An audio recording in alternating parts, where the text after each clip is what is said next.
There are many different messages on fats. So many. So what I'd like to do today, I'd like to show you the molecular structure of fats. You see, when you understand the molecular structure of fats, then you begin to understand how the body uses it. You begin to understand why the body uses it in that way. So you will never again be swayed by popular opinion on should we eat fats, what are the best fats, what are the bad fats. I'm going to begin by showing you the omega-3 fatty acid. Omega-3 is a fat that we hear a lot of, and the reason for that is that it's an essential fatty acid. You might often see it written like this, EFA, essential fatty acid. What essential means is that the body cannot make it, you have to put it in. Whenever you read the word essential, that's what it means. And what are we told is the highest source of omega-3? Fish. And yet no creature can put omega-3 into their fatty acid chain, only plants can. So why are fish so high? Because fish are eating a one-celled algae that is high. So you can do superior to fish oil. You can get your omega-3 by foods, by plant foods. Flaxseed is the highest source of omega-3.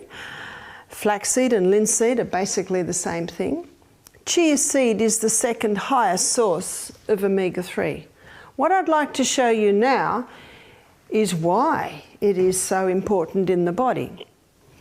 Omega-3 is an 18-chain fatty acid. This is the molecular structure of omega-3. There are 19 trillion of these in one drop of oil, so that's the magnification that we're looking at. Notice that there are hydrogen atoms either side, and right in the middle they are linked together by carbon atoms. What the three means that at the third carbon atom there's a double bond. So let's count this. 1, 2, 3. The double bond means that instead of one link, there are two links. And whenever you get a double bond, these hydrogen atoms go, and the hydrogen atoms underneath develop an electromagnetic field between them. As a result, they start to repel each other, and that causes a kink in the chain because of this repelling action. In omega-3, or the omega-3 found in flaxseed and linseed, there are 3 double bonds. So 1, 2, 3, we've got another one there, 1, 2, 3, and we have another one there. So these double bonds are gone. These hydrogen atoms are gone. And the electromagnetic field is happening underneath.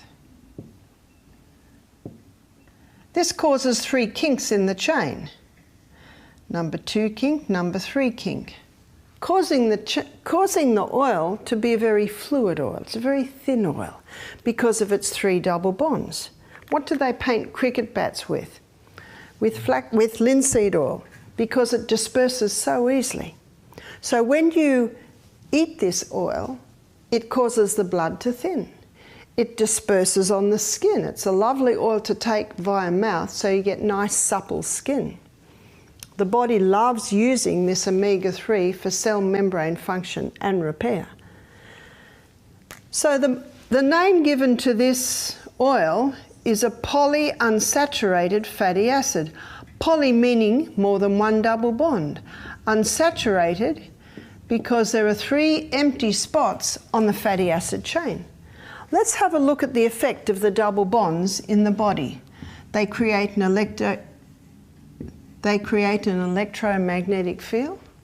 That's important for us because we are electrical people. There's a spark of electricity in every cell of the body. And specifically, our electrical system is our nervous system. So it's a great brain food. Double bonds are also light sensitive. That means the light is attracted into these empty spots. Those empty spots are also heat sensitive. The heat is attracted in. And they also act like a magnet to oxygen. What this means is that when we eat these oils, our electromagnetic field is ensured, we absorb more light, more vitamin D, we're able to manage our heat better in our body, and we're getting more oxygen. Remember, the most vital element needed for life? Cancer cannot live in the presence of oxygen. What an amazing oil. In fact, some writers have called this a super polyunsaturated fatty acid. The body uses omega-3 for the starting point in the anti-inflammatory cascade, so it's a powerful anti-inflammatory. What about sunflower? Sunflower contains omega-6 fatty acids. It is also an 18-chain fatty acid, but the 6 indicates the position on the fatty acid chain of the first double bond. 1, 2, 3, 4, 5, 6. There's its first double bond, and there are 2 double bonds in this fatty acid chain. Here's another one here. So we've got hydrogen atoms along here, hydrogen atoms along here, and all along the bottom. And we've got 2 repelling actions here, always under the double bond. So that means we have 2 kinks in this fatty acid chain. It's not as thin an oil, but it is still quite a thin oil. This is also given the name polyunsaturated fatty acid. Poly meaning more than 1 double bond. Unsaturated because there's still empty spots on the fatty acid chain. What about olive and almond oil? They are high in omega-9. 9 indicating the position on the fatty acid chain of the first double bond. 1, 2, 3, 4, 5, 6, 7, 8, 9. There's our double bond there. And there is only 1 double bond in olive oil and almond oil. So you've got your hydrogen atoms along here, and also along this area here. We've got 1 repelling action. So there's only 1 kink in olive oil, almond oil. As a result, this oil is called a monounsaturated fatty acid. Mono meaning 1 double bond, unsaturated because there is still an empty spot on the fatty acid chain. What about coconut? Coconut oil, instead of being a long-chain fatty acid like these 3 18-chain fatty acids, coconut contains short and medium-chain fatty acids. I have drawn a 10-chain fatty acid here, which is considered a short-chain fatty acid.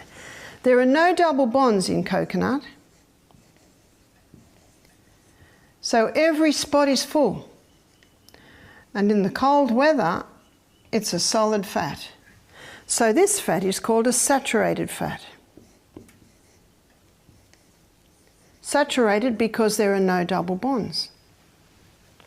So what is the best oil? Well, which body function are you talking about? Because our body uses them all and it needs them all. I'll give you a simple illustration to give you an idea of this. I used to work in an operating theatre. And in the operating theatre, we had a core team. We had our surgeon, and we'll call our surgeon 3 double bonds. We had our assisting physician, there's 2 double bonds. We had our theatre nurse, 1 double bond. And we had our trolley boy, no double bond. Our trolley boy's name was Fred, and he was a very stocky, strong young man of about 35. He was very good at his job. He could lift the patients with ease. He was so strong. He was very good at scrubbing out infected theatres. We enjoyed Fred because he did his job well, but there was just one area where we were constantly trying to refine Fred. When it was time to take the patient into recovery, I would say to Fred, "Fred, it is time to wheel the patient in recovery." And he'd say, "Fine." And he'd start wheeling it, but he would bang the trolley against the door, he would bang it, and we were constantly saying, "Fred, gentle, gentle." And he was gentle, you know, he had a job to do and he just did it. Now, if the surgeon didn't turn up, would we put Fred on the job of surgery? No, no, no. And if Fred didn't turn up one day, would we put the surgeon on Fred's job? No, no, no. The surgeon had beautiful hands and we don't want to hurt the hands. Can you see my illustration? In the operating theatre, every member of the team was vital, and actually we could not function if any of them were not there. And it is exactly the same with these oils in the human body. Every oil has its function. The body loves using omega-3 for cell membrane function and repair. Let me show you the omega-3 family. The omega-3 that is found in flaxseed, linseed, is called alpha-linolenic acid. Alpha-linolenic acid has 3 double bonds. And we've already seen that's quite a fluid oil. In the body, it's broken down to EPA. In the body, ALA is broken down to EPA. EPA has 5 double bonds. In the body, EPA is broken down to DHA. And DHA has 6 double bonds. So you can see how fluid these other oils are, incredibly fluid. And the body loves using DHA for cell membrane function and repair. In the fish eats ALA in the one-celled algae. In the fish, ALA is converted to EPA. In the fish, EPA is converted to DHA. And then man extracts DHA and says, this is superior because the DHA that the cell uses is already available for you. You don't have to wait for the body to convert this to this to this. But if 3 double bonds is sensitive to light, heat and oxygen, how sensitive is 6 double bonds? And I question the ability to extract the DHA and not have it exposed to light, heat and oxygen and thus destroyed. And the fish that are the highest in DHA are also the highest in mercury. And of course the DHA, being a fat, is found in the fat. And so I believe it is much safer and much easier just to get your omega-3s from the flaxseed or the chia seed. Our waterways and our seas are very polluted today, and it's difficult to get fish oil that is not contaminated. So what is the best oil? Your body uses them for different functions. Your body loves using the omega-3 for cell membrane function and repair. Omega-6 and omega-9 are used as side issues, whereas the body loves burning coconut oil as fuel. Let me show you. Let's go to the gastrointestinal tract. Here is mouth, here is your esophagus, here is stomach, here is liver, here is gallbladder, bile duct comes down, and bile duct connects with the neck of the pancreas. And here is your duodenum, the first part of the small intestine. There's pyloric sphincter. The duodenum is lined with little villi. Let me magnify the villi. Up in the middle of the villi is the lacteal. This is part of the lymphatic system. And over the villi is a blood capillary network. Do you remember I said to you the other day, anything that goes in our gastrointestinal tract is not part of you or me till it gets broken down to tiny substances, then absorbed into the blood. Let me show you now what happens with the 3 long-chain fatty acids. They come into the mouth, they are not dealt with in the mouth. They come into the stomach, they are not dealt with in the stomach. They come into the duodenum, bile from the gallbladder emulsifies it or breaks it down into tiny little particles. Then pancreatic lipase further breaks it down to glycerol and fatty acids, and then it is absorbed through the brush border around the lacteal, going straight to the through the brush border around the villi and into the lacteal. So there's your lacteal there.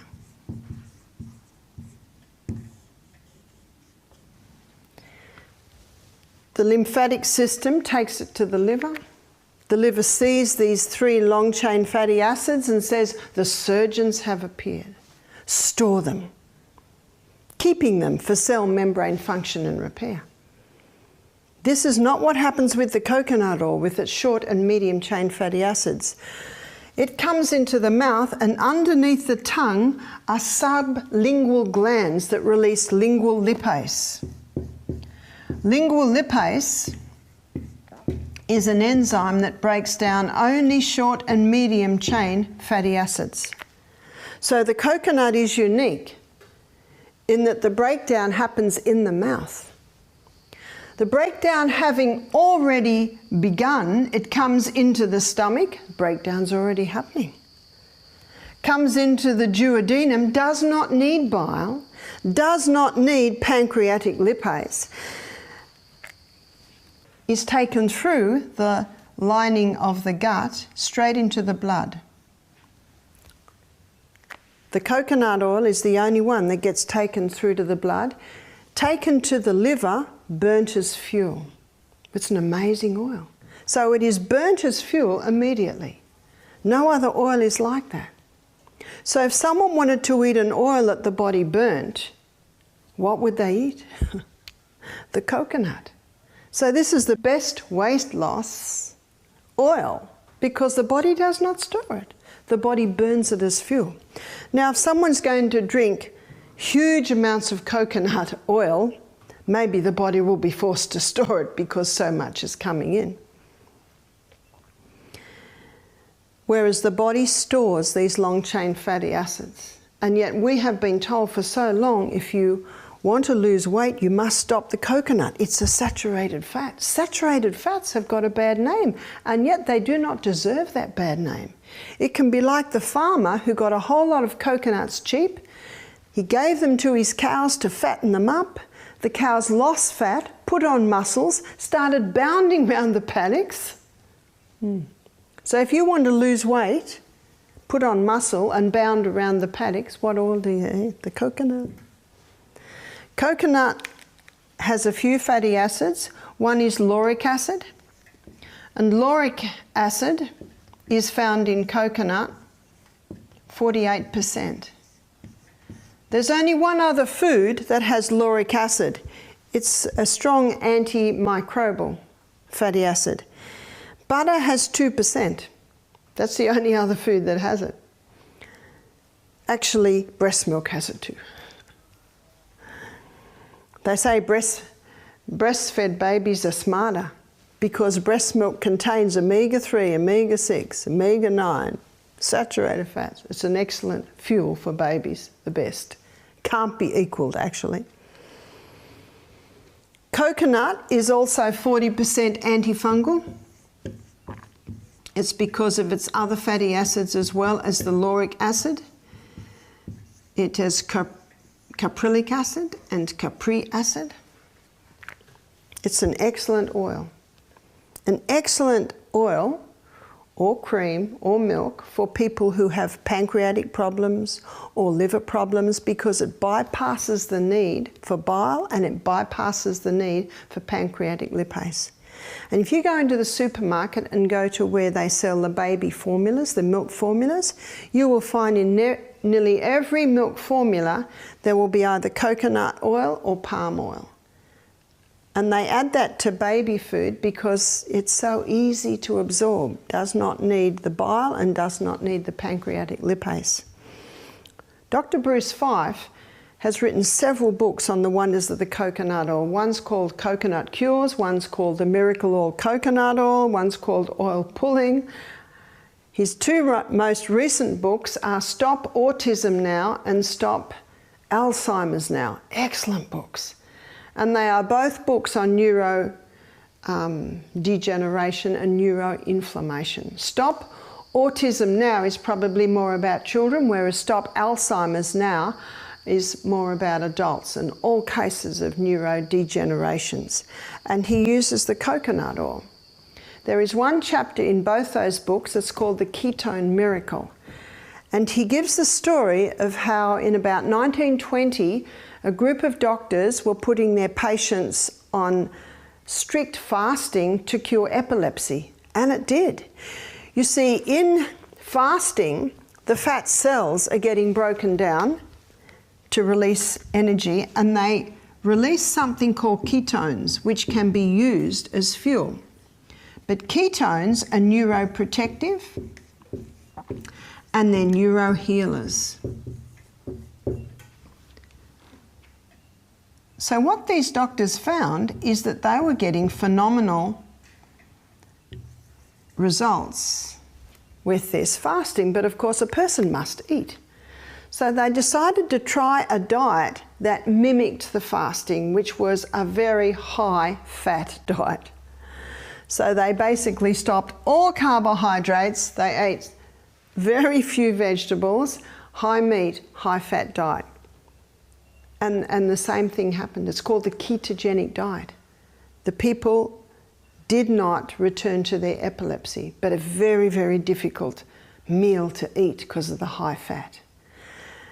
And Dr. Bruce Fife, in his book, he calls it the coconut ketogenic diet, where he basically suggests doing what I've been advising here.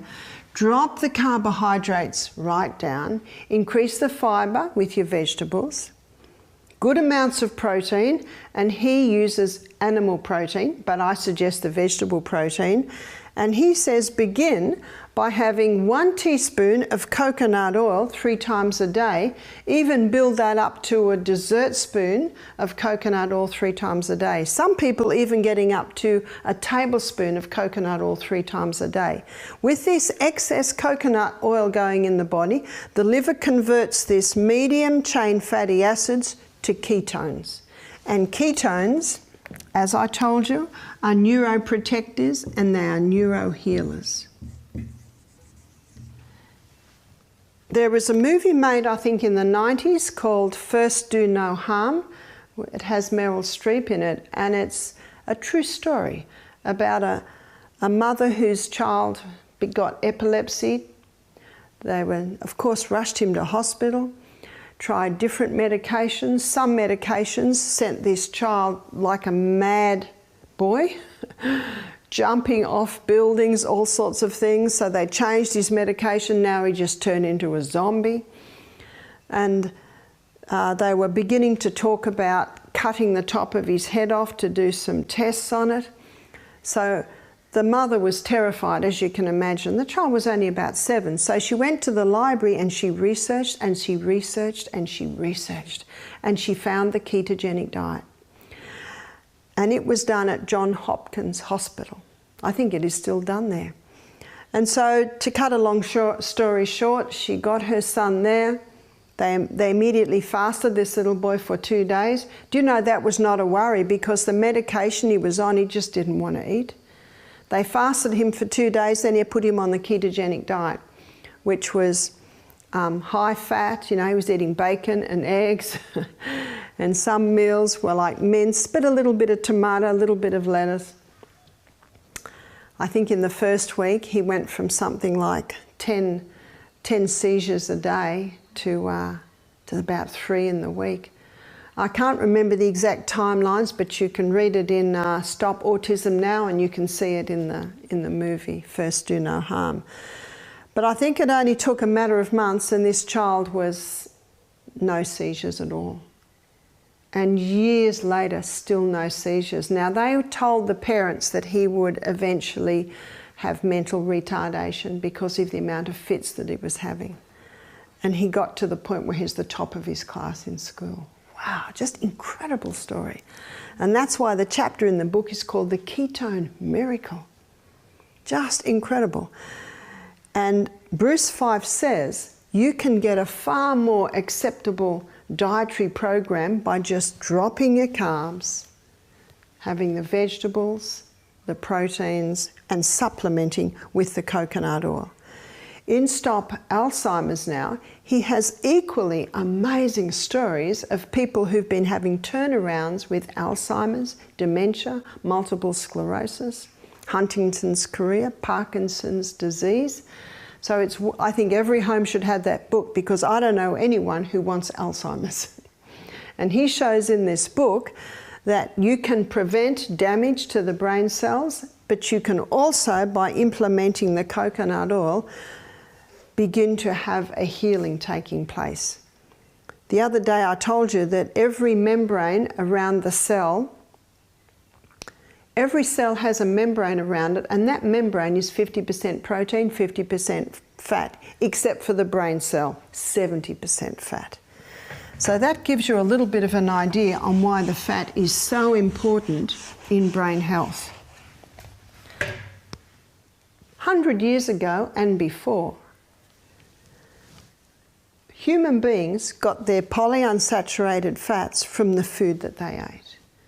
There's only been 2 oils that have been used since time dot, and that is the olive oil and the coconut oil. And both of these oils can be extracted from the flesh of the plant, so they're extracted very easily. Women used to have presses in their kitchen and they could just extract the olive oil very easily. They found that if they put the olive oil in a glass bowl on the bench, it would get a bitter taste. Now we know it's because the light, heat and oxygen were attracted into that empty spot, and it would cause the oil to go rancid. And so they quickly learnt that if they put the oil in clay jars with cork tops in the basement and kept it cool, it retained its nice sweet flavour. It didn't go bitter. Both of these oils have been extracted in a very simple methods by women in their kitchens for centuries. And as you see by the molecular structure of these oils, they are the most stable oil. Coconut is the most stable. Olive oil is not as stable. It does have 1 double bond, so you should always buy it in tins or dark jars, because it does deteriorate when exposed to light, heat and oxygen. But all of these oils, really, I believe we should be getting them from our food. Olive oil and coconut oil have been used for centuries and can be extracted very simply with the cold pressed method. You can get oils from these seeds now, and in the majority of cases they're extracted with chemicals and high heat, which always destroys the double bonds. So when you do buy olive oil, very important that you buy first cold pressed extra virgin olive oil, and you can get some very nice Australian olive oils now. You can't always believe what the label says when you get your oils from Greece and Italy. The standards are a little bit different, but I myself, I like to support local industry too in the Australian oils. Traditionally, olive oil and coconut oil have also been used medicinally. Olive oil has been used internally for upset stomachs, for constipation. There's also a recipe that's been used for centuries to expel gallstones. It's half a cup of olive oil, half a cup of lemon juice, drunk before bed. That amount of oil causes the gallbladder to start releasing huge amounts of bile, and in the process the stones can be also released. I do caution anyone who wants to try it, you're best to use it with someone who knows what they're doing.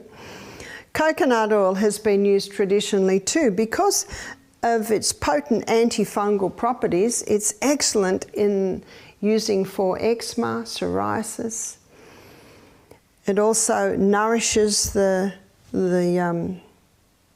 skin very nicely. But as you can see by what I've shown you in this lecture, it's an excellent medicine for someone who has any yeast problems, and it is excellent medicine for people who have pancreatic or gallbladder problems because it bypasses them. Let's have a look at planet Earth, at where these oils grow. Here we have the tropics. Which oil is grown in the tropics? That would be the coconut, yeah? It's perfectly designed as a saturated fat in this hot climate. because it has no double bonds, coconut is light resistant, heat resistant and oxygen resistant. It is the most stable oil, perfectly designed in those hot climates. If we go up the planet, we come to the Mediterranean. And of course we know that your olives and your almonds are grown in the Mediterranean. So the omega-9 is perfectly designed for this environment. If you go up the planet, this is what you'll find, that plants grown in these areas contain these oils. And they're perfectly designed for that environment. In his book, Fats That Heal, Fats That Kill, Udo Erasmus quotes research where they tested the fatty acids in a plant grown here, very high in omega-9. Same species of plant grown further up was higher in omega-6. Same species of plant grown up the top was higher in omega-3. In other words, we should be eating the foods that are grown in our area. Now, we live on a wonderful part of the planet in Australia. We're about down here, so we can actually access a little bit of all of them.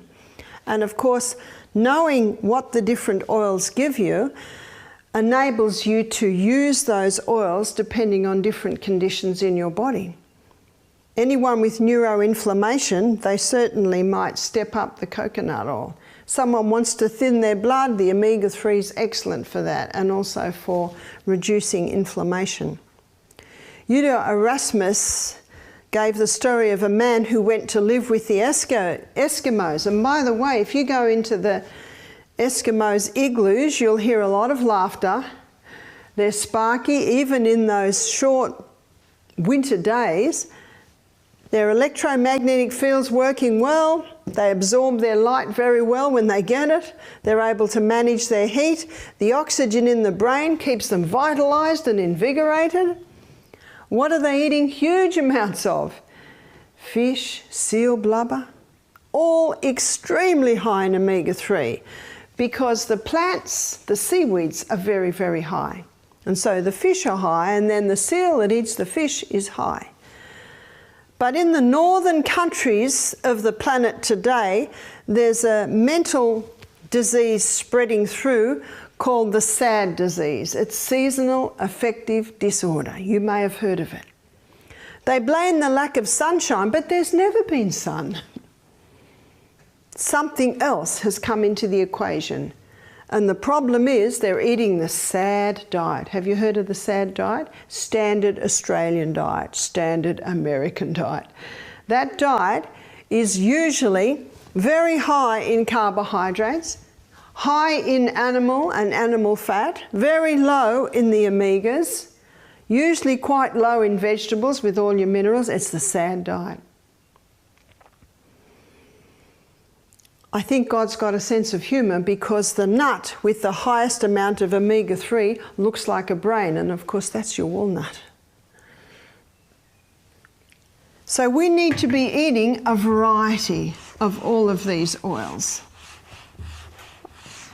because they are required, in fact essential for proper body function.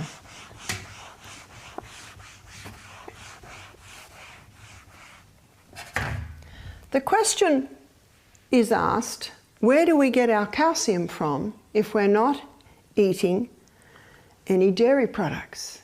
Let me show you. This is a glass of milk. And this milk is high in protein and it is high in calcium. But animal protein is very dirty, burning fuel. In fact, only 58% of it is burnt as fuel. And that's leaving a sulfur waste which has a very acid effect on the body. So this 42% waste has to be neutralized or alkalized. And so the body uses the most alkaline mineral, which is calcium, to negate the sulfur residue. How much calcium is that left for the human body? None. In fact, the countries in this world that are consuming the highest amounts of dairy products have the highest incidence of osteoporosis. So where are we going to get our calcium from? We will get our calcium from the same place the biggest boned creatures on the planet get their calcium from. Where does the elephant get its calcium from? And I think its leg bone would be about as big and as thick as me. Greens. Let's have a look at calcium. Calcium in the vegetarian kingdom, its highest is found in the sesame seed. And a very nice way to eat the sesame seed is as tahini. At Misty Mountain Health Retreat, we do quite a few dressings and sauces that contain tahini. If you look in Lebanese food, their baba ganoush has tahini, their hummus has tahini. So there's a lot of foods that contain tahini, gives a beautiful creaminess to it. Very high in calcium. So instead of giving the children a glass of milk when they get home from school, have a platter of raw veggies and a little bowl of hummus and let them dip in there. They will get more calcium, and it's the calcium that they can use. Also soy, and again, the soy must be organically grown, non-genetically modified, and the other legume is chickpeas. And that's why your hummus is such an excellent form of calcium, because it's a combination of your chickpeas and your tahini. Figs. Your dried figs are quite a high source. Also greens. And as I showed you earlier in our acid-alkaline lecture, calcium is one of the alkaline minerals, and it is found in high amounts in your greens. Most people lack calcium because they lack vitamin D. They're not having the sunshine. Or they're taking things that leach the calcium. Caffeine leaches calcium. Sugar leaches calcium.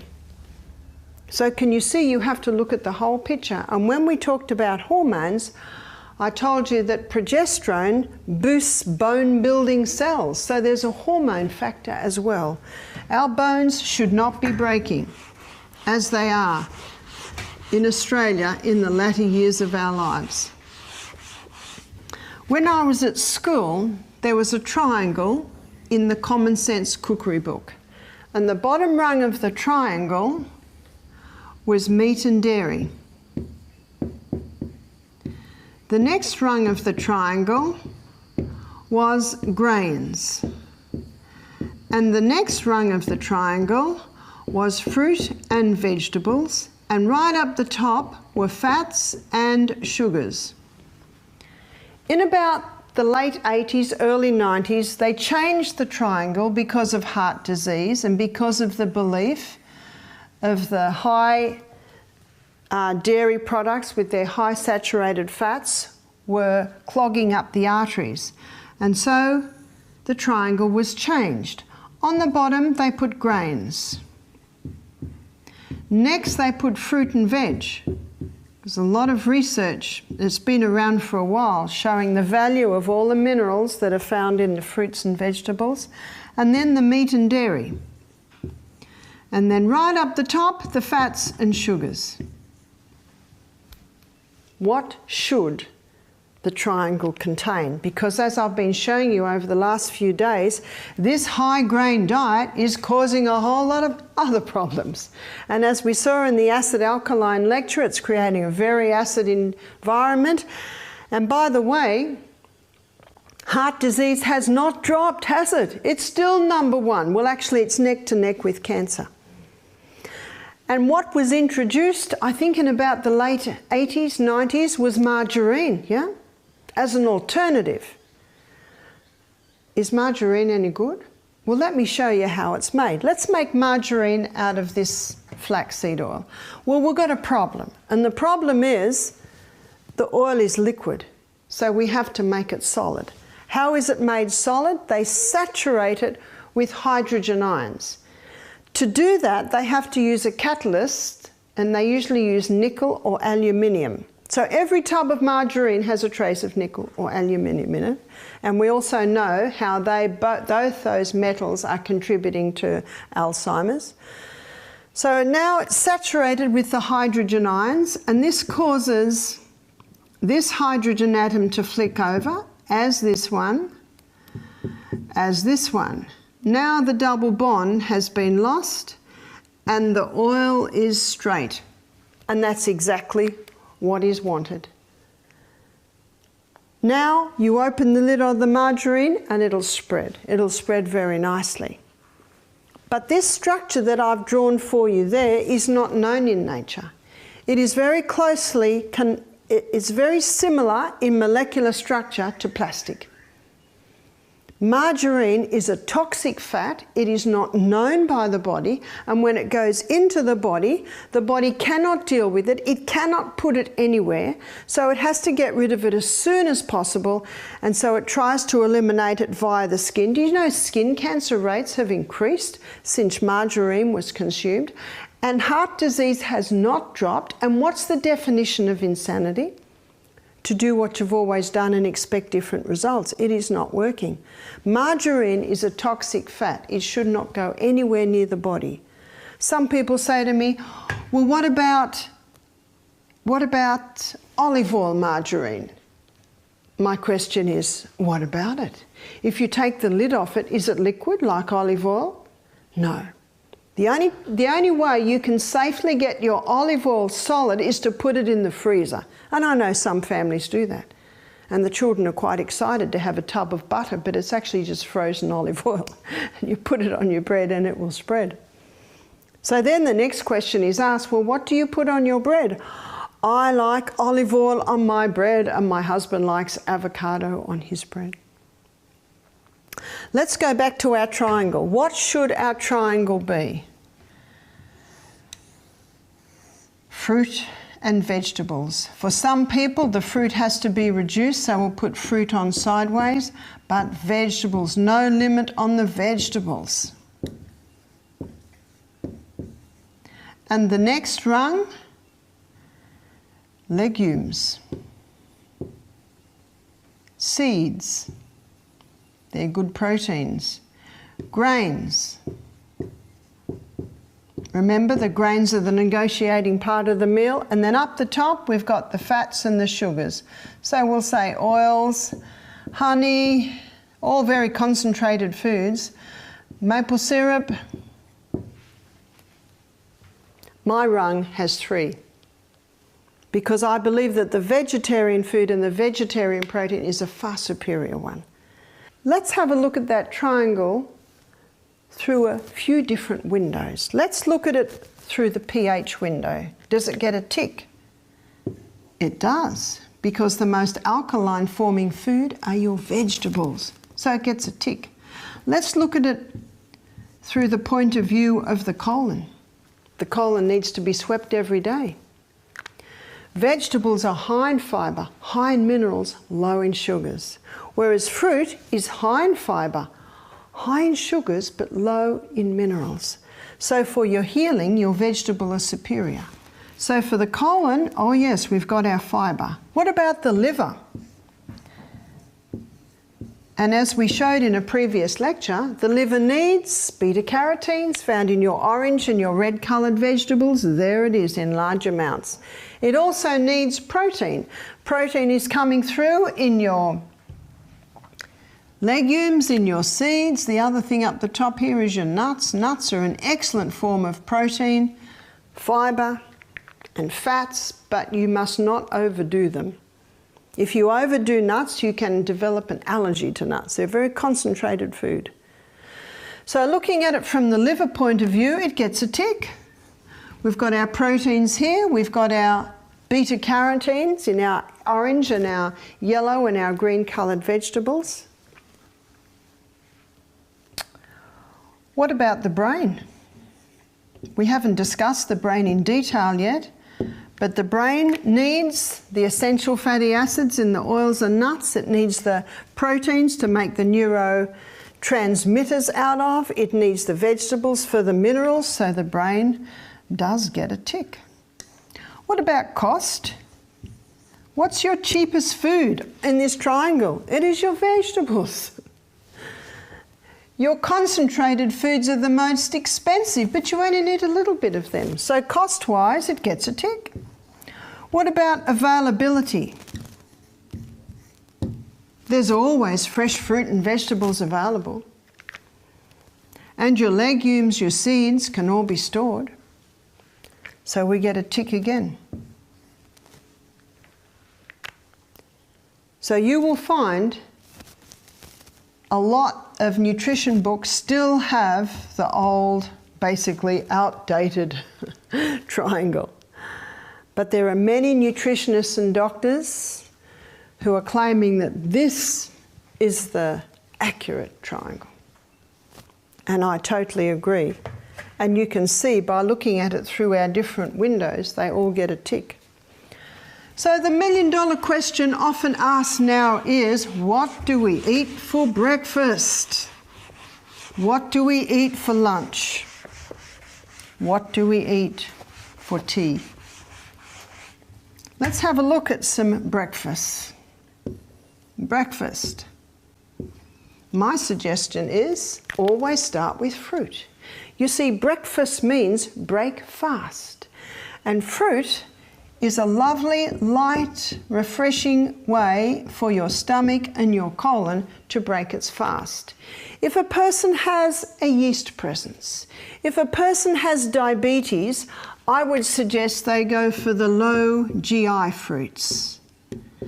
If a person is conquering cancer, I would say put fruit on hold initially. And then one may have a grain. It might be millet, it might be quinoa, it might be buckwheat.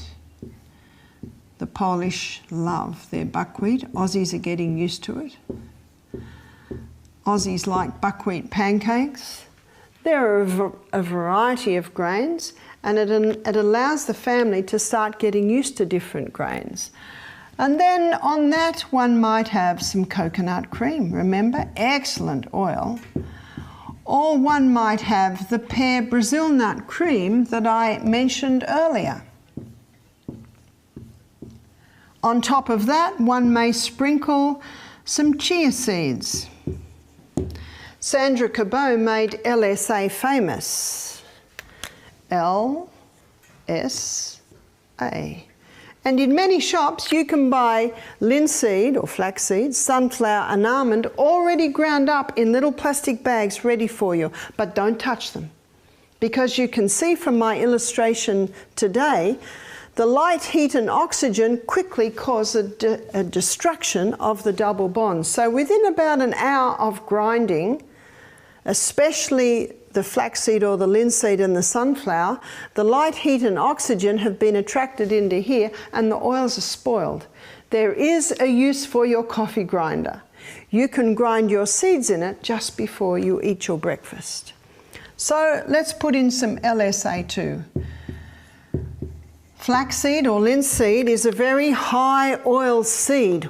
3 teaspoons of ground linseed will deliver 1 teaspoon of the oil. So it's a very high oil. Most people are very happy with that breakfast. Or some might prefer savoury. So this is breakfast number 1. Breakfast number 2, maybe some fruit, always a nice way to start the day, with some nuts and seeds.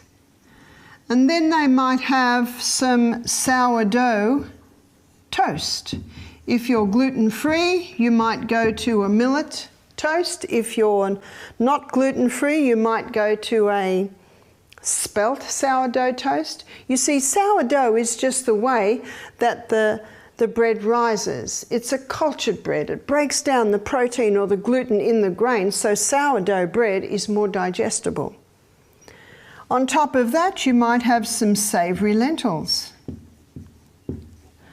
Or on top of that, you might have some scrambled tofu, which is a delicious way to have tofu. Some may prefer that. So what do we have for lunch? So you see, the fine-tuning in every case is yours. We should enjoy what we eat. Lunch. Let me think of what we had for lunch today. I'll write you down what we had for lunch today. We had a kale salad. We had avocado. We had a quinoa salad, and the quinoa salad had tomato, onion and broccoli in it. And then we had a shepherd's pie. And the shepherd's pie had a topping of mashed potato, and the nicest way to mash your potato is with olive oil and Celtic salt. Mashed potato. And underneath the mashed potato there was brown lentils in a savoury sauce.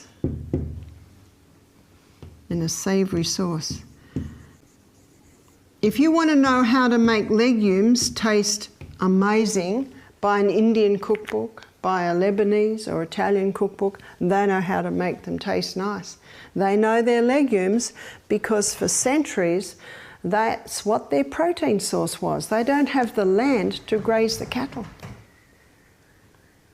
We had a couple come here, they're Lebanese, brother and sister. They were in their early 30s. They said, recently a friend of ours came for tea and we said to our mum, "Mum, cook some lentils.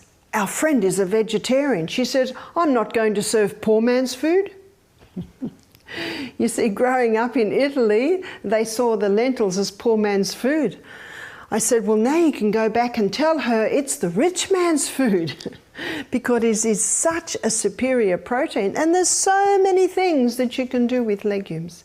You just need to find out what to do with them. What about tea? But first of all, where I go there, let's make an assessment of the fibre. Everything's got fibre. The protein. There's a little bit of protein in your quinoa or your quinoa. There's protein in your lentils. And I think that the lentils were made savoury with miso. Miso puts a lovely flavour in lentils. Am I right? Oh, I just got a shake. There was no miso in it today. Sometimes there's miso in it. So there's our protein and fats. There was coconut cream in this. Yes, I got a nod there. Olive oil in the mashed potato and also some olive oil in the brown lentils. I got nods for all of that. And I think there was a bit of olive oil with the kale. Oh, another nod. And avocado. So you see, this meal was an excellent source of fibre, protein and healthy fats, and yet very low in carbohydrates. Where are the carbohydrates? Some carbohydrates in the potato, small amount of carbohydrates in the brown lentils. I had lunch, I finished lunch 2 hours ago now, and I'm comfortably satisfied 2.5 hours ago. I have no want at all to eat now. And you will find when you feed children meals that are high in fibre, good amounts of protein and healthy fats, that there's just no desire or need to eat all day long. As a mother, I was not interested in being in the kitchen all day. So I made sure that my children had meals that were high in fibre, some good proteins and healthy fats. What about in the breakfast? I've rubbed off our breakfast, but I can recall our fibre was in our fruit. Actually, the fibre's in everything. The protein in the first breakfast there was protein in the quinoa, there's protein in the buckwheat, there's protein in the millet, there's protein a little bit in the coconut cream, some in the pear cream, protein in the chia seed and all the linseed, sunflower seed and almonds. In the second breakfast, there was protein in the nuts, and there was protein, of course, in your scrambled tofu or your savoury lentils. Whereas the fats in the first breakfast, there was fats in the coconut cream, in the pear cream, in the LSA, in the chia seed. So as you can see by my illustration, it is not hard to do that, because it is the fibre and it is the protein and it is the fat that keeps the food in the stomach longer. I trust that after this illustration, you will no more be swayed by popular opinion on fats. I trust that I have shown you enough evidence that the fats are important, the type of fat is important to eat them in their natural state with a little bit of added either olive oil or coconut, both excellent oils, and basically it is your palate that defines that. We don't need very much. In fact, in the shepherd's pie that was made today, we had 2, 4, 6, 7 people for lunch today, and I would endeavour to say that about a tablespoon of olive oil went into that dish. Would that be right? About that. Do you know what that means? Everyone got about half a teaspoon of olive oil. See, that's not a lot. And maybe everyone got a quarter of a teaspoon of coconut cream. You don't need very much. It gives it a beautiful flavour, it gives a beautiful richness. And how often have people's tables been deficient in flavour and taste because they think that the fats are bad? When I cook with olive oil, I put my olive oil in at the end of my meal so that I'm not destroying my double bond. If you did want to fry a little bit, sometimes our cook likes to fry a little bit to get the flavour out of the onion or the garlic, then the no double bonds coconut oil is the one to use. I know Zach does our potatoes in coconut oil and it is delicious, it is crunchy, and yet he does it in the oven. He lightly coats the potatoes, puts them in a high oven, and they're just like chips. Some people think we've deep fried them, but all we've done is put them in a high oven. Delicious. And yet you are not destroying because there are no double bonds. And the flavour. Most people don't even know that it's cooked in coconut oil because you can't even taste it. You certainly can overdo it. So, of course, we need to recognise that they're very concentrated foods and you don't need very much. So I trust you're excited with the prospect of beginning to implement some of these things into your lifestyle, into your table, into your food. Please enjoy.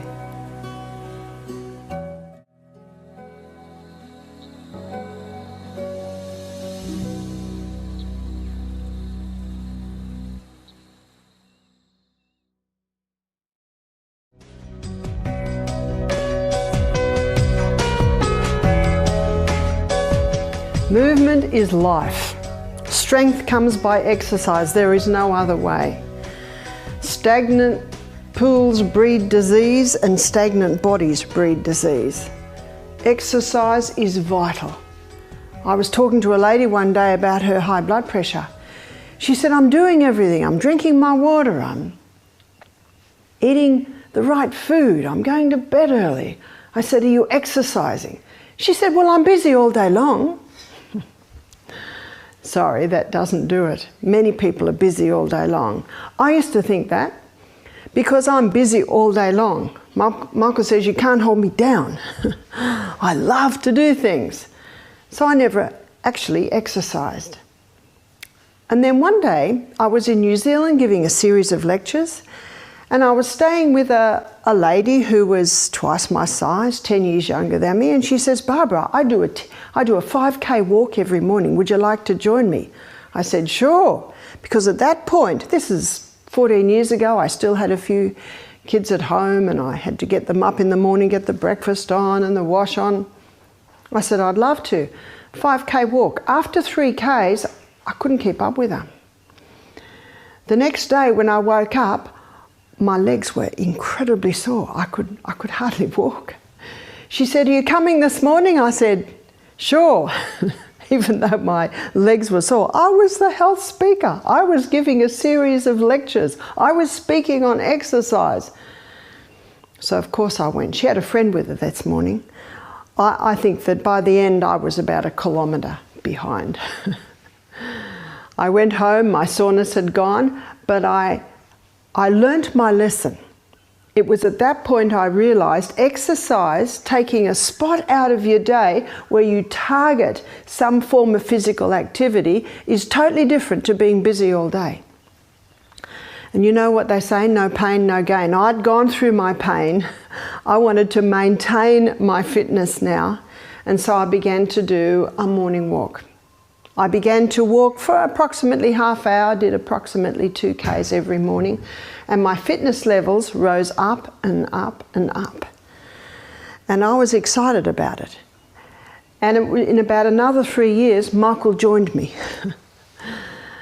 But I have found in the last couple of years there is a type of exercise that will get the body up onto a far better rate of running. And I think that's what everyone's interested in. I was speaking to an osteopath in Melbourne a few years ago. She said, I have a few clients that go to the gym 3 days a week. She said, they are relatively fit, but she said, they're not increasing their fitness. And I thought to myself, this is a puzzle. Obviously, they're better off than people that do nothing, absolutely. But I myself, and I think most people I meet, are interested in a type of exercise that will get the body up onto a better, more efficient, and more effective rate of running. And there is a type of exercise that will do that. And most Olympian trainers, champions, are implementing this now. It's called interval training. Have you heard of interval training? Interval training, the very name of it indicates what it is. It's intervals of high intensity and intervals of recovery, done for a certain cycle. And it was probably first documented in about the 30s, where a German physiologist was training his athletes in interval training.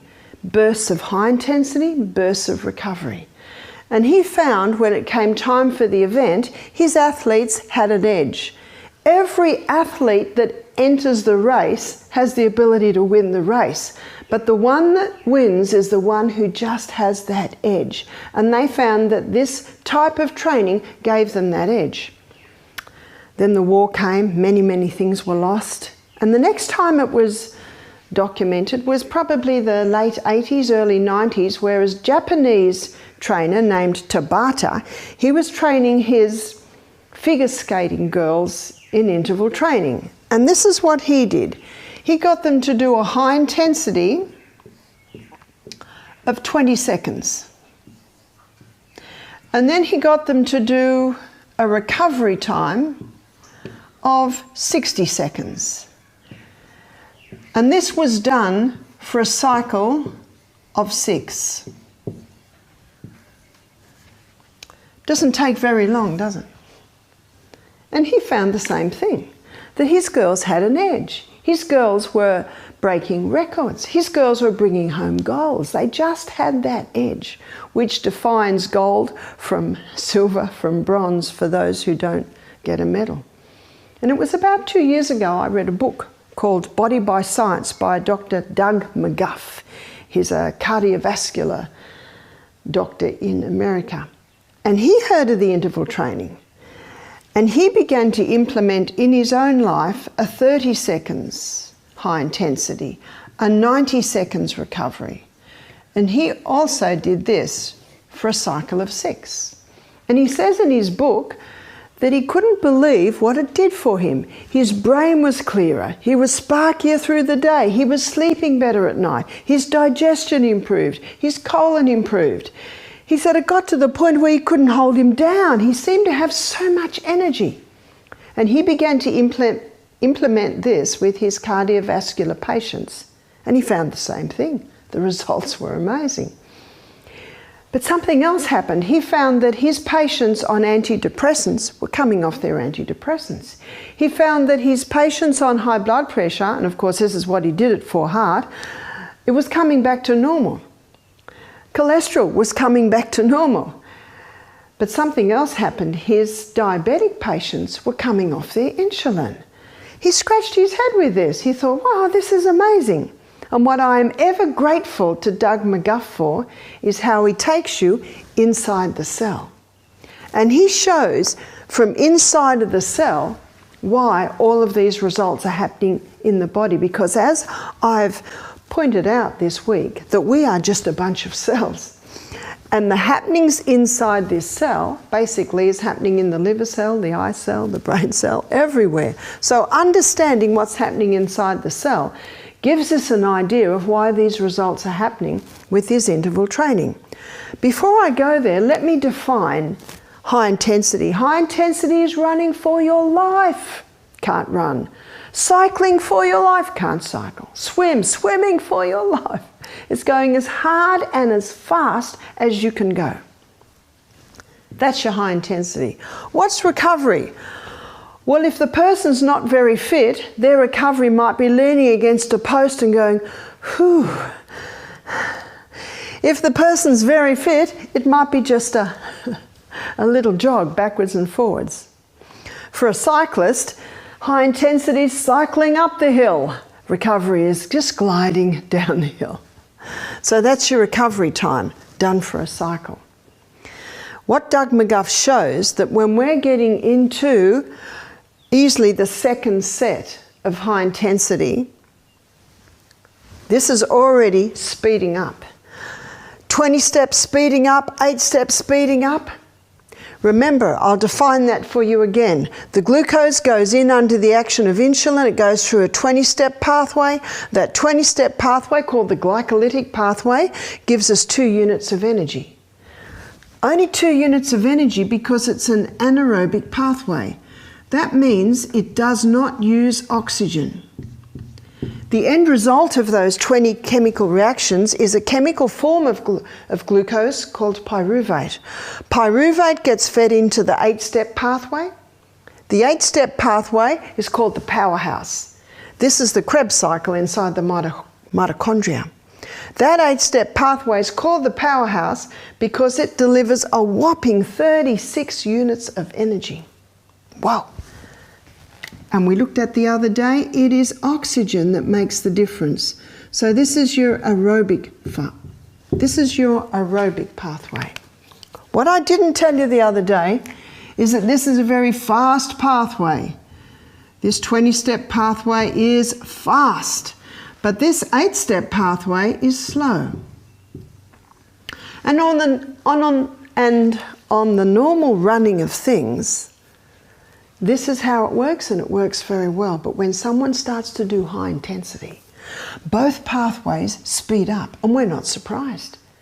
Your muscle's requirement for more glucose, more oxygen increases.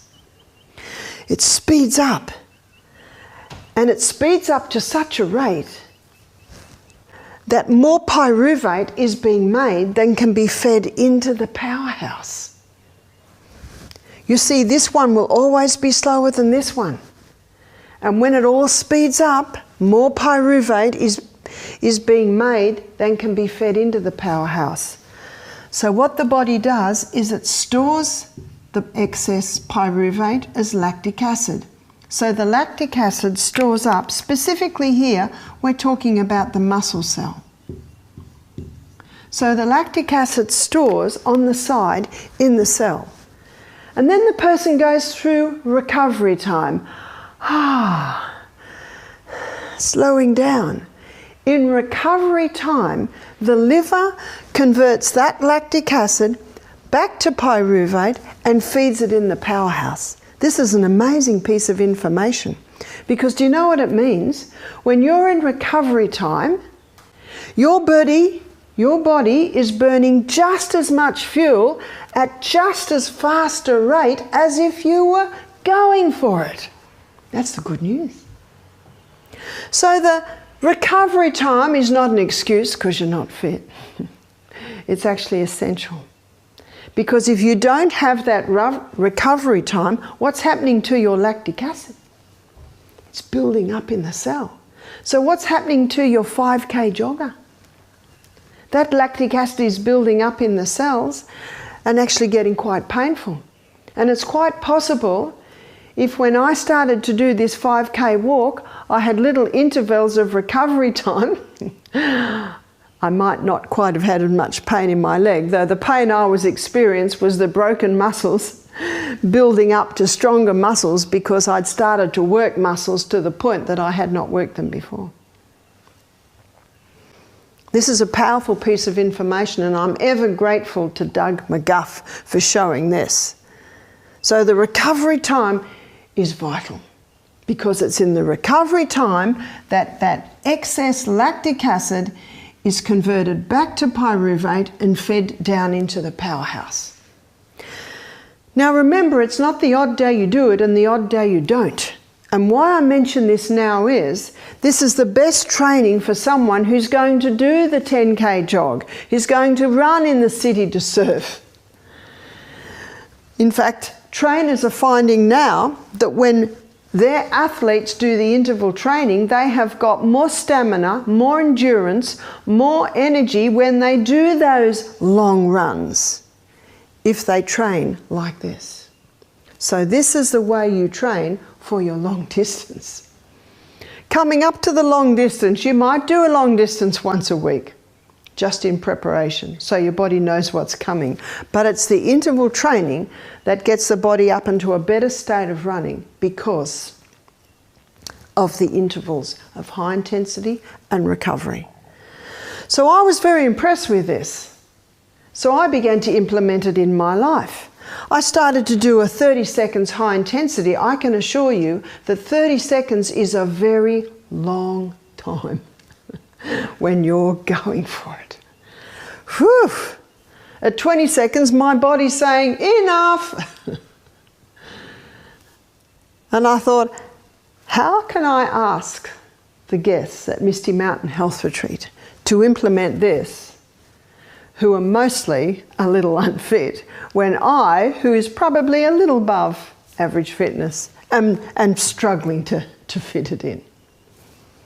About that time, a friend of mine heard a talkback radio show. It was an interesting show because the government funded this, cost something like a couple of $1 million.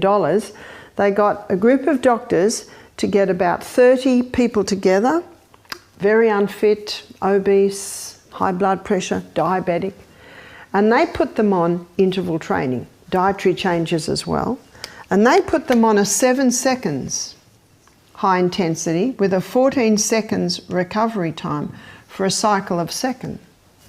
For a cycle of 7, I was immediately interested. One, because I think anybody can do 7 seconds. Another is, I'm a Bible student, and the number 7 is part of the numerical design all the way through the Bible. There are 7 days in a week, there are 7 holes in our head, there are 28-day cycles, cycle of 7. So I was interested in the 7 number. I read another book called Pace by Dr. Al Sears. And in his book, he recognises the value of the interval training, but he takes it one step further. He says, play around with it. He says, do 7 seconds one time, 30 seconds another, 10 seconds another, 15 seconds another.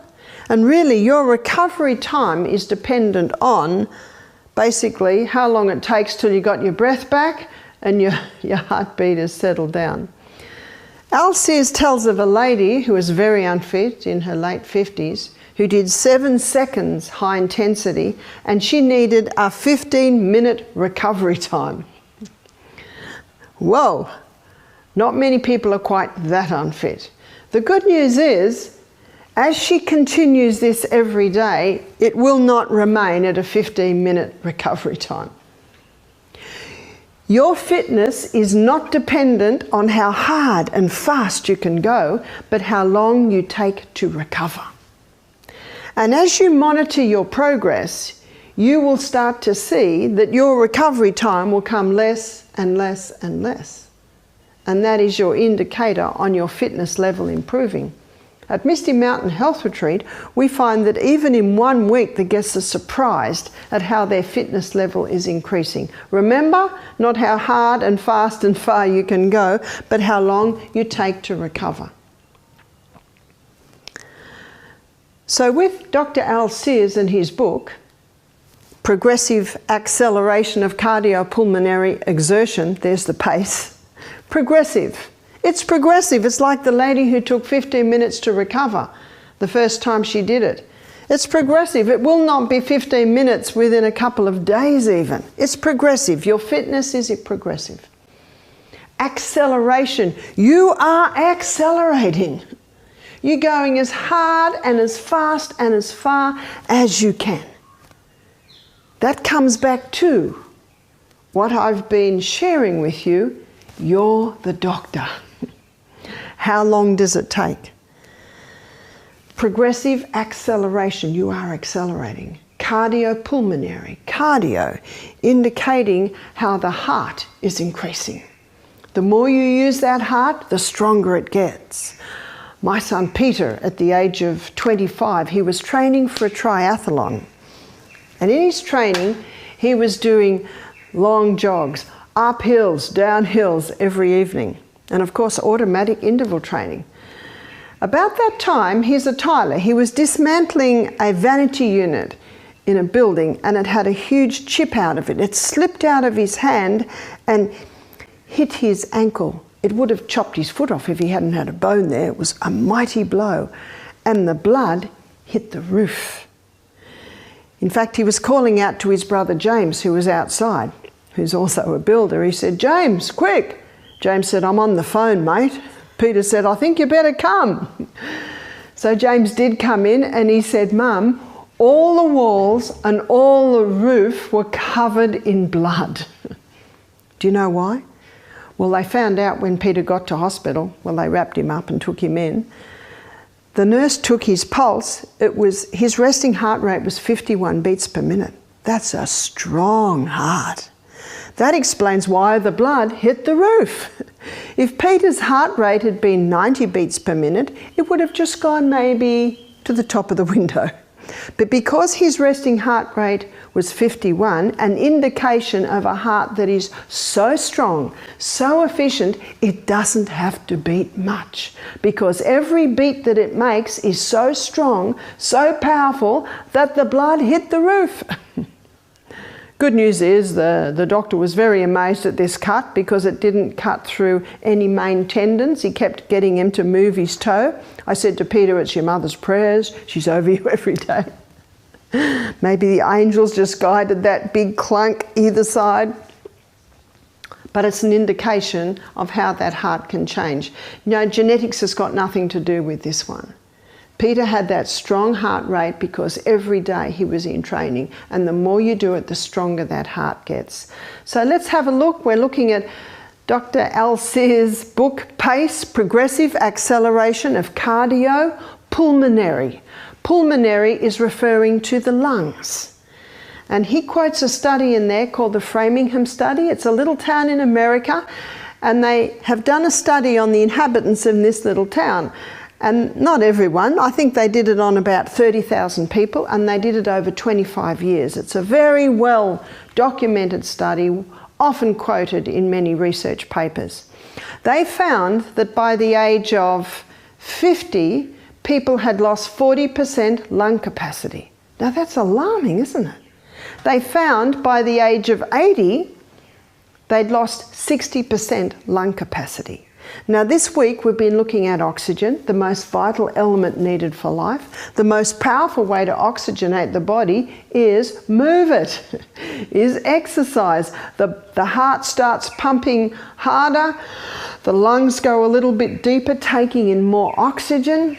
When you don't exercise, those lungs don't get that deep breath in that you will always get with exercise. It's an alarming result, isn't it? 40% lung capacity lost by the age of 50, but it is not necessarily so. If you implement this high-intensity exercise, your heart, your lungs will start moving. And not only are your muscles exercised, your heart is a muscle, it's absolutely exercised, but your lungs. And when you start breathing in deeply, you take in more oxygen, and what that does is that gives your body the opportunity to have enough oxygen so that every cell in your body is running down here. How are you going to feel?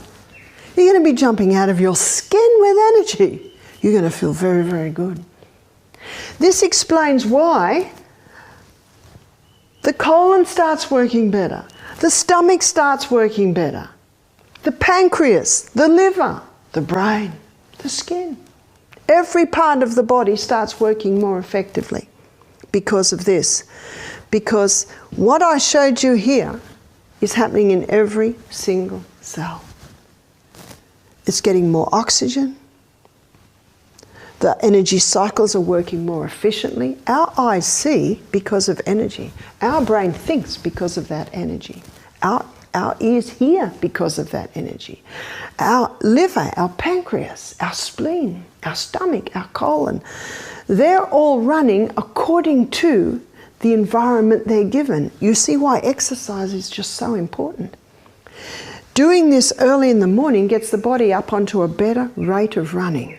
So if you have lost 40% lung capacity, how would you know? You get breathless easy. You get breathless when you walk up the hill. When you do high intensity, everyone gets breathless, that's all right. You might be walking with your friend and notice they're not breathless and you are.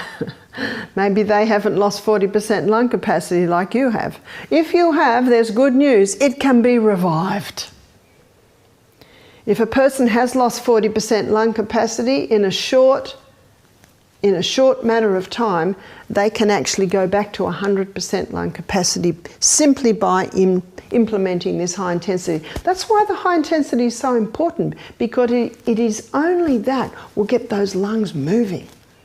So progressive acceleration of cardiopulmonary exertion. You are exerting yourself. So you can see why Dr. Al Sear's book is called PACE. Let's go back to Doug McGuff, because he shows something very exciting in this cell, as I have shown you. But I want to take it one step further, and because of everything you've heard this week, this will make a lot of sense.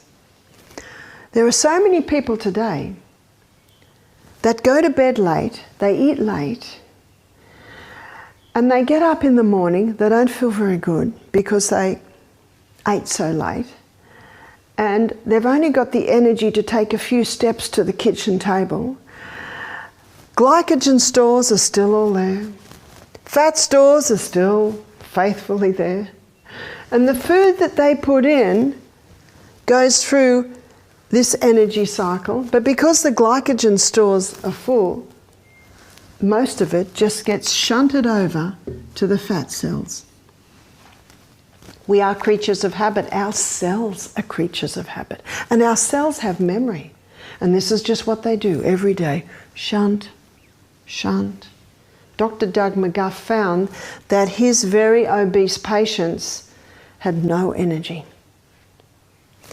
They're carrying around in their body the most amazing fuel depot, and yet they can't access it. They need shock therapy. Wake up. What's shock therapy? This is shock therapy. Try it. It wakes you up. It wakes every cell in the body up to start running more efficiently. And then that overweight person comes to Misty Mountain Health Retreat. That's shock therapy. No food for 2 days. Well, actually, we give you a lot of food, but it's all liquid, juices. We give them a steam bath every afternoon. That's hot little steam hut with all the steam, into the mountain pool, back into the steam bath. They do that 3 times. And most of our guests are very weary. Most of our guests are actually in bed by 8:30. And this is a real shock to the people that are going to bed at midnight, but they find they can do it. Because they're going to bed early, they're accessing those hormones that help to put them into a deep sleep. And they wake up early. They have a big glass of water, then they go on the exercise program. Can you see we're starting to change the way the body's running? We're starting to rock it. We're starting to rock its very foundations. We're starting to change memory slots. And then when they start to eat, they eat breakfast like a king, lunch like a queen, and tea like a pauper. And then they get up in the morning and they start exercising. And when they exercise, quickly the glycogen stores are used up. Because our guests have a thin soup at night. In the morning they have a couple of glasses of water, some with a bit of lemon in it, and then they do their high intensity, they do their exercise. So glycogen stores, they're used up probably within about maybe getting into the second or third set of high intensity, and the body says, we need more fuel. And so the brain releases the human growth hormone. The human growth hormone is called youth hormone. That's its nickname. And the human growth hormone, when it's released, it activates hormone-sensitive lipase. Hormone-sensitive lipase is the enzyme that breaks down fat. Yesterday, we looked at lingual lipase under the tongue that breaks down short and medium chain fatty acids. We looked at pancreatic lipase that breaks down long chain fatty acids. So what fat does this lipase break down? It breaks down your fat stores. Remember that amazing fuel depot in the body? It starts to cause a release of the fat stores. Remember, we're running out of fuel. The body now stops burning glucose as fuel and becomes a fat burner. Let me explain why it does this. Glucose burns at 4 calories per gram. Fat burns at 9 calories per gram. You'll see that in just about every weight loss book you look at. And that's their reason for saying fat is bad. But what they don't understand is what a calorie is. A calorie is a unit of energy. And if you want a high energy food, what do you eat? Fat. We looked yesterday at the importance of fat. We've looked at it a little bit all week. Can you now see why the body starts becoming a fat burner? Because it's going to give more than twice the units of energy that the glucose does. Way back in the 80s, Dr. Atkins showed this. He blew the calorie counting to the wind. He showed very clearly if a person is on a 2,500 calorie a day diet and it's all carbohydrates, they'll put on weight. But if they eat a 2,500 calorie a day diet and it's mainly fibre, protein and a little bit of fat, he said they'll lose weight. It's a pity to know that people are still counting calories, because it's not the calories, there's calories and there's calories. It's just a unit of energy. But it explains why the body now becomes a fat burner. The human growth hormone also increases the body's ability to utilize protein. This week we've looked at the importance of protein. We've defined protein, showing you that the vegetarian protein is a far superior protein to the animal protein, a lot cleaner burning fuel. We also looked at the importance of not drinking with your meals, so you're not watering down your hydrochloric acid, so you can digest that protein efficiently. But now we're looking at another aspect of protein. And this is the release of human growth hormone, increasing the body's ability to utilize protein. The human growth hormone also increases the circulation of the blood to the skin, which means the skin doesn't age as quickly. It means the skin stays supple.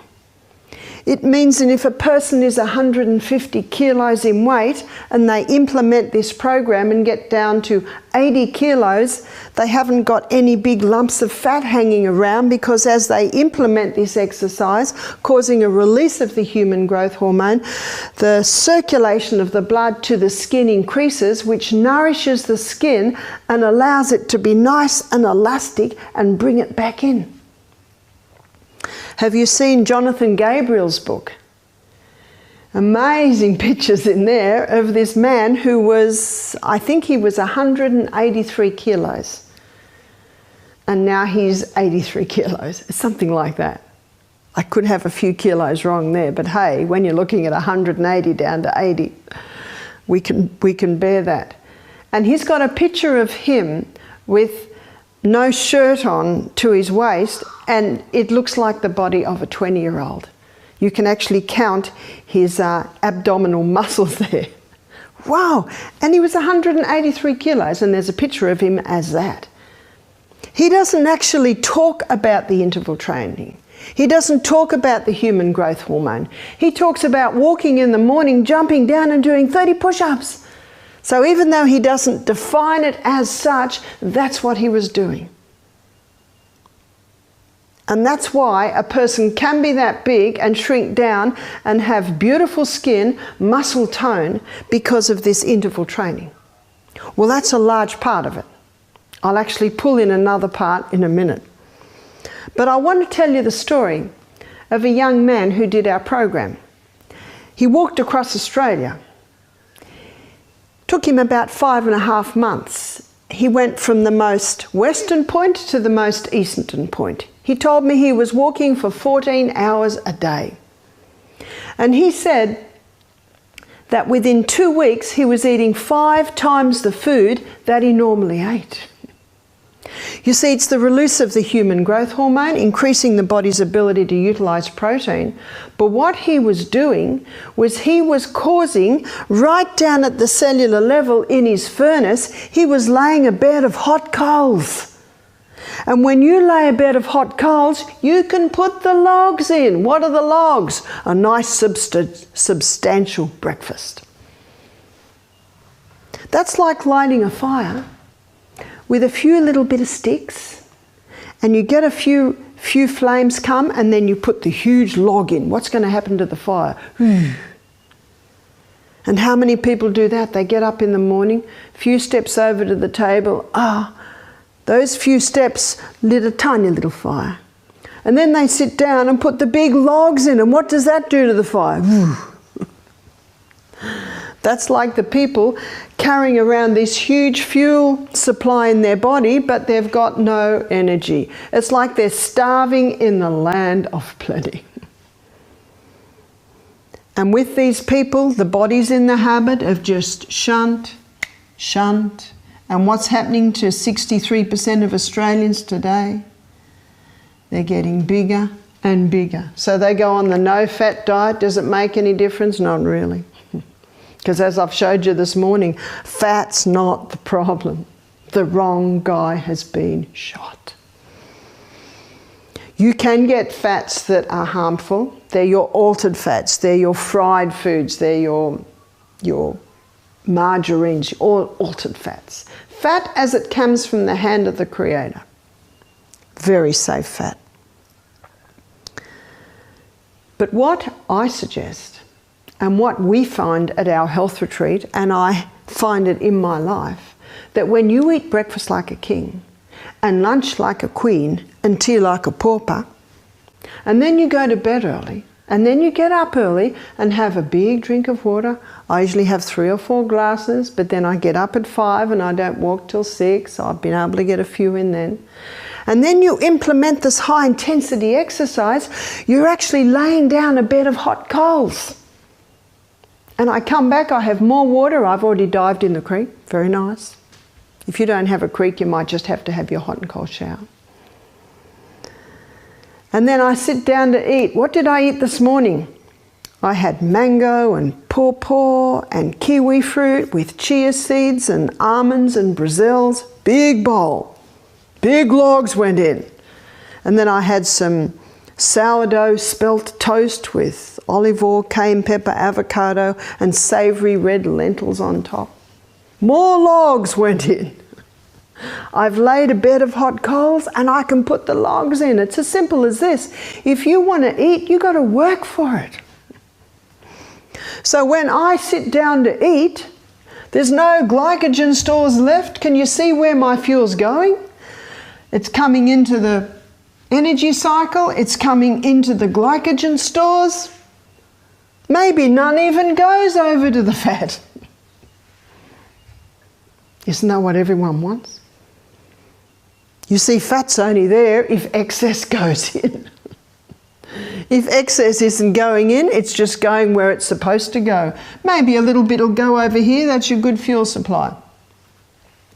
It's like when I was in Jakarta and I ate some rice that I don't think was that fresh because I got what they call the barley belly. And for 3 days I was hardly able to eat. I was very thankful that there was a few fat stores there. We need a little bit there. We don't know what's around the corner. Yep, lost a bit of weight, but that's all right. You can put that back on. So many people don't realise what I'm telling you today is how you've got to lay that bed of hot coals in the morning so that your every body function is going to work effectively all through the day. The movie stars pay $1,000 a week for the human growth hormone, but I'm offering it to you cut price today. All you need to do is implement this interval training in the morning, and that human growth hormone will be released and it stays active for 24 hours. What a bargain. Age has got nothing to do with this one. Got that? Whether you're 9 or whether you're 90, this interval training can be implemented. And we are training for something far more important than the Olympic Games. We're training for life. Most people don't make enough preparation for the latter years of their life. And I'm not talking about the house is paid off, the cars are paid off. No. I'm talking about this. Most people don't make the preparation so that the latter years of their life are going to be comfortable. Meaning the body's working. When Colin Campbell, who wrote China Study, when he started to see the dangers of sugar, the dangers of the high carb diet, the dangers of the meat eating, the dairy, he decided to stop it at about the age of 45. And his friend said, "You're taking all the fun out of life." He said, "Fun?" He said, "I'll talk to you about fun. I'm 70 now. I'm climbing mountains with my grandchildren." He said, "But the majority of my friends," he said, "about a third of them have already died, and the other ones are walking around overweight and they're taking so many tablets that they rattle when they walk." He said, "I'll tell you what fun is." And I can identify with that. I agree with that. I want my daughter Jessica to come out one morning. Maybe I'm 99 like my grandmother was. I haven't come in for breakfast, and I'm sure I'll be gardening every morning. I'm lying on the path. She comes a little bit closer. I'm dead. How nice. What a nice way to die. Maybe I've got a gardenia in my hand. You know, that's what it should be like. It should be like my mate Heck. He was, I think, 92. He decided to just sit on the lounge after lunch. He was going to mow the lawn a bit later and have a nap. After half an hour, his wife was surprised he hadn't woken, and she shook him and he was dead. Do you know, we've all got to die. Not in every single case, but in many cases, the way we live our life determines the way we die. So this makes this information so important. Dr. Doug McGuff was asked the question, what is the most important, diet or exercise? His answer surprised me. I agree with him, but surprised me that an exercise physiologist would say this. He said, 80% would be diet. 80% is diet. You cannot exercise your way out of a bad diet. And how many gyms are full of people every evening madly trying to work out or work off the bad food they ate that day? In our final lectures, I will be talking about the mind, and I will be showing you how you can increase your willpower so that you can say, no, I'm not going to do that, but I'm going to go this way. As you can see by what I've shown you, exercise is a not negotiable subject. I was having an interview with a friend of mine. He came and did our program. His name's Dave. He said, "Barbara, I do not have an hour every morning to do a 5K jog." I nodded because I knew he was going to hear this lecture. I said, "Dave, all you need is, 12 minutes?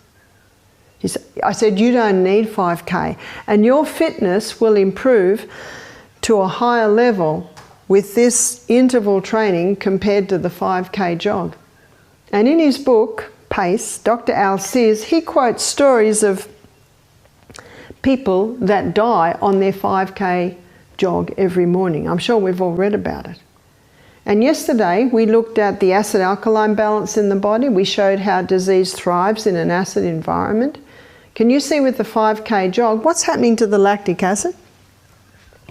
It's just building up, up, up. And there's nowhere for it to go until he has a rest. Again, as I said, it's not the odd day you might do a 5K jog, and it's not the odd day you don't. It's what you do every day that matters. And I was on a mountain climb, this is a couple of years ago. We were climbing a mountain. It's one of those mountains that you think you're to the top, but actually when you get to the top, there's another one and there's another one. An hour and a half we were walking like this. Halfway up, he had all these little machines on his wrist to monitor your heart and your breathing. He said, let me try you. Anyway, he put it on and he went. Now, at the time, I think I was about 56 and he was 35. And he did it and he shook his head, he said, "Man, you're one fit woman." It's just simple. It's got nothing to do with genetics. It's like your bank account. The more money you put in, the more it builds up. The more you put into this, the more you will get out of it. You've probably heard the old saying, when you exercise, you will receive more energy than you expend.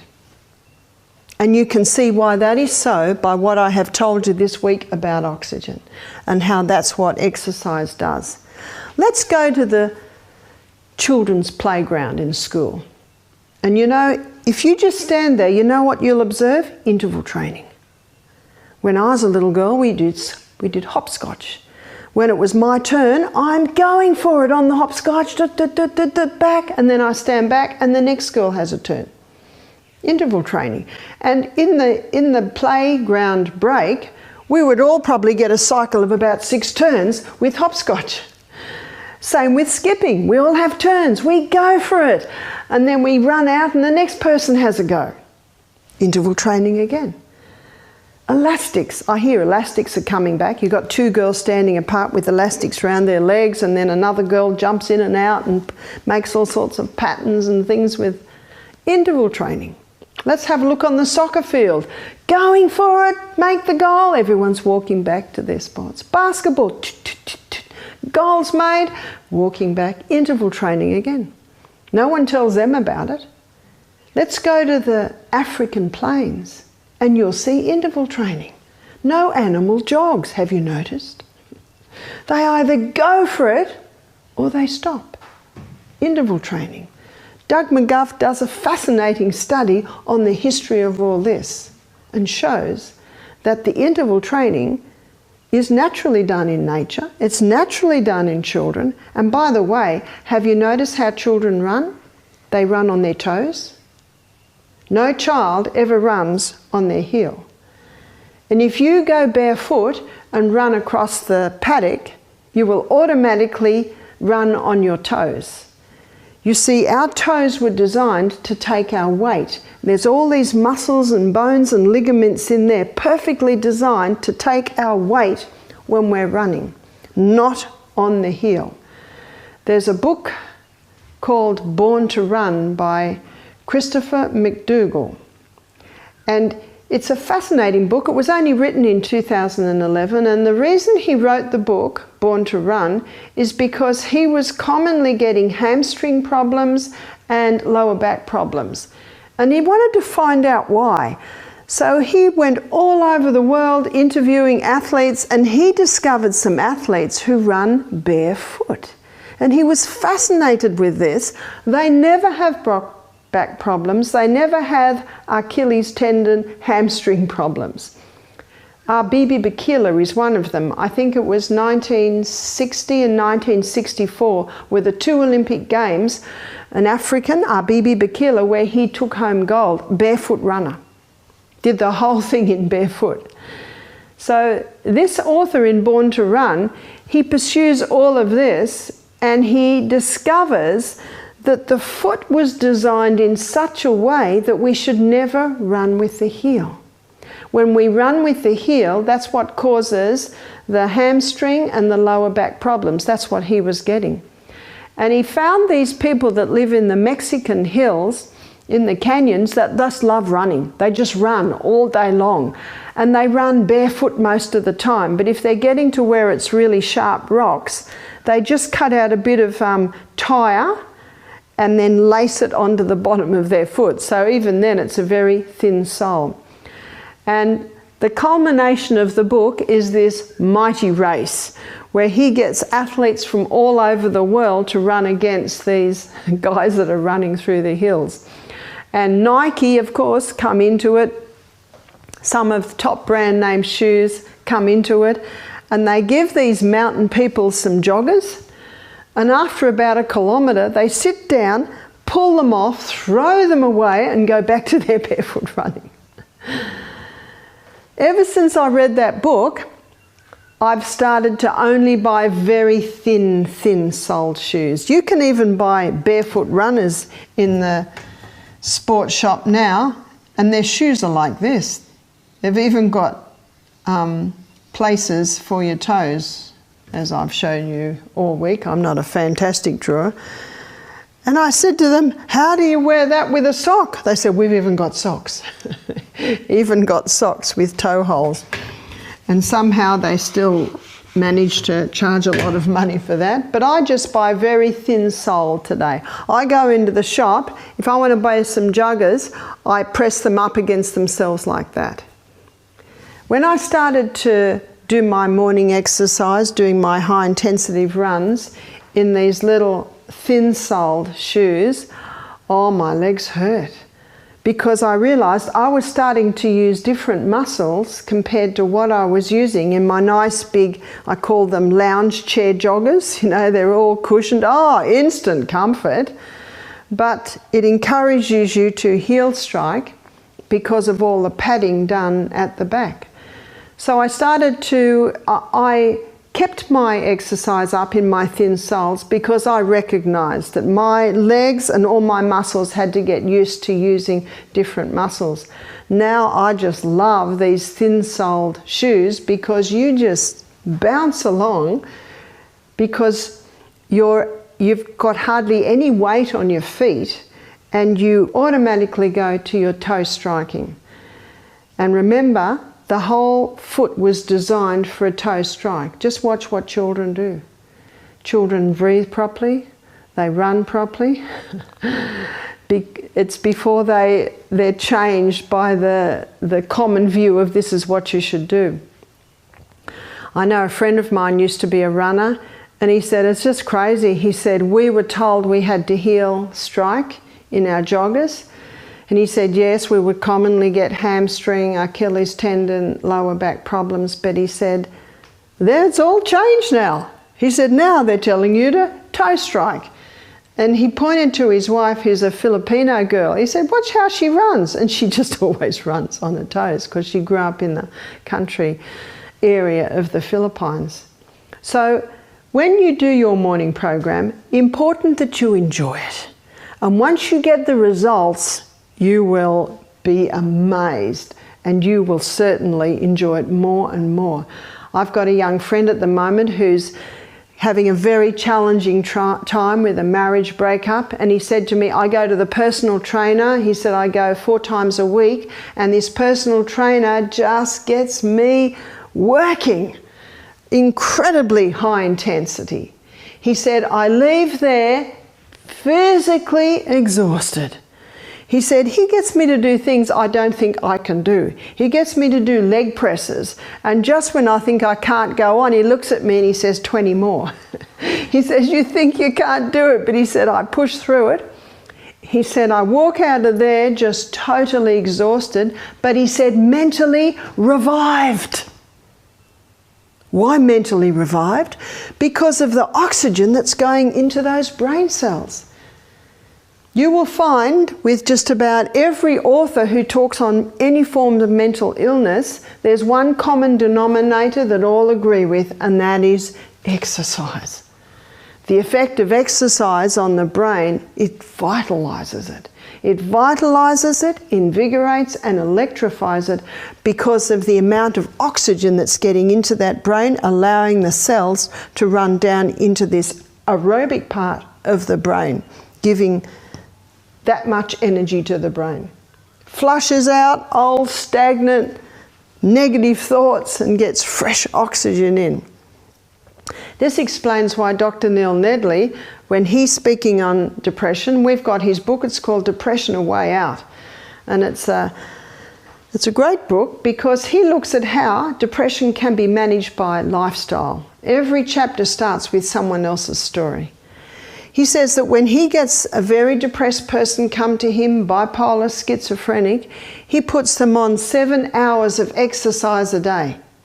Now that's not 7 hours of high intensity. There's probably a couple of bouts of high intensity here and there when they get to a hill. It might be just walking round the town several times. He says he puts them on 7 hours of exercise a day. After 1 week, they are so improved, he said they can go to a 1 hour a day maintenance dose. Now, that's cheap medicine, isn't it? People say, 7 hours of exercise a day? Well, what's a week out of your life? What's your health worth? So exercise, powerful tool in helping with any form of mental illness. One lady rang me and she said, but Barbara, I know, but I just don't feel like getting up and walking. And I said, well, sometimes you have to grab yourself by the scruff of the neck and just pull yourself out there. Just put them on, put those shoes on, just push yourself through there. Like this young man, he said when he has finished this workout, he is physically exhausted, mentally revived. There's an old proverb, it's actually found in Ecclesiastes, that says the sleep of a labouring man is sweet. And this is why when people implement this exercise, they sleep better.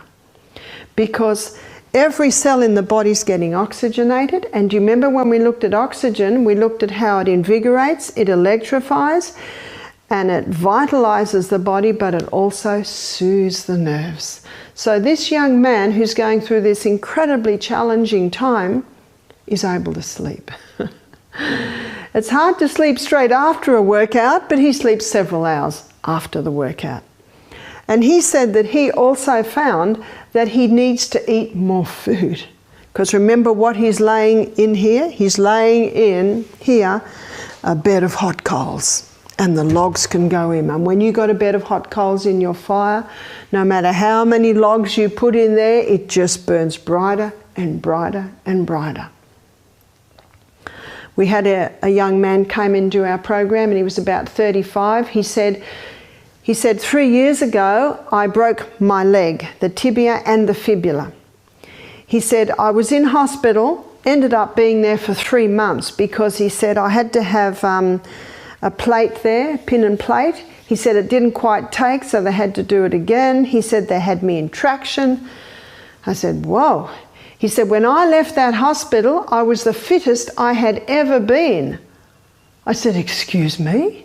You were in a hospital bed for 3 months and you left there fit? He said, yeah, I got my mates to come in. They set up this gym equipment all around my bed and he said, every hour I'm working out. So no excuse. You're in a hospital bed, still no excuse.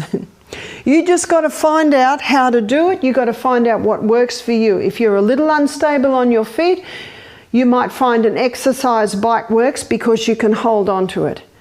In these high intensity, you can put in your weight training. You can put in your resistance training. You can put in your strengthening of the abdominal muscles training.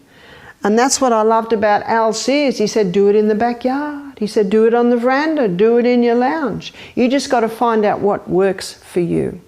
But once you are bitten, once you taste it, I can assure you now that no one will be able to deter you from such a thing because of what it'll do to your life.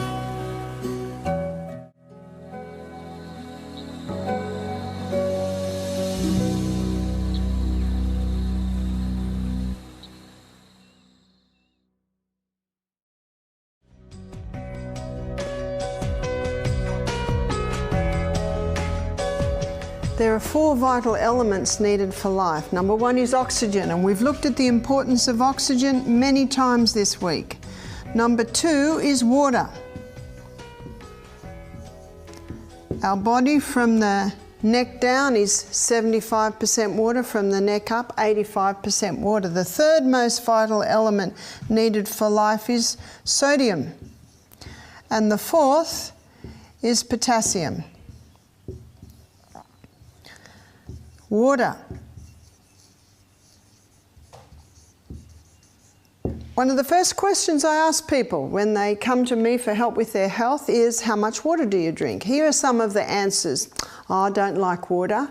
Another answer is not much. Another answer is, I don't drink water, or I'm visiting the little house all day.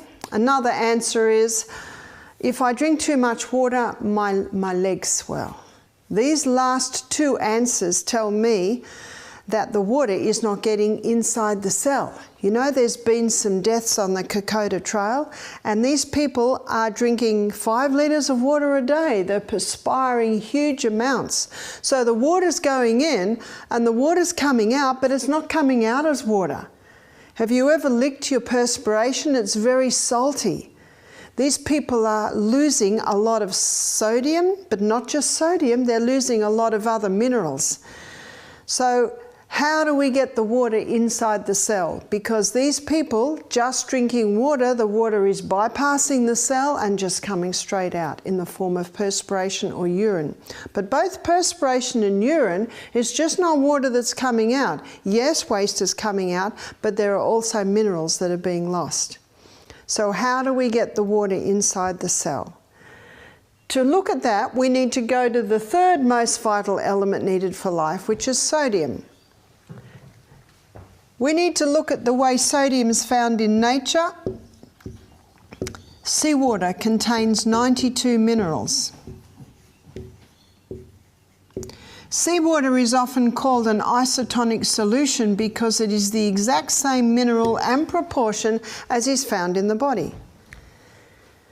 Of those 92 minerals, 30% is made up of sodium, and approximately 50% is made up of chloride. Because sodium chloride makes up the largest amount of the minerals, when the water is evaporated from the seawater, the first crystals formed are sodium chloride. And so what happens is usually that is scooped up, it is bleached white, aluminium is put with it so it runs freely. There's your table salt. Table salt contains 2 minerals, and those 2 minerals are sodium chloride. Sodium chloride are such harsh minerals that if you were to inject sodium chloride straight into the veins, you would kill the person. Sodium chloride, they are both essential to the body. Sodium's the third most vital element needed for life, but we need to be taking sodium into our body the way it's found in nature, with all of its other minerals. The salt that we use is Celtic salt, and Celtic salt contains 82 minerals. That's pretty close. Where are the other 10? They're in such pico proportions, barely measurable, that it's impossible that a few are lost. But hey, 82 is still a lot closer to 92 than 2. As I said, sodium and chloride are both important. Sodium is used everywhere in the body. It's in its largest abundance on the outside of the cell. We call that extracellular fluid. And the largest concentration of mineral inside the cell is potassium. Potassium is found in rich abundance in all your fresh fruits and vegetables. Chloride, our hydrochloric acid, is made from chloride, so chloride is important. So often people are told that they need to stop salt. Why are they told to stop salt? Because they're having too much of the sodium chloride, too much of the table salt. And because it's in an imbalanced form, it's causing an imbalance in the body, right down at the cellular level. Sodium chloride are such harsh minerals that they kill the taste buds. They're harsh when they're by themselves. They're harsh when they're not balanced with all the other minerals. Have you noticed that people that use a lot of table salt, they put it on everything, and they put it on even before they taste the food? Do you know why? Because it kills the taste buds. No wonder they can't taste anything. So the more they use it, the more they have to use. Whereas Celtic salt, with all of its minerals, awakens the taste buds. You can get other salts like Himalayan salt. It has about 82 minerals. There's a Murray River salt, and they're both like pink flakes. It's got about, I think, 75 minerals. So there are a few salts. If you're not sure on the mineral balance of your salt that you're buying, just ring the manufacturer and ask him for a mineral analysis of his salt. No, salt is important. There's a verse in the Bible that talks about salt. It's Matthew 5, chapter 5, verse 13. It says, "Ye are the salt of the earth. If the salt hath lost its savour, wherewith shall it be salted? It is henceforth good for nothing but to be cast out and trodden under foot of men." How does the salt lose its savour? I would like to suggest that this salt has lost its savour. It's Old English. It's lost its minerals. And what does the Bible say it's good for? Henceforth good for nothing, but to be cast out and trodden under foot of men. No, we need salt as it's found in nature with all of its other minerals. And this salt brings a balance. When someone is not having enough potassium, and if someone is not eating any fresh fruits and vegetables, their potassium levels go down. And if that same person is putting table salt on everything with its high sodium and chloride, sodium levels rise. Notice that there's a bilayered membrane around every cell, and in that membrane there are sodium-potassium pumps that basically look like that. And these pumps are constantly working like this, causing the sodium and the potassium to be monitored at the right levels. But if someone is getting too much sodium and not having enough potassium, then the concentration of sodium rises, the concentration of potassium lowers, and because of osmosis diffusion, too much sodium starts to merge in to the cell. When too much sodium merges into the cell swells. There's your high blood pressure. Your doctor is right. Table salt will increase blood pressure. But the answer is not no salt, because if no salt happens, then sodium levels go too low, and the little bit of sodium that is found inside the cell, it drops too low, and then the cell swells. So no salt and table salt both can contribute to high blood pressure. We need to be having salt in its balanced form with all of its other minerals. And I think you'll agree with me, what's a baked potato without salt? What's avocado and tomato on sourdough spelt toast without salt? Salt awakens the food. And your hydrochloric acid is made from chloride. We cannot digest properly unless we're having adequate salt. Lining the gastrointestinal tract are villi. On those villi are receptor sites, and these receptor sites are to take the glucose through and into the blood.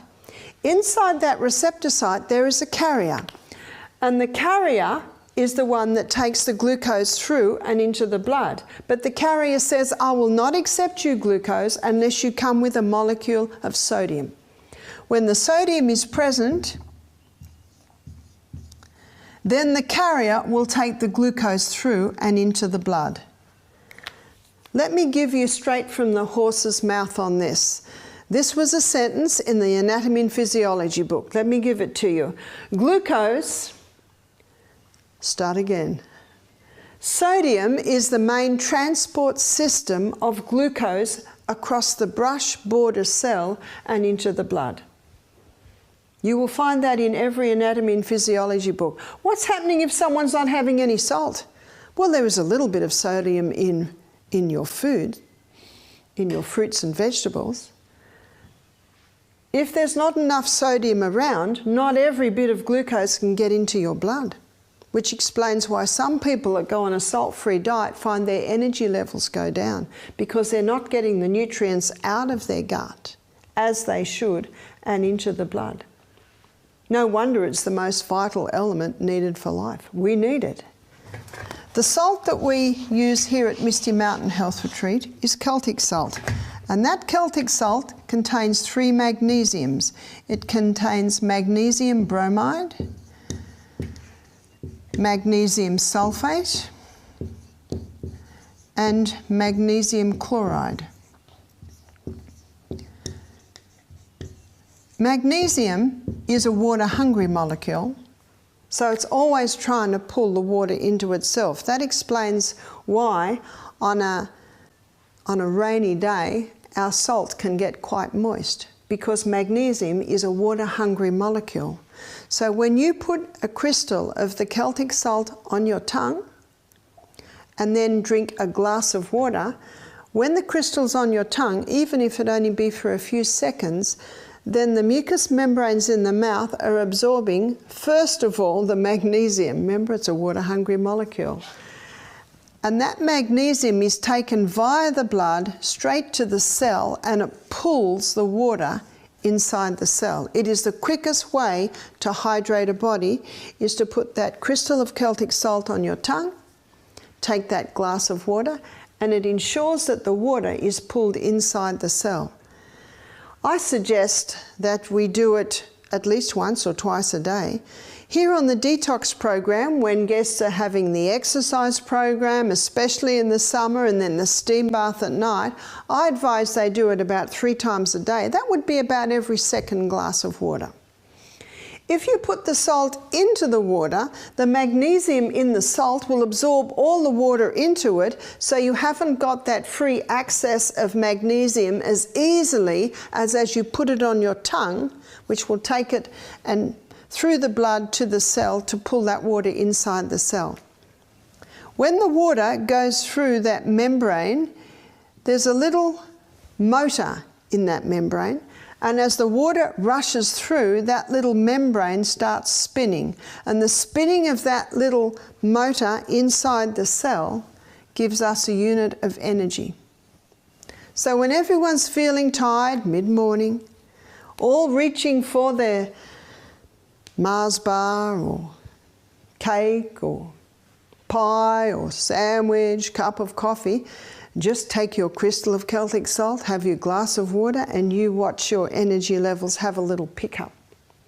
Because as we saw the other day, that stomach needs a rest between meals. It doesn't need more food. It needs water. And often the body doesn't know the difference between water and hunger. That's why if it's between meals and you're hungry, just have a glass of water. If you're feeling tired, have that little bit of salt before you have the water, and it'll pick you up. That's why if you're going to go and walk the Kokoda Trail, make sure you have a little bag of salt crystals, Celtic salt crystals in your pocket. Celtic salt has more magnesium than the Himalayan salt or the Murray River salt, and you can see it because it's just a lot wetter. The other salts do have magnesiums, but not quite as much as the Celtic salt. So if you're going to put the Celtic salt crystals into your grinder, just dry them out in the oven first before you put them into your grinder.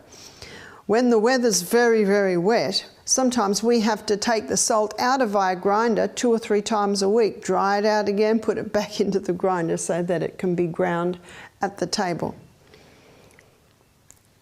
When you think about seawater, that it's called an isotonic solution, which is it's the exact same mineral and balance and proportion is found in blood, found in the intra and extracellular fluid in the tissues. You can see why in the sailor's manual it says if you're shipwrecked to start sipping little bits of seawater straight away, and it will keep you alive for many days. But if the person waits 3 days till they're very dehydrated, then drinks a whole glass of water, you can see that that will put the mineral balance in and out of their cells way out, and they certainly can start to go a little bit mad. Also in the war, If the Navy had wounded men that needed a blood transfusion, they would transfuse with seawater. Remember, it's the exact same mineral balance and proportion as is found in the body. I have an interview in one of our books of a Dr. Lalangri, who is a French doctor who's written a whole book on salt. He said, there are no salt issues in France, because he said in France we use the salt from the Celtic Sea. He said there are 3 books in France written by doctors on salt. There's no salt issue. He said, because we use the mineralised salt. He said, if someone's got high blood pressure, I put them on the mineralised salt and it can balance it out. It's only when sodium is in an imbalanced state or lost its savour, as the Bible verse says, that it becomes a problem. So when you think about it, we cry seawater, we sweat seawater, baby swims in seawater. It's this same mineral balance. What about calcium? It cannot get into the cell by itself. It needs vitamin D. When vitamin D is present, calcium can be pulled inside the cell, and when it comes into the cell, all the other minerals piggyback on the back of it. What about glucose? Glucose can't get into the cell by itself. It needs insulin. Insulin's the key that unlocks the door to allow the glucose inside the cell. How many people today are sick through ignorance? How many people are not drinking water because their feet swell or they're visiting the little house? If you have that little bit of magnesium in the form of the Celtic salt 3 times a day, the water will get into the cell and the feet won't swell and the person's not visiting the little house quite as much. But how many do not realise that? So they're not drinking enough water, they're not having the whole salt, and the highest source of magnesium in the vegetable kingdom is your dark greens. They're not in the sunshine because many Aussies are scared of the sun today. One lady told me that every time she goes out to put the clothes on the line, she has a hat on, sunglasses, white gloves, so the sun's not even touching her. So many people are vitamin D deficient. As a result, calcium and mineral deficient. Do you remember on our first lecture I showed you that a lot of research is showing that 92% of DNA damage is from the mineral deficiency? Is it because of the calcium deficiency? Because of the vitamin D deficiency? That's why the detective hat has to go on. Why are these things so?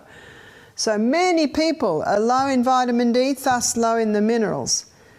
Many have been given the wrong message on fat. They've stopped the fat, so they're hungry all day, so they're overdoing the carbohydrates, which overworks the pancreas. The pancreas getting weary, stops producing the insulin, and the glucose can't get in. Can you see this scenario? Water can't get in, minerals can't get in, glucose can't get in, and when you think about it, this is the CBD. This is the central business district of the whole of the human body, inside the cell. The body says, we've got a crisis here. We can't get the basic nutrients and requirements for this CBD to function in. So the body says, we've got one more thing up our sleeve. We'll just force it in. What's that called? Blood pressure. That's what blood pressure is. It's a pressure building up to force these things in the cell because we're at a crisis level. So what is the cause of high blood pressure? There are many causes. But let me write this down for you so you can put it together. High blood pressure. And with some people, it'll be every one of these points. And with some people, it won't be. That's why the detective hat has to be put on. High blood pressure can be caused by dehydration. In dehydration, little capillary networks shut down to try and conserve full blood volume. That builds up pressure. High blood pressure can be caused by no salt. High blood pressure can be caused by table salt. High blood pressure can be caused by no greens, no magnesium, water can't get in. High blood pressure can be caused by no sun. No sun, no vitamin D, minerals can't get in. High blood pressure can be caused because of inactivity. When you exercise, you get the circulation of the blood out of the internal organs or areas of the body and out to the extremity, which takes pressure off the heart. High blood pressure can be caused because of a high sugar, high carbohydrate diet. We'll say high sugar, high wheat. Earlier in the week I showed you how this wheat is getting that blood sugar level up too high, wearing out the pancreas. It can be caused because of a no-fat diet with probably small amounts of margarine, and of course no fat is referring nothing at all. No fat, we'll say, or margarine. Wow. You see, there's more to high blood pressure than meets the eye. High blood pressure can be caused of constant distress.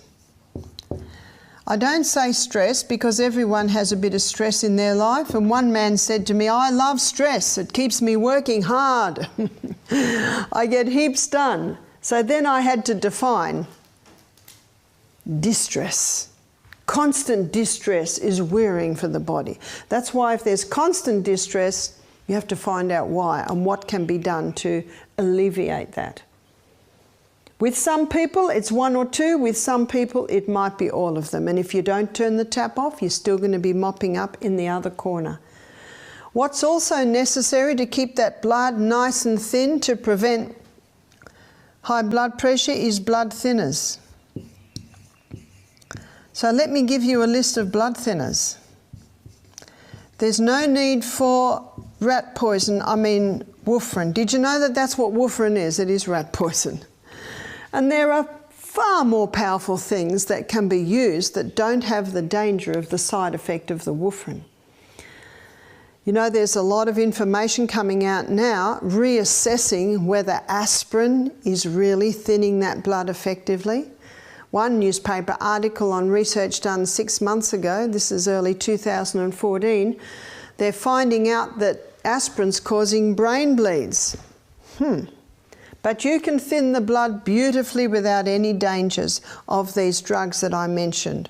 Water. Ideally 2 to 2.5 litres per day. I'm going to define water in a minute. That keeps the blood thin. And as we looked at earlier in the week, it needs to be taken between meals, not with meals. Celtic salt, or the whole salt, together with water, keeps that blood nice and thin. Cayenne pepper. Cayenne pepper is a remarkable herb. You might be familiar with Jethro Kloss's book, Back to Eden. Jethro Kloss devotes half a page to every herb, 10 pages to cayenne pepper, a remarkable herb. A fantastic blood thinner. It is known to strengthen arterial walls. It's even known to repair heart muscle. If you're not used to it, just have a little bit every day. You'll get used to it. I'm used to it now. One person said, but it burns. I said, not for long, just for a few minutes. It'll pass. You know how the police were using capsicum spray? Do you know that after that experience, the criminal who got the capsicum spray in his eyes, he would have better eyesight? Yes, it debilitates. Oh, yes, it hurts. But the next day, he'd be able to see better. Yes, if you're brave, you can try it. Cayenne pepper in the eye. It doesn't sting for long, briefly, and it never hurts. One doctor in Back to Eden, he said it's impossible to abuse cayenne pepper and it will never burn. It feels like it is, but it will never harm the tissues. Garlic, there's a lot of information coming out now, has been really for the last 10 years, on what a powerful herb garlic is regarding the blood and regarding the heart.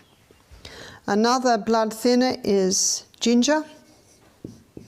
Ginger's a remarkable herb. It's a potent anti-inflammatory herb, but it also is a blood thinner. So you can grate some ginger, pour boiling water on it, delicious tea.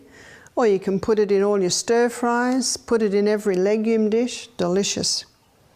And yet it's thinning your blood. Omega-3, with its 3 double bonds, is a blood thinner. So there's your chia seed, there's your flaxseed, and the nut that is the highest in omega-3 is the walnut.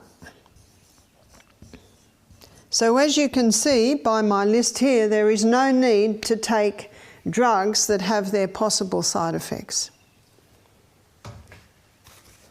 We need to keep that blood nice and thin. Remember, it's the life of the flesh.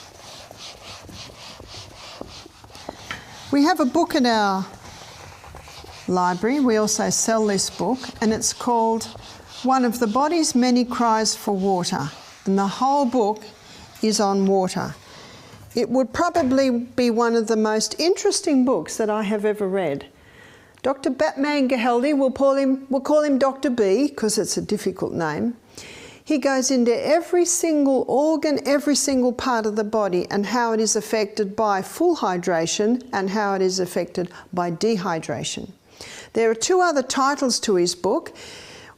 Well, the first title is One of the Body's Many Cries for Water. The other title is He's Not Sick, He's Thirsty. Another title is Don't Treat Thirst with Medications. He was a political prisoner in India. I think it was early 80s, late 70s, early 80s. And in the hospital, there were a lot of sick people, and he only had one thing that he could use, and that was water. So no matter what the problem was, he'd give them a glass of water. 15 minutes later, he'd give them another glass of water. 15 minutes later, he'd give them another glass of water. He only did it because that's all he had. But he noticed as the days and the weeks went by, people were recovering. People with constipation were no longer constipated. People with stomach ulcers were no longer suffering from stomach ulcers. You see, the lining of the stomach has a thick mucosa wall on it, and mucus is 99% water. And he shows in dehydration, it's one of the first places that we lose water, is the stomach.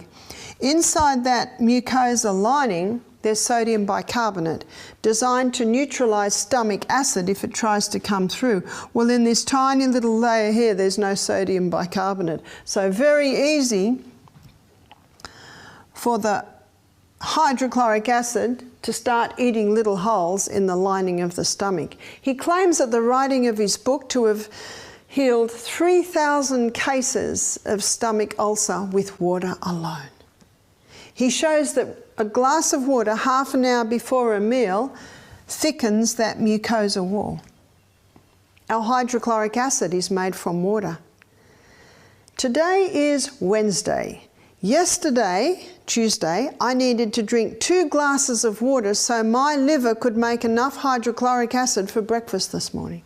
Yesterday, I needed to drink 2 glasses of water, another 2, so my liver could make enough hydrochloric acid for lunch today. And if a person eats 3 meals, that's 6 glasses of water the day before just to make the digestive juices. Wow. That's only digestion. That's not even mentioning all the other body parts. You see, our water loss in a day, I looked at this a little earlier, so I'll recap it. Out of the kidneys, our water loss in a day is approximately 1.5 litres. Via our skin, it is approximately 0.5 of a litre. Out of our colon, it is approximately 0.3 of a litre. If someone has diarrhea and are diarrheaing a lot, it could come up to 0.5, even 1 litre. And out of our lungs, for every exhalation there is moisture, 0.2 of a litre. So that's a 2.5 litre loss every day. And have you noticed we've got no reserve tank on the back? The only water that goes in is the water we put in. And that's what Dr. B's book is all on. He says one of the first places it's felt is the stomach. Another, of course, is digestion. when we don't have enough water to make the digestive juices, which are the enzymes that break our food down. He also showed that in the pancreas, it is affected by dehydration. Let me show you.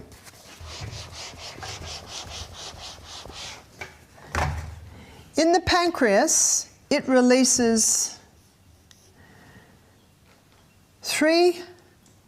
it releases 4 digestive enzymes in the gut. So we'll put gastrointestinal tract. In the pancreas, pancreatic lipase is released, and it does the final breakdown of fat. Pancreatic amylase does the final breakdown on starch. And trypsin, I'll just do a trip here, it does the breakdown of protein.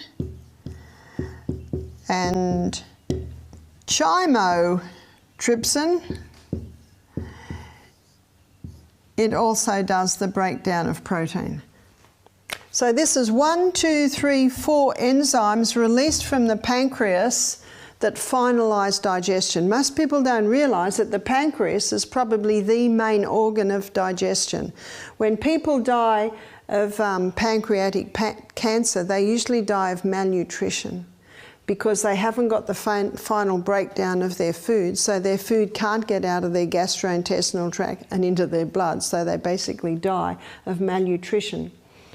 The pancreas also releases 2 hormones from the blood, and this is glycogen and insulin. Now those hormones are released into the blood, and they're the ones that control our blood glucose levels. If they go too high, insulin gets it down. If they go too low, glycogen gets it up. These hormones are constantly balancing the glucose levels in our blood. Very important organ is the pancreas. All of these hormones and these ones here are made from water. So a person can develop diabetes, digestive problems, all because they're dehydrated. Let's move on down to the colon. One of the main functions of the colon is to take water out so stools are formed. If the body is dehydrated, more water gets taken out than should be taken out, then we get rabbit pellets, cement, basically there's constipation. Very difficult to have 3 evacuations a day, which Dr. Kellogg said is a necessity if you're having 3 intakes a day in a dehydrated person. Dr. B also showed that dehydration is felt in the brain. Our brain is a hydroelectric system. No hydro, no electricity. A person can suffer from depression, negative thought patterns, because they're dehydrated. Something else happens in dehydration with the brain, and that is the brain cells shrink. And when the brain cells shrink, that hurts. It hurts very much. When I say to people, do you get headaches? A common answer is, oh, only if I'm dehydrated. Dehydration is also felt in the lungs. Here are the little bronchioles. At the end of each bronchiole, there are alveoli, and they look like a little bunch of grapes. And that alveoli is where that gaseous exchange takes place. So when we breathe in, they fill up with oxygen. And over those little alveoli are a little capillary network. And what the blood does is it picks up the oxygen and drops the carbon dioxide, then we breathe it out. It's a fascinating system. And Gray's Anatomy says we have 300 million of these. But in each little alveoli, there's a droplet of water. And because of the surface tension of water, do you understand the surface tension of water? When I trained as a hairdresser, I had to learn about surface tension of water. When you put water on your scalp, it doesn't really get through because of the oil. You put shampoo on, it breaks the surface tension of water, and of course it can get through. Because of the surface tension of water, And this little minuscule droplet of water in the alveoli, when you breathe out, the majority of your carbon dioxide is breathed out. And so you can get a full quota of oxygen back in. In dehydration, we don't have that little bit of water. So when the person breathes out, they can't breathe out all their carbon dioxide, so that when they breathe in, they're not getting as much oxygen as they could be getting. So here's another point with the most vital element needed for life. We need to be well hydrated to be able to get that oxygen, and we need to be having the proper salt and all of its minerals for the cell to utilize that water. So you can see they all interact with each other. We need all of them. I had a man do our program, it was a few years ago now, he's 44, and he had 3 main problems. He had a very congested chest. You see, in dehydration, to try and conserve the water loss with each breath, the little bronchioles shrink up. He had chronic headaches. You see, the cells shrink when we're dehydrated. And he had lower back pain. Did you know that 75% of our upper body weight is held in our lower back by water? So in a dehydrated body, there's not as much water there that should be there, and the back hurts. The lower back gets painful. So he had these 3 main problems. I said to him, how much water do you drink a day? He said, I don't drink water. I said, no water? He said, no, I don't drink any water. He said, I don't like it. He said, I have a lot of headache tablets and I drink it down with Coke and cups of tea and coffee. Aha. And he was living on the pills because he had so much pain here, he had so much congestion here, and he'd having antibiotic after antibiotic. Do you know, on last night on the news, 7:30 report stated that because of a little boy who nearly died from too many antibiotics, they're saying now doctors must stop prescribing so many antibiotics. It said last night on the news that Australia is the highest user of antibiotics of any country in the world. Isn't that incredible? Can you see what's the use of the antibiotic if this man's remaining dehydrated? That's why the detective hat has to be put on. Why are these things so?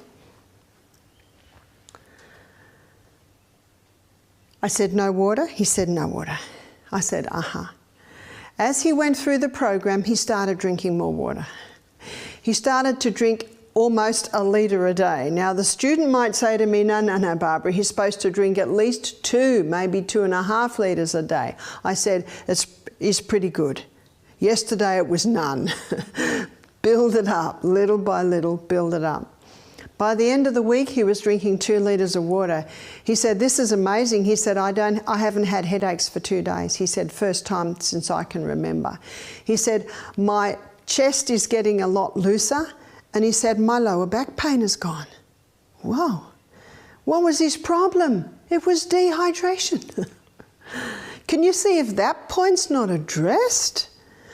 The osteopath who's trying to fix his back isn't going to go far. The doctor or the naturopath that's trying to fix his lungs aren't going to go far. The neurosurgeon that's taking scans of his brain to try and find out why it's working is not going to get anywhere when it's just water. If someone has headaches and say to me, but I drink 2 litres of water a day, my answer to that is, well, it's not the water. Let's go one step further and find out what it is. And it could be many things. That's why we have to be detectives. Have you ever seen Hercule Poirot, Agatha Christie's detective? He notes things no one else looks at. There's a little thread on the carpet. There's the little nick in the curtain. And everyone's rolling their eyes at the silly little things he's looking at. But in the final assessment of finding who did the crime, those little points in the puzzle turn out to be some of the most important pieces of information. We need to be private investigators. We need to be Hercule Poirots. We need to look at every point. I don't think we should run ourselves ragged finding every little point, but when you start investigating, you start to get an idea. And it was not hard to find out why this man was having his problems, especially at the end of the week when his lower back pain was gone, his headaches were gone, and his chest was almost totally clear. It can take a little bit longer for all that to come up. I saw him 6 weeks later. He jumped out of the car, he had a huge smile on his face. He had a big bottle of water in his hand. He said, 3 litres a day. He'd got his life back. It can be that simple. And that's why anyone that comes to me for help, I go through these 8 laws, because these are the true remedies.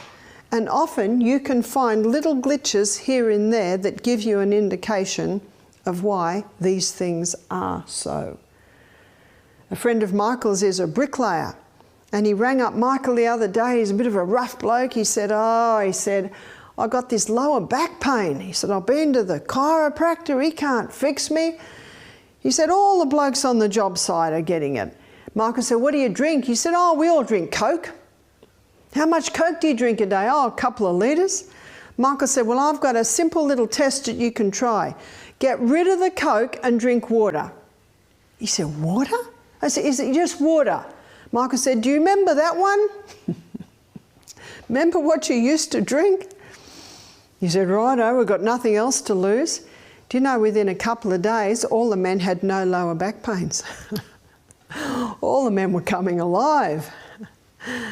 The work on the workforce improved. The output improved.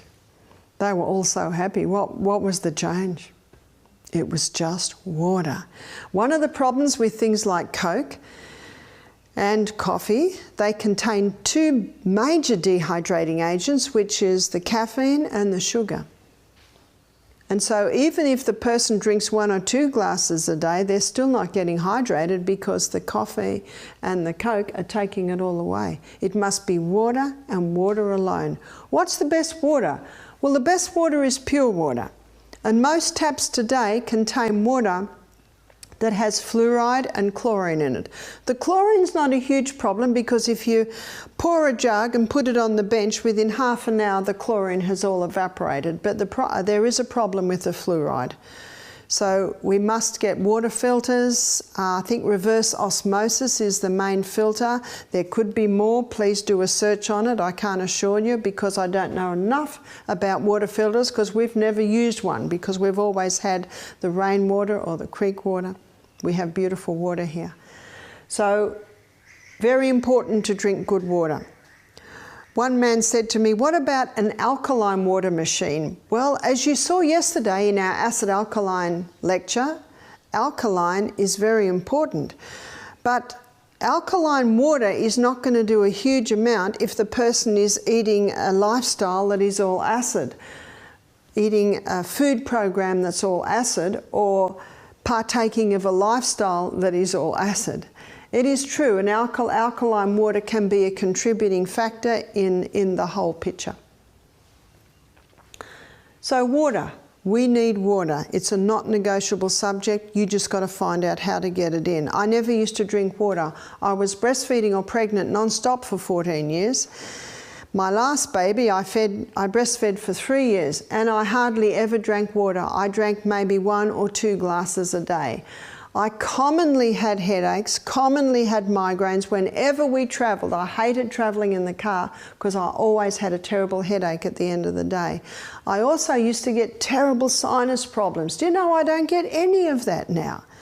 When I discovered the importance of water drinking, little by little I started to implement it. I used to say to my friends, I've just discovered a new medicine. The kids aren't getting colds anymore, a whole lot of things happening. And they said, what is it? I said, water, just water. How many people get up in the morning and they don't have water? And in the morning is the most dehydrating time of the whole day. The best way to take water in is little by little by little by little. Your body can utilize it better. It's like a plant. If this plant was dry and I put 500 ml of water in there, we know where it would go. It would all run out the bottom. But if I put a half a cup in and then I come back and put another half cup in, then I come back and put another half cup in, I can maybe get nearly a litre in there without any running out. And it's the same with the body. Little by little is the best. The only time I will drink a whole glass of water at once would be when I wake up in the morning. Have you ever slept on a mattress on the floor? And in the morning you lift up the mattress and it's all damp underneath? That's the water that you have lost in the night. That's why you have to be very careful of your bedroom, because of the water that's coming out of your body in the night. That's why we always fold the bedclothes back and allow the bed to have a good air, have the windows open. It's even better if you can have a bedroom that has sun coming into the bed to purify it and air it. Important to try and get the mattress in the sun at least once a year.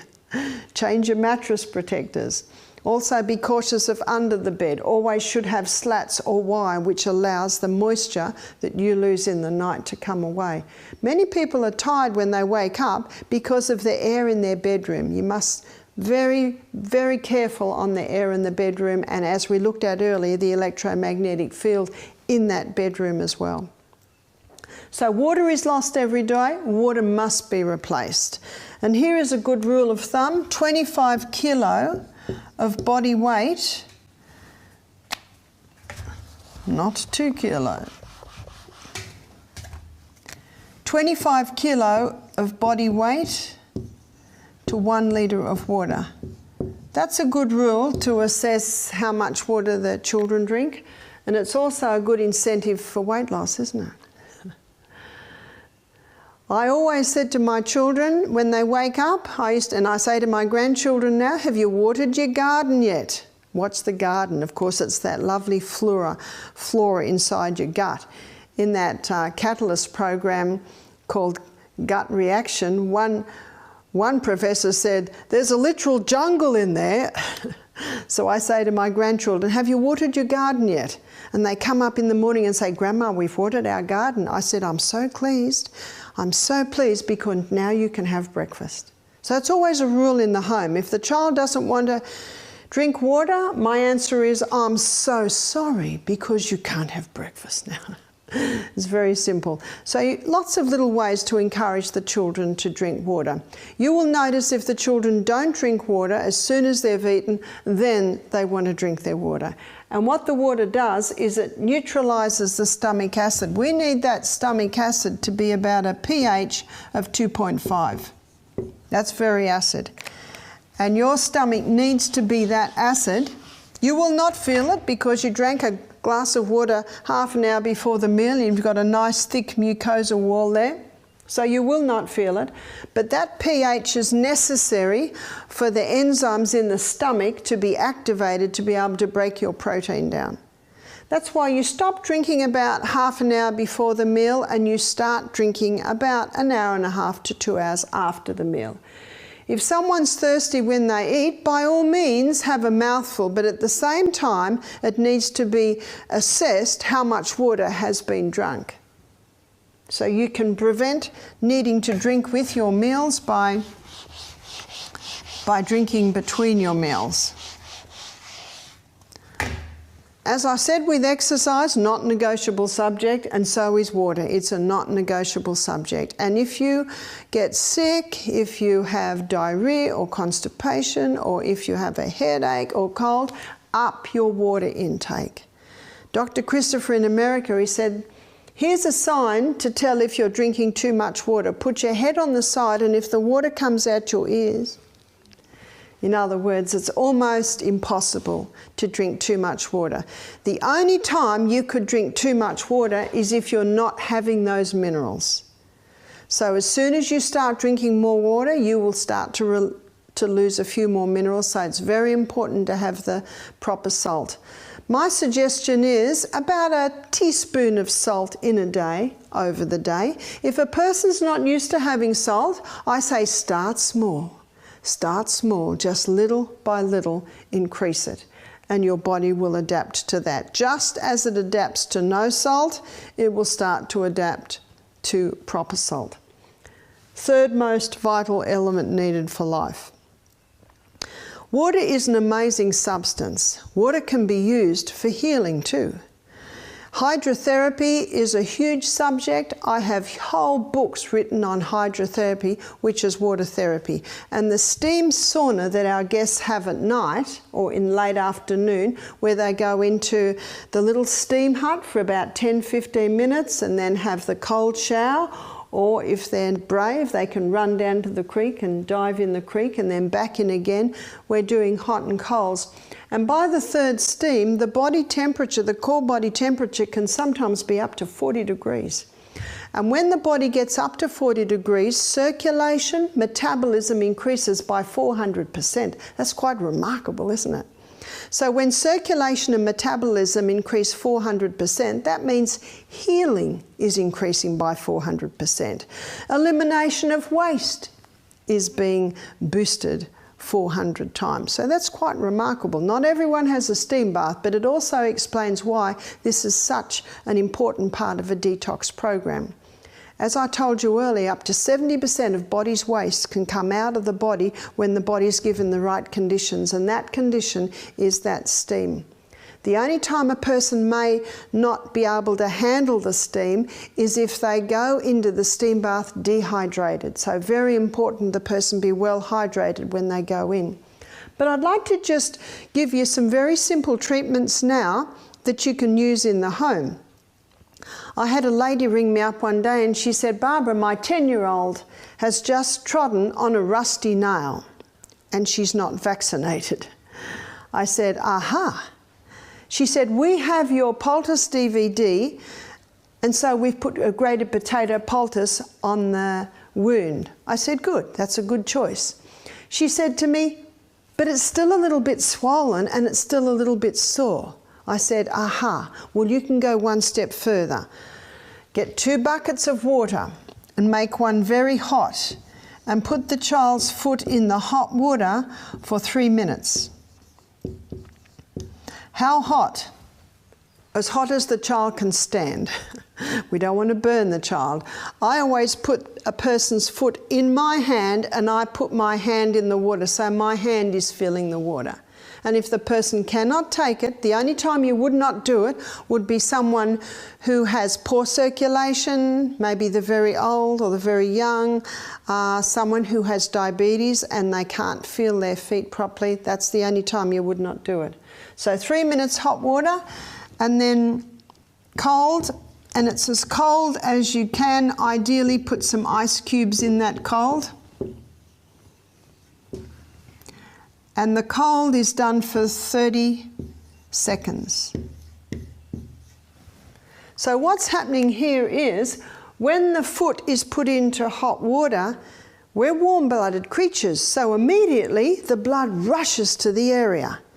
And when the blood rushes to the area, fresh blood's coming in, and fresh blood is bringing more oxygen, more nutrients, more water, more white blood cell, and as it pushes the old out, it's throwing off the waste. Can you see that?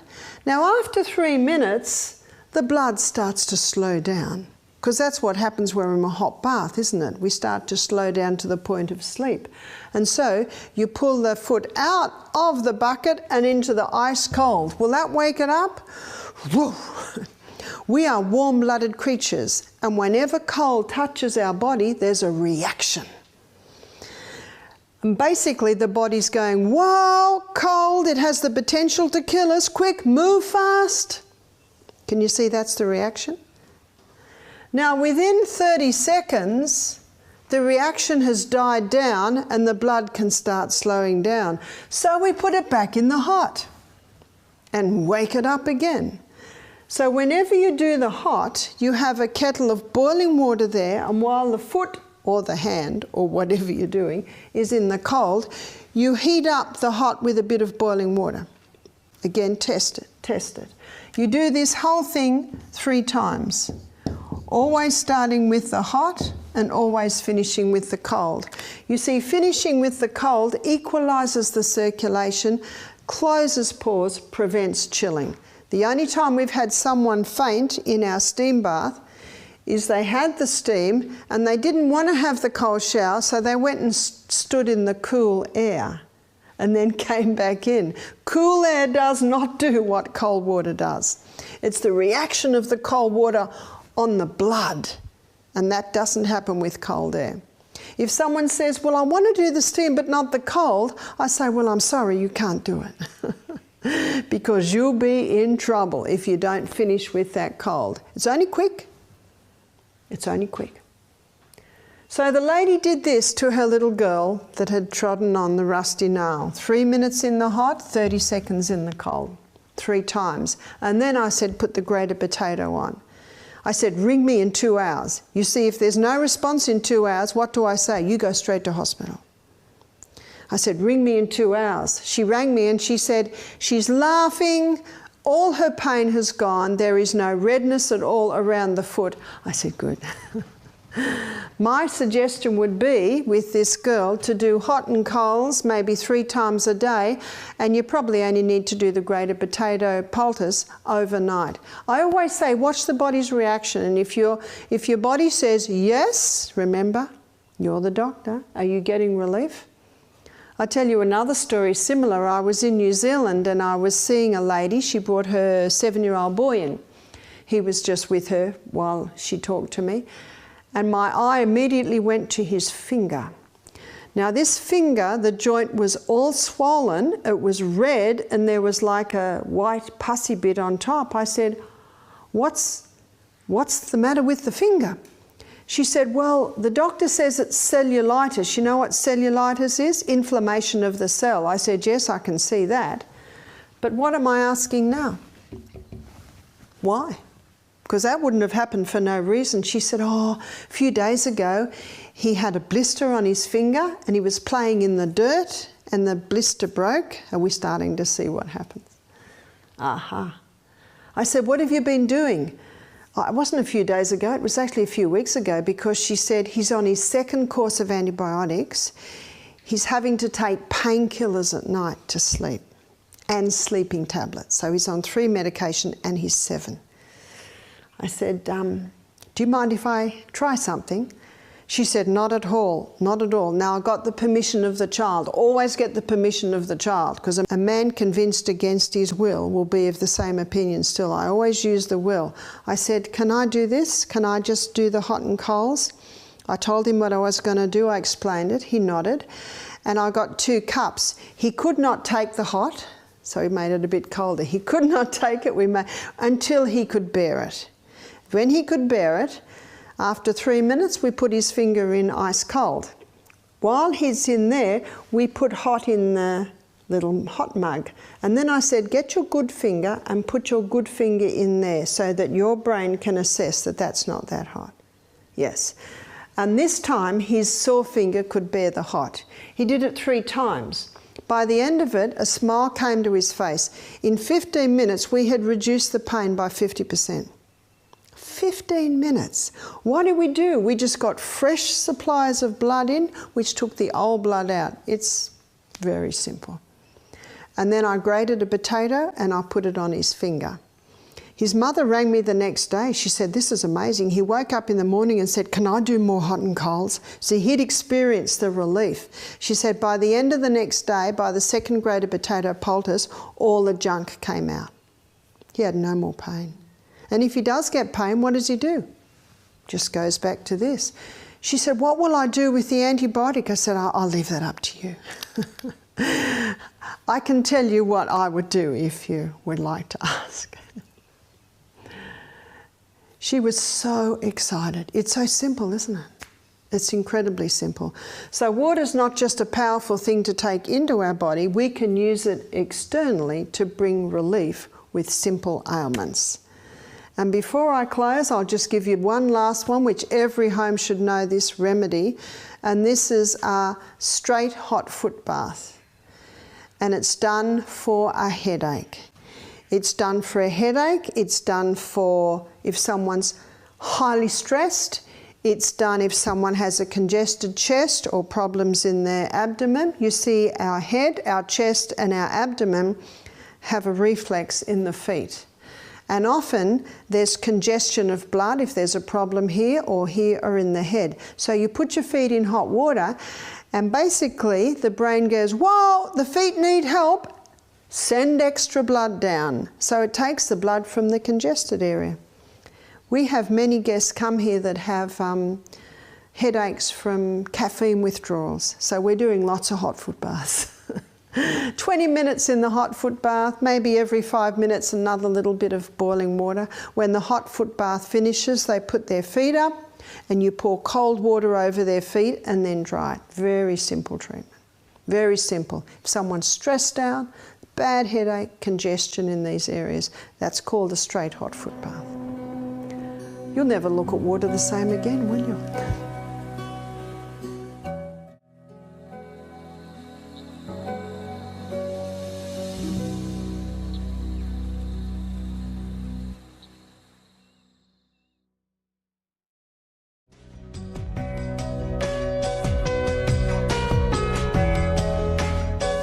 The human body was designed to heal itself, and it will heal itself if you give it the right conditions.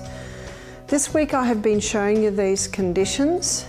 The human body will deteriorate, but this week I've been showing you how you can slow that down. But the human brain need never deteriorate. This is shocking news for most people.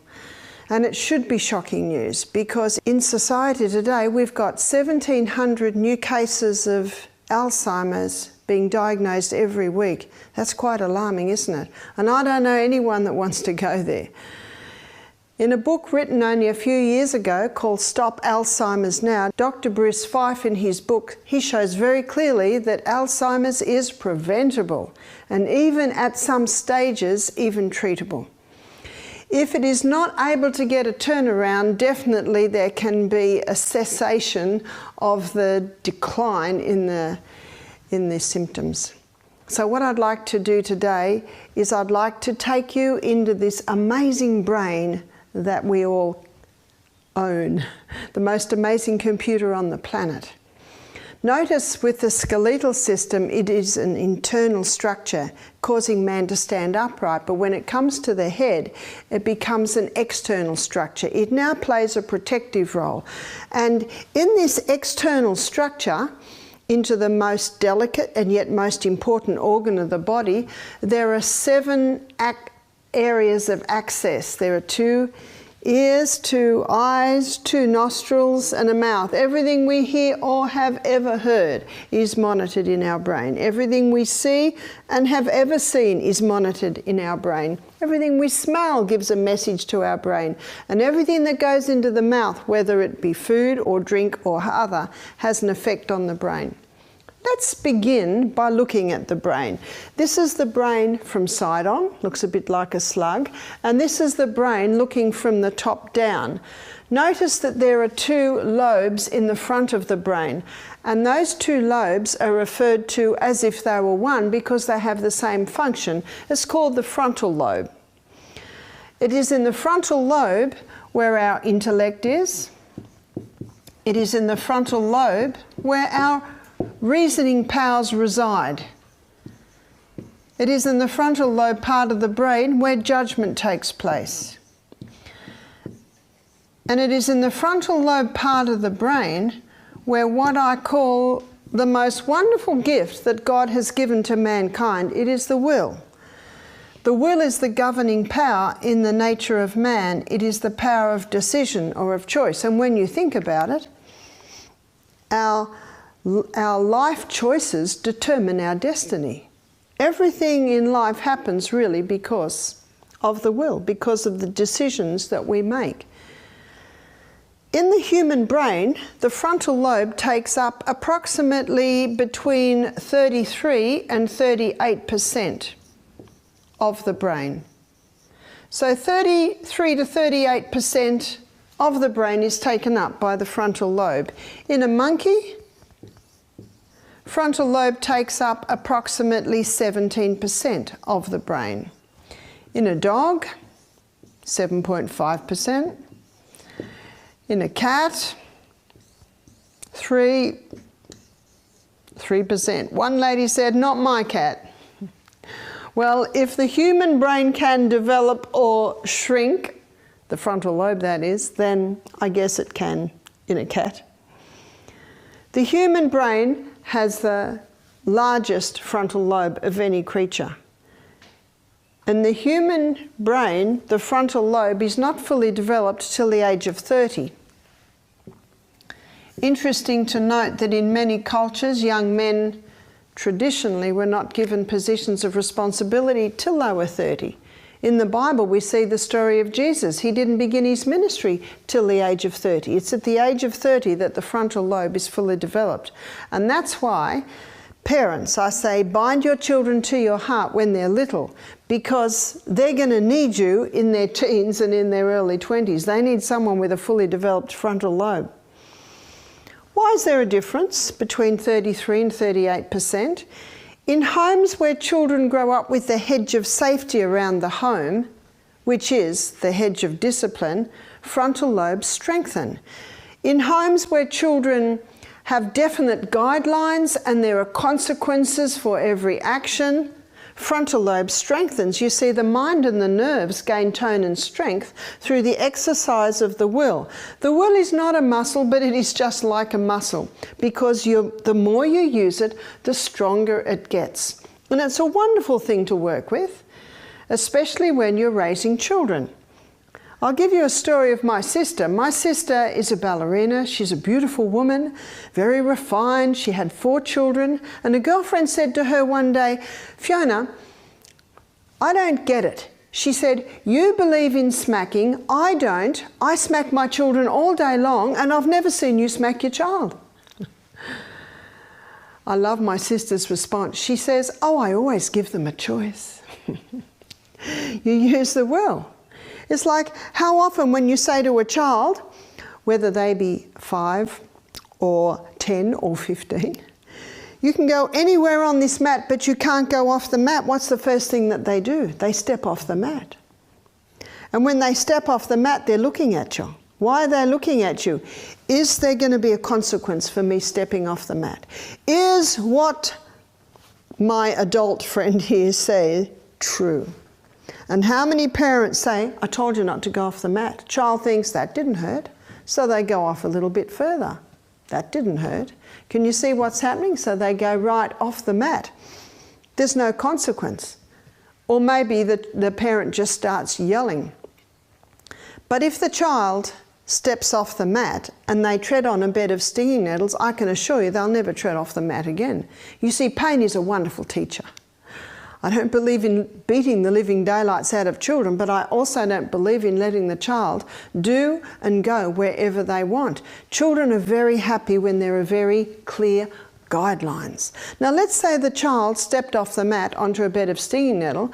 Next time the child wants to tread off the mat, memory was painful. So the child exercises self-control and does not tread off the mat. Can you see why discipline teaches a child self-discipline?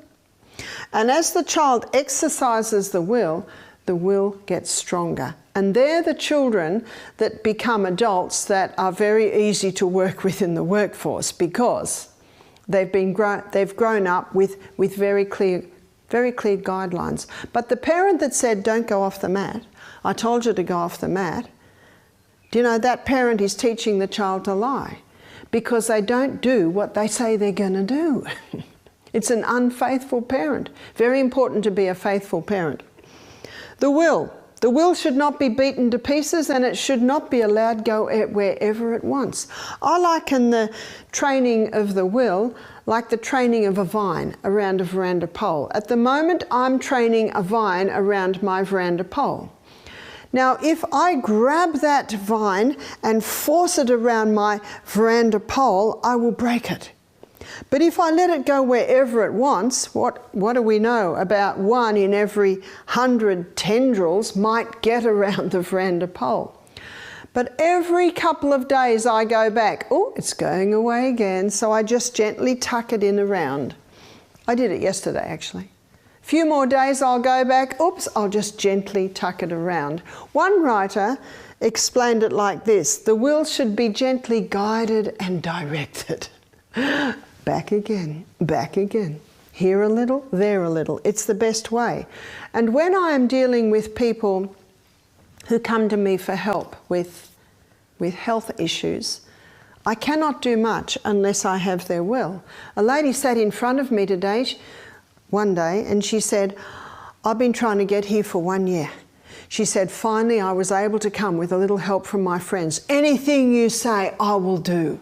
What have we got there? What do they say? Where there's a will, there's a way. And I've seen people heal dramatically because they've got a will. And then there was the other lady, she sat in front of me crying. I said, what's the matter? She said, I don't want to be here. I said, I've never had anyone say that. I've had plenty of people say I've been wanting to come for a long time. So my next question was, well, why are you here? Oh, my sister and my mother, they wanted me to come. I said to her, you know you have liver cancer and bone cancer. Well, I don't feel like I have. I said, would you like me to drive you home? Because I thought, what's the point? What's the point in being here if you don't have a will to do it? It's a powerful way to help people, but actually it's the only way you can. In the frontal lobe part of the brain, this is where our self-control is. That's why with exercise it gets nice and strong. It's in the frontal lobe part of the brain where foresight is. And of course that's why we make a decision not to do it. Even a child, if they tread off a mat and there's a stinging nettle bed there, they don't tread off it again. You see, that's foresight. I would like to tread off the mat, but I remember what happened last time. See, there's a little bit of memory and there's a little bit of foresight. Don't want that pain again. It's in the frontal lobe part of the brain where our organisation skills are. We've got a book in our library, it's called Have a New Kid by Friday. It's a fantastic book. You can get it in the Coorong bookshop by Keith Lehman, and it's just black and white. It's just cause and effect. And at the end of every chapter, there's a testimony of about 5 parents saying, I had a new kid by Friday. And of course, what's happening? The parents are now just giving consequences to actions. It's as simple as that. We know there's a lot of trouble with raising children today, and it's why Keith Lehman's book, Have a New Kid by Friday, is so popular. It's why Super Nanny is so popular. It's why Dr. Phil is so popular. And really, it's all saying the same thing, that there must be a consequence for every action, whether it be good or whether it be not so good. It is training that will, gently guiding and directing that will. You can see that the frontal lobe part of the brain is a very important part of the brain. One writer called it the crown of the brain. It's actually the part of the brain that makes us who we are, because it's where we make our decisions. And really, our decisions determine our destiny. So let's have a look today at what can affect the frontal lobe. We don't have to worry so much about damage because we've got a very hard skull here. And even when we do fall or hit that skull, there are 7 layers of fascia, which is like thin balloon type material around the brain. So when we do fall, and by the way, there's fluid between each, there's a cushioning effect. The problem arises when there's a continual beating of the brain, like in boxing and often in rugby league. And there's a condition called rugby migraine. You may have heard of it. But everyone knows it's brain damage. It's just a continual banging on the brain in different areas. Muhammad Ali, you know, his interviews in the latter part of his career, there wasn't much sense, was there? And he got Alzheimer's. Alzheimer's really is neurodegeneration. His was obviously physical.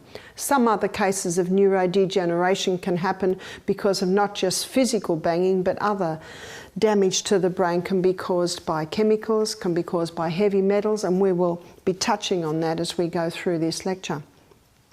So we don't really have to worry too much about physical damage, but what we do have to be concerned about is everything that goes into our through our orifices and into our brain is having an effect. In this first lecture today, I want to have a look at what's going in the mouth. In our next lecture, we're going to have more of a look at probably the mental and the spiritual aspects. So let's see what goes into the body that can damage the frontal lobe. Sugar. How could sugar damage the frontal lobe? Especially when most people realise that the brain consumes a lot of glucose. In fact, it consumes 15 times the glucose of any other cell. It's allowed to, it's headquarters. It's making a lot of decisions, isn't it? But the problem arises in the fact that there's only a 2-minute supply of glucose. That's all the brain has.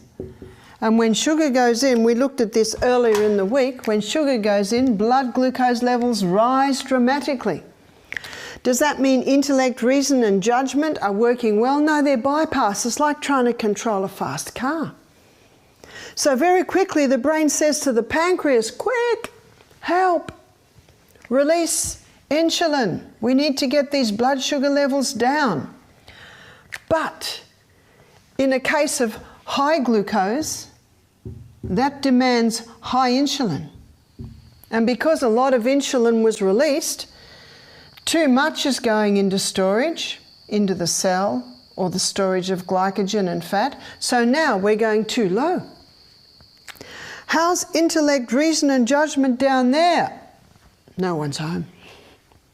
This is when the kids are bouncing off the wall. This is when the kids are scrapping and fighting and not doing anything that you say.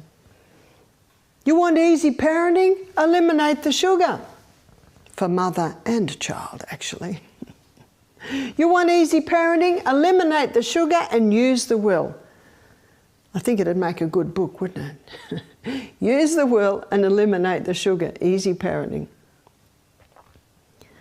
What's happening is pancreases are wearing out, but not only pancreases are wearing out, brains are wearing out. Dr. John Tintera, he's a British endocrinologist, he made the quite alarming statement that no one should go on psychiatric medication until they've had a glucose tolerance test first. Wow.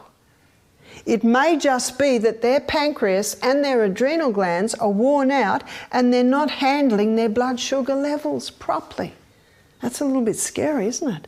That's why William Duffy's book is called Sugar Blues, because sugar causes the blues. That's where it is. It's a brief transitory high, but it's a long, slow low. That's the blues. You could also call the blues depression. There is one hormone, insulin, that gets the blood glucose levels down. Number one. The pancreas releases glycogen. That's designed to get the blood glucose levels up again. The adrenal glands release adrenaline. That's another hormone that can get the blood glucose levels up again. The adrenal glands also release noradrenaline, another adrenaline that can get the blood glucose levels up again. Number 4, the pituitary gland releases the human growth hormone. It can also get the blood sugar levels up again by releasing fat. The thyroid gland releases thyroxine. Thyroxine is a hormone that will release fat stores to get glucose up. You see, the thyroid gland controls metabolism. When metabolic rate runs too low, thyroxine is released to release fat stores to give glucose. One hormone to get the blood glucose levels down again. And God knew that we don't want to be down there. And so there are 5 hormones. Actually, there's a 6th one, and that's cortisol. Cortisol is also from the adrenal glands. 6 hormones to get it up again. But you know what's happening today? Pancreases are worn out, so the glycogen's not available. The adrenal glands are exhausted because of the human being is dependent on the crutch, which is caffeine, sugar, to get those artificials high. So the adrenal glands are exhausted, so adrenaline, noradrenaline, cortisol are exhausted. The person hasn't exercised for a long time and the human growth hormone's forgotten what it's supposed to do. the person's got a mouthful of mercury fillings, which is gobbling up all the selenium, so the thyroid gland cannot convert iodine to thyroxine, which it needs selenium to do. And the other thing that can affect the thyroid gland is the lady might have been on the pill for 10 years, and high estrogen opposes thyroid function. So can you see the blood glucose levels go down, the pancreas says, nah, we're out of glycogen, adrenal gland says, we're exhausted, bank account's empty, there's no adrenaline, that's supposed to be adrenaline. There's no noradrenaline left, there's no cortisol left. Quick, we'll go to the pituitary gland. Sorry, there's no human growth hormone, it's actually forgotten what to do. Quick, thyroid gland, you're our last resort. The mercury and the high estrogen have stopped that. So where does the person stay? Down there. God did his best. He gave us all these hormones to get it up. Many people, in ignorance granted, are down there. And the very things they take to try and give them a lift are actually exhausting those hormones even more. It's a tragic state, isn't it? And that's how sugar affects the functioning of the brain, particularly the frontal lobe. As we looked at earlier, wheat can get it up even higher and plummet it even lower. There's a book called Grain Brain, and this author, he looks at the effect of wheat on the functioning of the brain. And he shows you how there's amylopectin A, which we looked at earlier. Remember, amylopectin A gets the blood sugar level up very high. Amylopectin B in bananas and potatoes. Amylopectin C, which is in your legumes, nice. And that's the one we want. Our brain, because of it can only have a 2-minute supply of glucose, it needs that long, steady, constant, sure supply of nutrients. And wheat and sugar do not give it that. In his book, the author has stories of psychiatrists who've taken their schizophrenic, bipolar patients off wheat and getting a 50% recovery rate. That's why the book's called Grain Brain. Caffeine. How many Aussies woke up to these three this morning? Toast and jam and a cup of coffee, yeah? Cereal with milk and sugar and a cup of coffee. You go into any cafe, breakfast cafe, and you'll find the majority of Aussies are having those. As I said, many are sick through ignorance.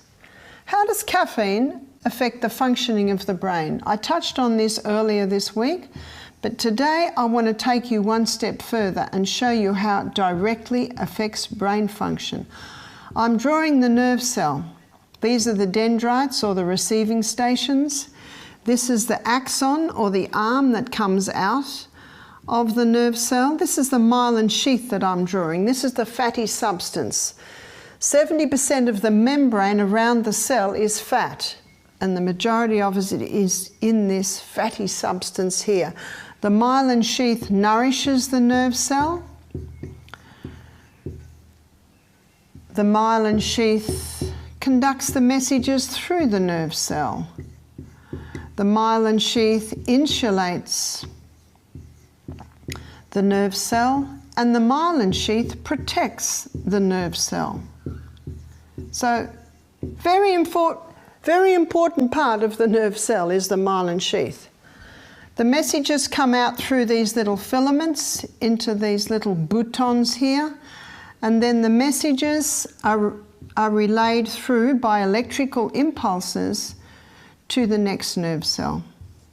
One nerve cell has the ability or the potential to communicate with 20,000 other nerve cells. It's quite phenomenal. It's an amazing brain that we have. What caffeine does is that interferes with these little neurotransmitters. The neurotransmitters come in from the next nerve cell, the previous nerve cell, sent down the arm into the little boutons, and then they're released and communicate, give their messages to the next nerve cell. That can happen at 200 kilometres an hour, and sometimes we need it to be happening that fast. We've got a book called Caffeine Blues, and the author in there, he likens the effect of caffeine on the nerve cell to someone who's, say, on safari in Africa. They're with a party, they're separated from their party, they turn a corner and there's a tiger on the path. What would happen in the body? Whoa! Adrenaline response. Very quickly, adenosine levels rise. Adenosine is the neurotransmitter that acts like a fuse box. And when you're in a crisis, fuse box has to go, so adenosine levels drop when you meet a tiger on the path. The other neurotransmitter that's affected is acetylcholine. And acetylcholine is a neurotransmitter that has to do with frontal lobe function. We're in a crisis. We need our intellect, reason and judgment sparky, because we're going to make a decision that'll probably save our life. Hopefully.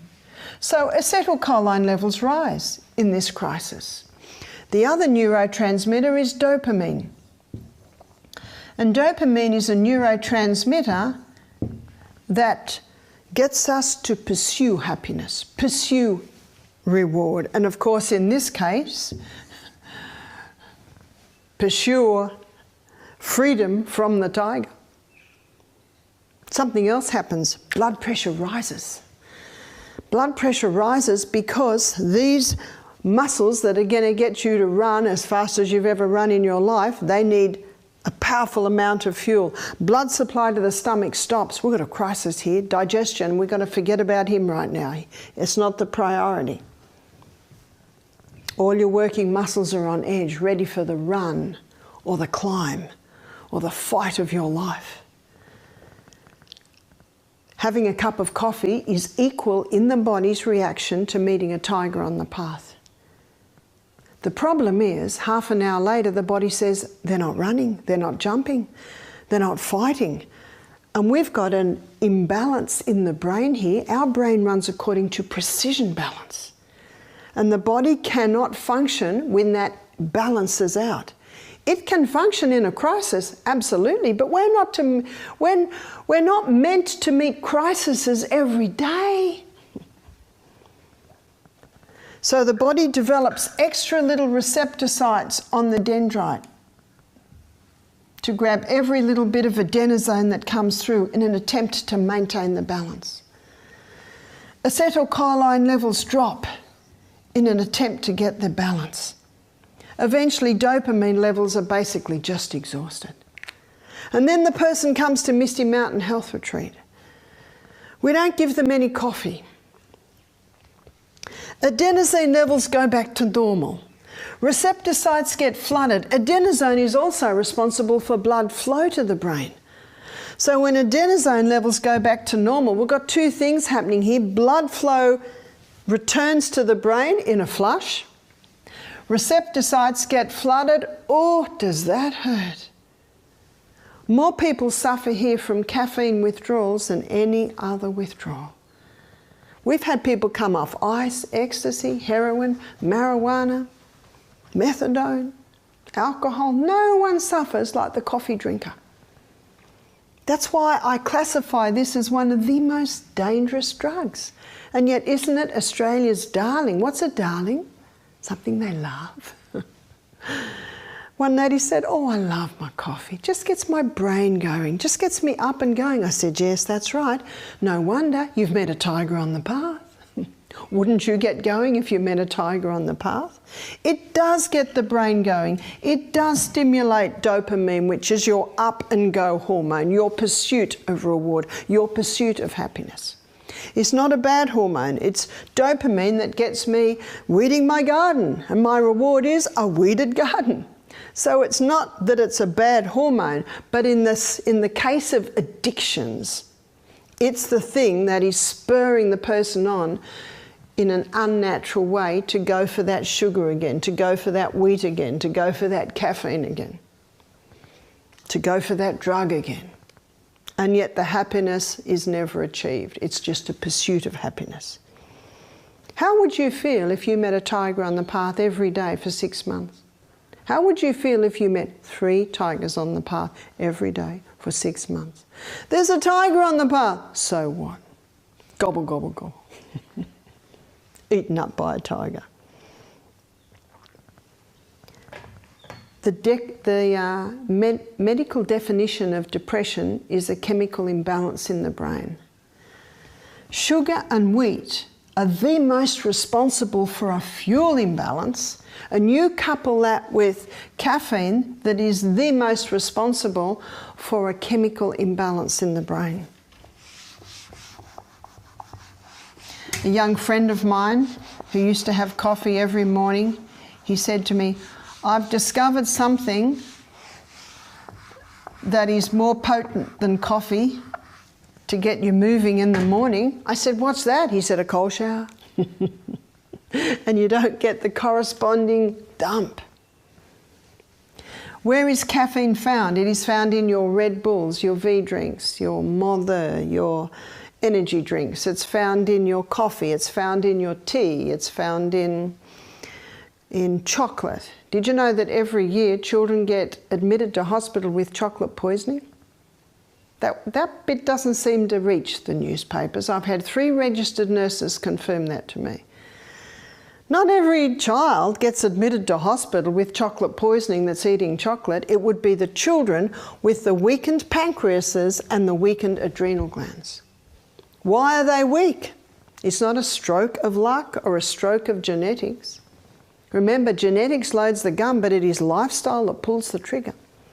Even if we were born with some genetic flaws, and by the way, we all are, and we all know we are, you need never pull the trigger. It is lifestyle that pulls the trigger.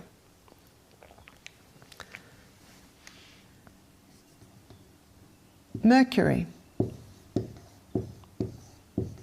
Mercury is a neurotoxin. Neurotoxin means brain poison. So if you do go to a dentist and he tries to put mercury in your mouth, you have every right to say no thank you. And if he says why not, you can say it's a neurotoxin, and he said, but it's in such small amounts. The next answer you can give him, I love the one-liners, and you need one-liners at the dentist because your mouth's open. There's no safe dose of mercury. It's the 3rd most toxic metal on the planet. Why don't they have mercury thermometers in hospitals now? They've been banned. Why don't they have the cave anymore where you could go and walk on the pool of mercury? Because people would come out of there vomiting. People would come out of there with headaches.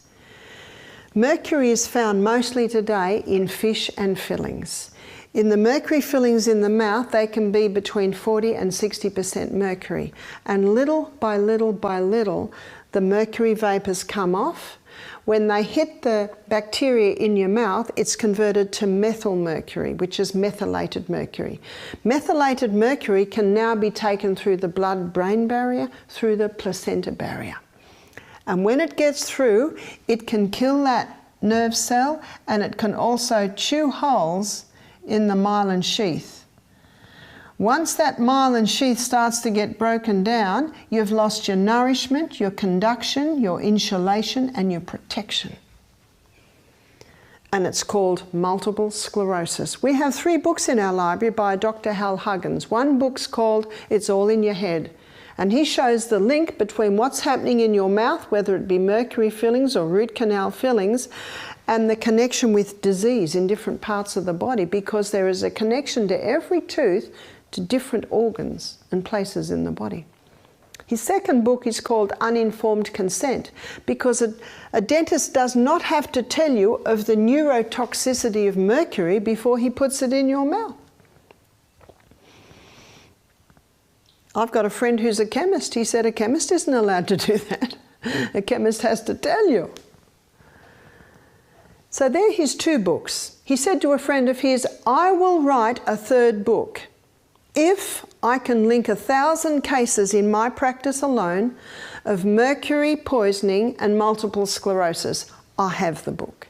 It's called Solving the MS Mystery, and it is 1 inch thick. And he shows very clearly the link between multiple sclerosis and mercury. Not every person with mercury fillings in their mouth gets multiple sclerosis. It's just the nature of the beast. It's the nature of us human beings. You see, there are different threads that come together to make us who we are. There's no safe dose of mercury. So if it is in your mouth, my suggestion is find a biological dentist and remove the mercury. Won't you get a blast? You get a little bit of a blast, but at least then it's gone. And little by little, if you're having a highly nourishing diet, which is lots of vegetables, some fruit, your proteins, legumes, healthy fats, little by little, the body can eliminate the mercury out of the tissues. Alcohol.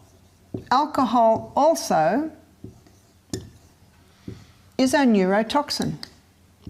There's no safe dose of mercury and there is no safe dose of alcohol. Alcohol kills brain cells. It's the universal solvent. And when alcohol goes into the body, the membrane around every cell in the body begins to dissolve. And so very quickly the liver creates cholesterol. Remember the repairer and the rebuilder, and the cholesterol is sent to hold that cell together. And after 24 hours, this membrane is now too rigid because the effect of the alcohol isn't as strong as when the person first drank it. So then the cholesterol is sent away. And what's happening to the cholesterol reading on that body? The cholesterol levels are getting higher and higher. You have probably heard stories of this, of a young person having a dare at maybe a party to drink a whole bottle of scotch, and they die. They literally dissolve. The liver can't make the cholesterol quick enough to actually hold them all together. I had a girl doing our program and she said to me, it happened to my brother 18 months ago, he's 25. She said he drank the bottle of scotch at the party on Saturday night and by 10 o'clock the next morning he was dead. Have you heard of how Napoleon, no it wasn't Napoleon, it was Alexander the Great. Alexander the Great, he was the last general who conquered all of Europe. Brilliant mind. When he finally conquered it, all his generals, all his armies went into a drunken orgy. And he went from party to party having the Herculean cup, which is quite a lot of alcohol. He died that night at the age of, I think he was 33, from alcohol poisoning. Very sad story. And that night his 2 infant sons were murdered and the generals took over. Very sad story. Alcohol. How many brilliant minds have been lost because of this? There's no safe dose of that one. Tobacco. It was considered a victory in the war if supply line to headquarters was bombed. And that's what tobacco does. Let me show you. Here is supply lines. It's the carotid artery that goes up into the brain. That's supply line. That artery is taking supplies up into the brain. It's taking the oxygen, it's taking the nutrition, the glucose, or the ketones maybe from the fats. What tobacco does is it bombs it. How does it do that? This is what the artery should look at. Nice and wide, thick walls, blood cells jumping around. Under the effect of tobacco, the arterial wall thins, it weakens, and it's very easy for a hole to be made in that wall. And so the liver creates the LDL cholesterol, remember your repairer and your rebuilder, and it plugs the hole. But the tobacco keeps coming. And so the holes keep coming. And so what's happening to the lining of the artery? It's getting narrow. And not only that, tobacco causes the blood cells to clump together. It's a major dehydrator. And then it's not long before a blockage can be made. That's a stroke. I think we all know that brain only goes 3 minutes without oxygen. and the cells start to die. And this is the supply line to the headquarters. It's not a very happy looking one, is it? So many people will be suffering from that, especially when they are smoking. And so brain function diminishes. The amazing thing about the brain is it can diminish by even a half of the supply, and the brain can still be functioning quite well. One of the things with multiple sclerosis is that myelin sheath can be, it's not till it's about 2/3 eaten away that the symptoms of multiple sclerosis can be seen. It can be likened to a boat tied to the shore, and it's tied to the shore with a very strong rope. And the waves start rocking, the wind blows, and the rope is wearing against the wharf. One day, the rope breaks and the boat is gone. 2 minutes before the rope breaks, a person might comment, "Dear, that's a good rope," because the boat's still tied to the shore. You see that? But one day it breaks. And people that have multiple sclerosis and their family, they will tell you, they suddenly went. They suddenly went down. Can you see the rope was almost broken and then the rope breaks? Basically, that's the myelin sheath mostly taken away. Can multiple sclerosis be turned around? I have a friend who had multiple sclerosis. She is symptom-free now. Implementing the 8 laws of health, having proper nourishment, stopping what is causing the damage. I met one man, it wasn't mercury that caused his multiple sclerosis, but it was chemicals. He actually bought a block of land, and where he was going to put his slab down, they poisoned the ground. And he didn't have enough money to put the slab down, so he just left it dirt and he built his house on stilts. And underneath was his workshop, and he used to go barefoot. So barefoot on this poisoned ground, and it was 10 years before multiple sclerosis was documented, or diagnosed, I should say, in his body. So it was mostly chemicals that had come up little by little that had done that damage. Drugs. Drugs never cure disease, they only change the form and location of the disease. I have a friend who's a GP. She's been a GP for 40 years. She said, in the medical literature, Barbara, it states that they know antidepressants cause depression. They don't cure it. Dr. Neil Nedley, that's what he found. And he found that when he changed the lifestyle, that's when he was getting turnarounds with depression. If someone's about to slit their wrists, an antidepressant may save their life, granted, but then the detective hat has to be put on to find out how they got to that. What were all the steps that came up to cause this situation? And then, of course, make steps to eliminate all of the things that contributed to it.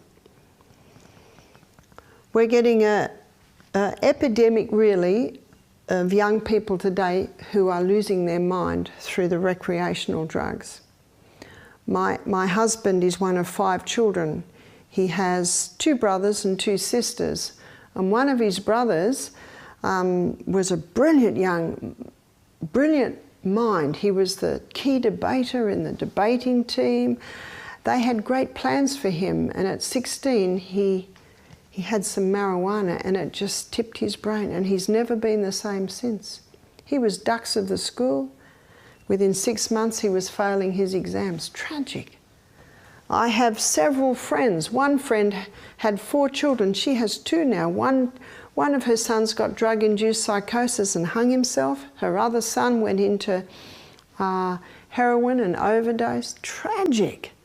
Tonight, some young people will die because of this. Every Friday and every Saturday night, we see young people losing their minds and we see deaths.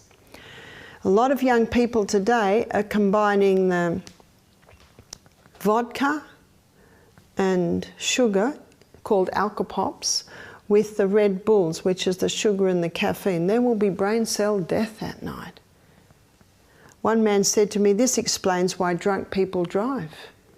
You see, alcohol directly affects the functioning of the brain. How's the intellect, reason and judgment on someone who's had a few drinks? It's not there. And the reason they have such serious accidents is they brake too soon or they brake too late. They take the corner too soon or they take the corner too late. When I lived up in the outskirts of Dorrigo, there was, I think it was end of year party. One of the fathers had provided the keg and 4 young people died that night. 4 young people in the front of a ute. It was the ducks of the school, the class captain. It seemed to be the cream of the young minds. Dorrigo's only a little town. The whole town mourned. Of course they did. Tragic, tragic. That's why I say to parents, show kids how much fun they can have without this stuff. It's ruining so many young minds. I've got a friend who works with Alzheimer's Australia. She said, I have 40 of my patients are in their 40s. 40. And they have Alzheimer's. We had a lady here recently who worked in aged care. She said, you would be shocked to know how many are coming in their 50s and 40s now with dementia and Alzheimer's. My friend who works with Alzheimer's Australia, she said the ones that get Alzheimer's in their 40s are the ones who start playing around with drugs and alcohol when they're 12, 13. So the earlier they start, can you see the more damage is done to the frontal lobe? So we're getting young people whose frontal lobes are damaged before they even developed. That's why education is power. Many do not understand the danger of these things. Many think that a little bit won't hurt, but it is not true.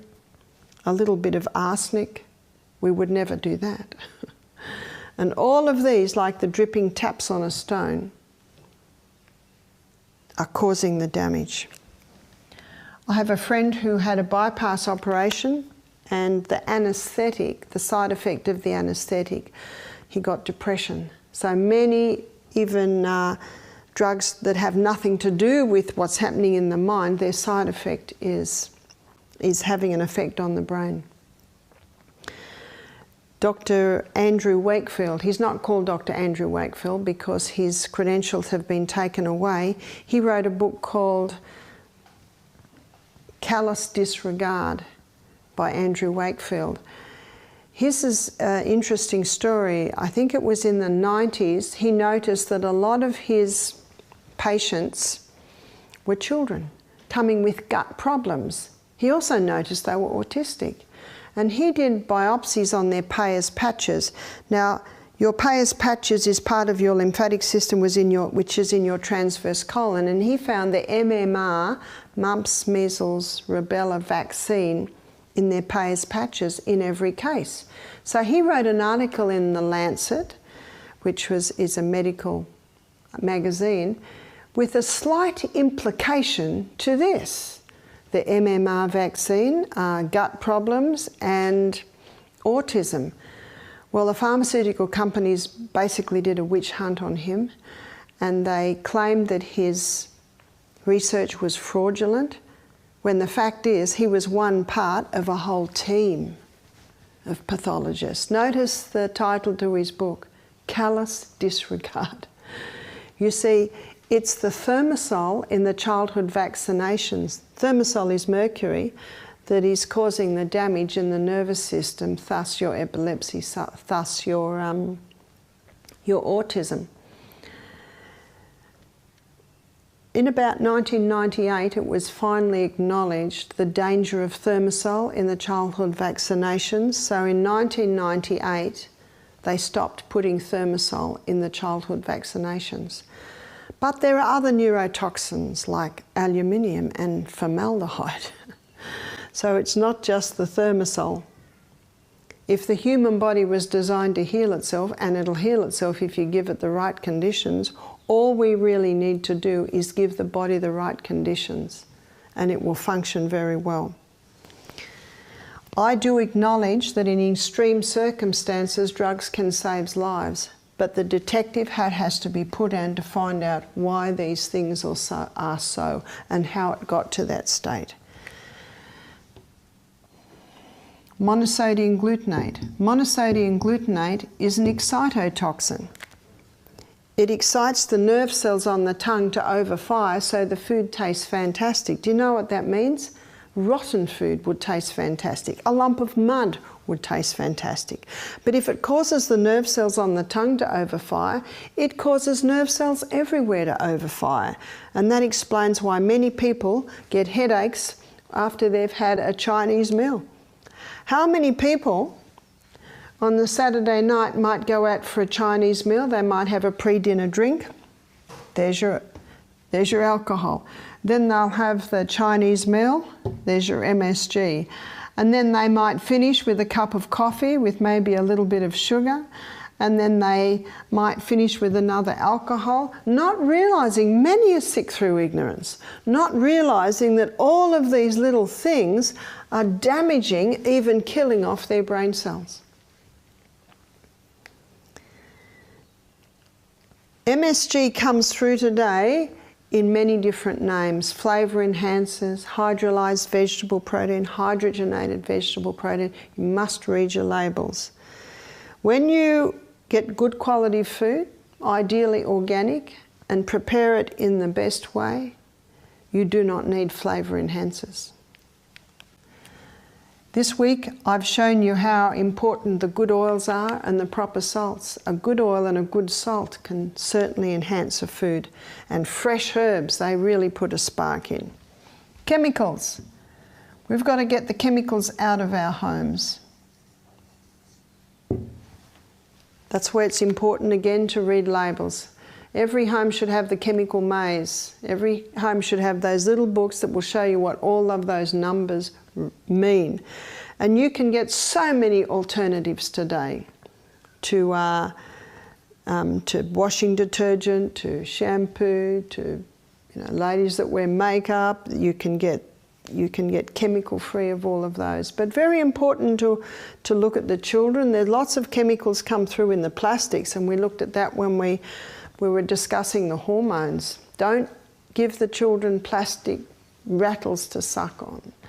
Don't give them a drink out of a plastic cup. Go for your stainless steel, or you can get some plastic bottles that don't have the nonylphenols in them. Chemicals are coming into our everyday life in many, many ways. The chemicals must go because they are damaging, and they can damage the nerve cells. Mold. Mold can damage nerve cells. So very important to check the house that there's no mold in the house. Very important that you don't eat old food. There are two foods that commonly grow mold. One is peanuts and one is cooked rice. In 1921, Japan passed the Rice Act. You see, there was an epidemic of cardiac beriberi, which is a heart condition, all through Asia. And so the Japanese government passed the Rice Act in 1921, putting stringent rules on the storing of cooked rice, because they found this mold with its particular mold waste or mycotoxin was directly affecting the heart.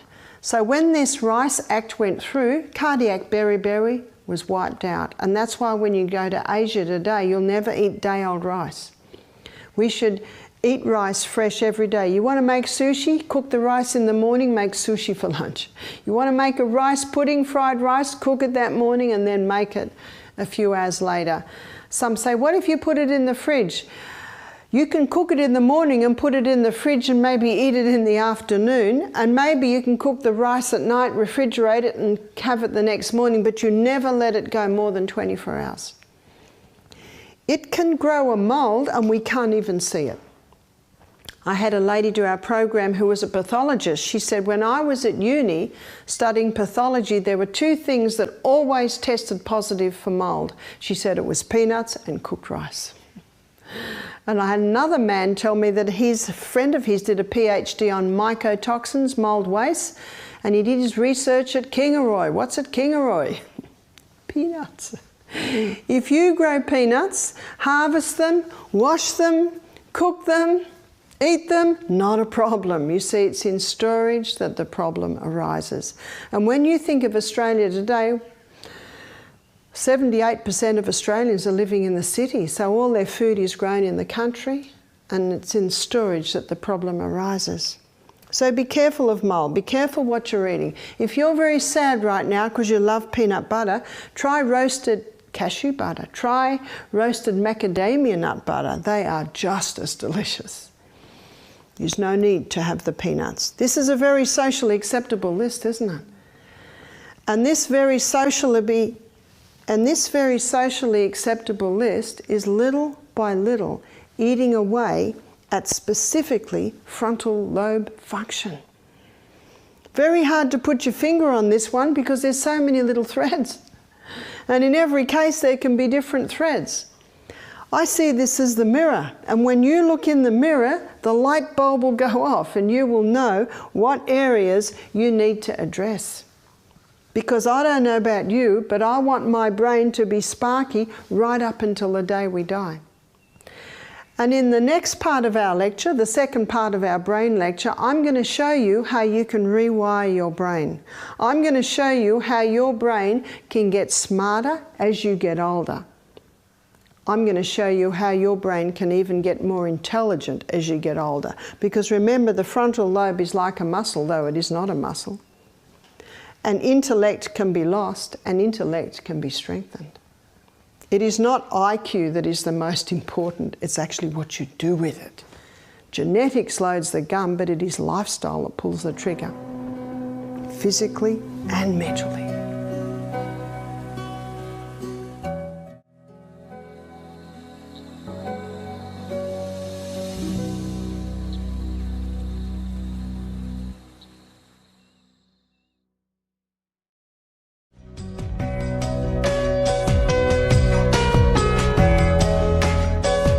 This amazing brain. In our last lecture we looked at the things that are going into the mouth. We looked over here at not only mouth but other areas which are affecting the functioning of our brain. We defined what the frontal lobe was, where our reason, intellect, judgment and will are, that they're fully developed at the age of 30. Now we're going to have a look at the mental or emotional aspects of the way the brain functions. To do that, we're going to go over the 7 laws that govern the functioning of the brain. And the first law must always be Newton's third law of motion. To every action, there is an equal and an opposite reaction. It's the law of cause and effect. Effect follows cause with unvarying degree all through nature. Never should we blame the effect as the cause, and sadly that often happens. I'm going to have a look at a few sadly common things that are happening today in the mental area, and we're going to have a look at what they are and what are the possible causes. One is panic attacks. What is a panic attack? A lady told me this. She said she woke up in the middle of the night one night, she's about 53, and she was in total panic. Her heart was racing, her skin was on edge, felt like electricity.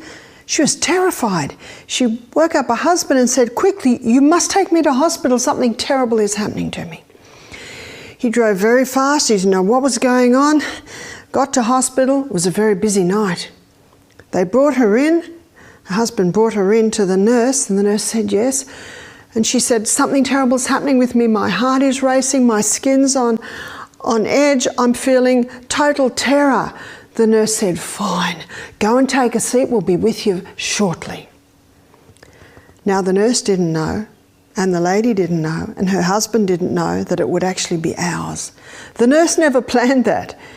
But what happened was, 15 minutes later, she went and got the doctor. They were about to call her in, and an ambulance came in with its siren blazing. There'd been an accident down the road.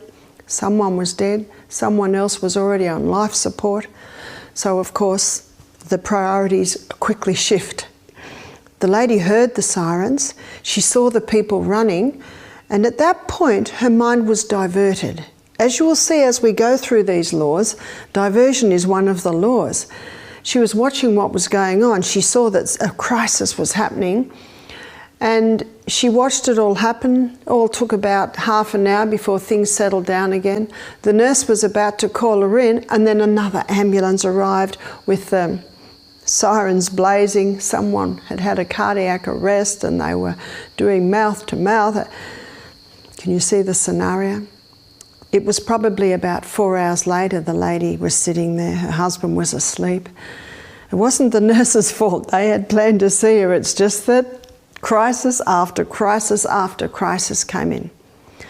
By this stage, in fact, within probably half an hour, the lady felt all right, but she thought she'd better stay around. She thought she was going to be seen in the next 10 minutes, every 10 minutes. She woke her husband. She said, "We'll just go home. They're very busy here." They went home. She went to sleep. She woke up in the morning. She felt a little bit silly, but she also knew that what she felt was real. So that day she did a Google search because she had heard the nurse say to another nurse, "panic attack," and she thought, "I must have had a panic attack." She did a search on the web. She came up with one area that ticked every box for her. Early 50s, starting to go through menopause, had been on the pill for about 10 years when she was younger, She ticked every box. And she searched that line, and she came a little bit further, and she came to the Anna's Wild Yam Cream, a hormonal balancing cream. She found out that when a woman's on the pill, it boosts estrogen and depletes progesterone. And progesterone is the hormone that keeps you calm, that prevents the panic attacks. She thought, well, that's all me. She went a little bit further, and you could send away for a DVD called The Dance of the Hormones. And in that DVD, she learnt about the importance of the 8 laws of health. She learnt about the importance of drinking more water, of having a more plant-based diet. She learnt about the importance of exercising, of going to bed early. She started to go to bed earlier. She learnt the dangers of the sugars, the alcohols, the caffeine. So she stopped alcohol, she stopped sugar, she stopped caffeine. She started to use the sunshine a little bit. She checked her home, had fresh air. After 2 months, she felt fantastic. After 2 months, her friends were saying to her, "What's happened to you?" She'd lost 10 kilos in weight. She said, "Well, I've just been implementing the things that I've heard on this DVD." At the same time, she was taking the Anna's Wild Yam Cream, which was going to boost her progesterone, her happy hormone, and little by little get her estrogen under control. 2.5 months later, she woke in the middle of the night. Panic. Heart was racing, skin felt like it had electricity on it. She was experiencing total terror. This is what her feelings said. You see, the back part of the brain is where the feelings are. And in the first scenario, that had been the boss. But when the feelings started to rise up, quickly, frontal lobe kicked in. Frontal lobe kicked in and said, aha, it's one of those panic attacks. Aha, I know what it is now. Aha, I know how to conquer this. What I'm doing, eventually I will not get them. She slipped out of bed. She went in and got a crystal of Celtic salt and a glass of water. She put the kettle on, got a chamomile tea bag. Went out onto the veranda with her hot cup of tea, still a bit hot to drink. She breathed in deeply. She started to do some stretches. Then she sat down and drank her tea. The whole time this was happening, her heart is pumping, her skin is on edge, her feelings are screaming at her, but she's not listening. Got that? She's not listening. She's basically saying to herself, settle down. This will pass. This will pass. And in 15 minutes, it had passed. She slipped back into bed and went to sleep. Same situation, but seen at from totally different eyes. What had made the difference? It was knowledge. It was understanding what was happening to her. The old proverb, knowledge is easy to him that understood. She now understood what was causing her panic attack, and she knew how to conquer it. She just had to get over this little hiccup. This lady told me that she had about 3 more panic attacks over the next 6 months. Last time I talked to her, she said it's 3 years later and I haven't had another. How nice. You see, The back part of your brain is your feeling part of the brain, and it makes a bad boss. It doesn't mean feelings are bad. Feelings are not bad, but they're not a good boss, because feelings go up and down like the wind. Her first situation, her feelings were the boss. No wonder. That's the only guide she had, was her feelings. But the frontal lobe part of the brain is a very good boss, because every decision that this boss makes is made according to reason, intellect, and judgment. Basically, you could call it cognitive behavioural therapy. She just changed the way she saw it. And what enabled her to do that was knowledge. Knowledge on why this was happening and what she could do to overcome it. But let me give you another story, and this also was told me. Same situation. Rush to casualty. It's a quiet night. So the lady's given Valium to calm her down and a referral to a psychiatrist. She sees the psychiatrist. He says, "I found the cause of all your problems. You get panic attacks." Now, the night she got a panic attack, it had a profound effect on her. That made a strong pathway. And when her specialist told her, "You get panic attacks," what did that do to that pathway? It made it strong. Yes, put a bit of Rio in it. He said, "You'll be on panic attack medication for the rest of your life." May I quickly add here, not every doctor says that, but this one did. She went home. Her mother said, "What did the doctor say?" He said, "I get panic attacks." He said, "I'll be on medication for the rest of my life." Can you see what's happening here? The more you frequent those pathways, the stronger they get. Science shows that they are physical pathways in our brain. 2 years later, this lady came to Misty Mountain Health Retreat. She's now to the point where she can't drive her car. Her panic attacks are so strong. So I gave her a script, a prescription of what to do when the lightning strikes. I said, "The first thing I want you to do when you feel that panic arising is laugh." She said, "I won't feel like laughing." I said, "You're absolutely right, but you will." What did I say when I said you will? I made a pathway. I said, "Just pretend to be a kookaburra." Almost makes you giggle. And while you're laughing, get a crystal of salt, glass of water, get a chamomile tea bag, all the things that this previous lady had done. I said, "You'll conquer it." But I said the hardest time will be the first time, because we like going down the paths of least resistance, don't we? And this has got resistance. It's not a well-worn pathway. This is the path of least resistance, well-worn. It's like going on a bushwalk and being told you can go anywhere but not on the path. It's pretty hard to go through the bush, but on the path, it's easy. That's actually exactly what's happening in your brain. And this lady did it. I don't know anyone that likes being on medication. I don't like it, and I don't know anyone that likes having panic attacks. Eventually, the pathway became stronger and stronger. This is the pathway of conquering panic attacks. And because she stopped frequenting the panic attack pathway, can you see what's happening here? The new pathway is stronger. How long does it take before the new pathway is stronger than the old pathway? Let's make that a little bit thinner. Science shows us it takes 21 days. 21 days to create a new habit. 21 days before her old pathway, the panic attack pathway, is replaced by a new pathway. The new pathway is stronger than the old pathway. And when the new pathway is stronger than the old pathway, when something stressful arises, guess where she goes? Down the new pathway. Isn't that good news? This lady rewired her brain, and science shows us that we can be rewiring our brain right up until the day we die. That's the good news. You've heard the old saying, you can't teach an old dog new tricks. Wrong. You can. Where there's a will, there's a way. If you say you can, you will. If you say you can't, you're right, you won't. It's as simple as that. You see, our feelings are like a wild horse, and they go all over the place. They need the bridle. Woo up, woo up.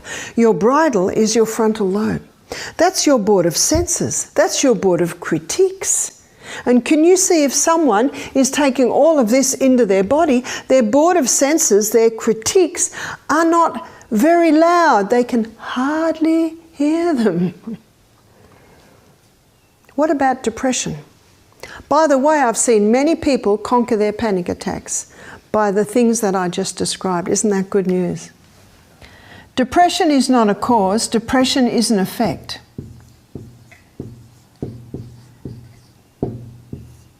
The medical definition of depression is a chemical imbalance in the brain. What's my next question? Why? What has caused this imbalance? Let's have a look at what causes the highs.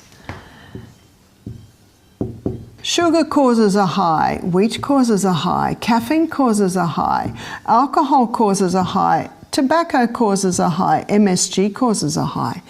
All of these highs come with corresponding lows. They're transitory highs. They're just crutches. They just hold you up for a little time. But because they are transitory, because they are brief, because they are really delusive, they all come with the corresponding lows. Sugar blues, that's why the book's called Sugar Blues. That's the wheat blues. We've got another book called Caffeine Blues. They all cause the blues. They give an initial brief high, but they come along with this long corresponding low. What's a hangover? It's not a very real low. Desperately doing anything to get the next cigarette. Desperately. We've got one we haven't got here, which is drugs. I can't understand myself, a beautiful young girl, going into prostitution to feed her drug habit. That's the effect that the high of the drug does. They're constantly going for it again to try and maintain that high. These are all transitory highs coming along with very real lows. Of themselves and absolutely together, they can cause depression. Depression is a chemical imbalance in the brain. A chemical imbalance can be caused by a lack, so we've got a lack of oxygen. Oxygen vitalizes, invigorates, and electrifies the body. Lack of oxygen can cause depression. Lack of exercise can be one of the causes of lack of oxygen. Lack of sunshine. Sunshine in the day causes a release of serotonin at night. And serotonin is a hormone that makes you feel good. Lack of sleep can cause depression, especially in the hours of powers that we talked about. You see, when you're sleeping in the proper hours, there's a release of serotonin. So sunshine and sleep are both affecting the release of the serotonin. Lack of water. Our brain's a hydroelectric system. Lack of water, lack of hydro, lack of electricity. Negative thought patterns can be developed in a brain that is dehydrated. Lack of rest. Lack of rest can be different to lack of sleep. If you're a computer programmer, your rest might be climbing mountains. We've got many monomaniacs today. Have you heard of a monomaniac? A monomaniac is someone who only develops one part of their brain. My son William's in Brisbane at the moment, and he's getting very busy as a handyman. He was brought up on the farm. He knows how to do lots of things. He said no one knows how to do anything in the home. People get him to go and change a tyre. People get him to go and fix a washer on the tap. And the people are doing that are usually computer experts. They're monomaniacs. There's only one part of their brain that's developed, and that's the technology part of the brain. There are many men today who can't chop wood, they can't change a tyre, they don't know how to do a grease and oil change on their car, they don't know a lot of basics, maintenance around homes. And there are a lot of ladies who they're very good on the computer, but they can't knit, they can't sew, they can't cook, they can't clean, they can't parent. There are so many who don't know the basics today. They're monomaniacs, just developed one part. You see, an imbalance is causing depression. And when you have a monomaniac, it creates an imbalance. So we'll have to put here, lack of balance. And lack of balance can be created by a lack of rest. Often if I've been consulting with people all day, lecturing all day, I'll go home, get on my hands and knees and dig weeds. Or I'll go and sew, or I'll go and knit, or I'll go and cook. Something totally different to what I've been doing all day. We need to have a balance in our brain. And to have a balance in our brain, we need to rest our brain. And one of the best ways to rest the literary part of our brain is to climb a mountain. So it's just doing something different can be the best rest that you give other parts of your brain. In Exodus, the Bible talks about a special rest that God gave. And I read the Bible when I was 25, and I got to Exodus where the 10 Commandments are. In the 4th commandment, God said, 6 days shalt thou labour and do all their work, but on the 7th day, rest, rest. I remember as a young mother, I thought, how do I do that? And then I realised that if I have a visitor coming, I've got everything ready. If I'm going out, I've got everything ready. I'm just going to see that day, the 7th day that the Bible talks about, and I'm not going to do any cooking on that day. I'm not going to do any vacuuming. I'm not going to do any washing, unless a child vomits, then I might wash. So I made prep so that I could do that. You see, being pregnant or breastfeeding non-stop for 14 years, I was a very busy lady, and I'm up in a rainforest and there's no electricity, so I'm busy. But you know, it revolutionised my life, and it gave me the rest and the balance in other areas. I used to go on bushwalks with the kids. I'd sit and chat with the kids. Usually they'd say, Mum, look at this, and I'd say, yeah, I'll just put the load of washing on the line. Yeah, I'll just do this. And this gave me one-to-one with the children. And still to this day, Michael and I love work. We never stop. Except for one day where we stop. We get the rest and we give our brain the balance. Lack of progesterone can cause depression, because progesterone is called the happy hormone. I meet many women in menopause age who are suffering from depression, and when I do a history on them, they're on the pill. The pill depleted their progesterone, boosts their estrogen, and basically those levels are still out. I've seen many people, especially women, conquer depression by going on the Anna's Wild Yam Cream, boosting progesterone, implementing the 8 laws of health, and then little by little they're able to ease off their antidepressants. Good news. Lack of minerals can cause depression. There are 2 minerals that work together. One is calcium and the other is magnesium. And these 2 minerals are what gets the messages down that arm. Calcium constricts, magnesium relaxes. Calcium constricts, magnesium relaxes. This is happening split second. That's how the messages come down that arm. Lack of calcium and or lack of magnesium can both cause a deficiency in the message's ability to get down that arm.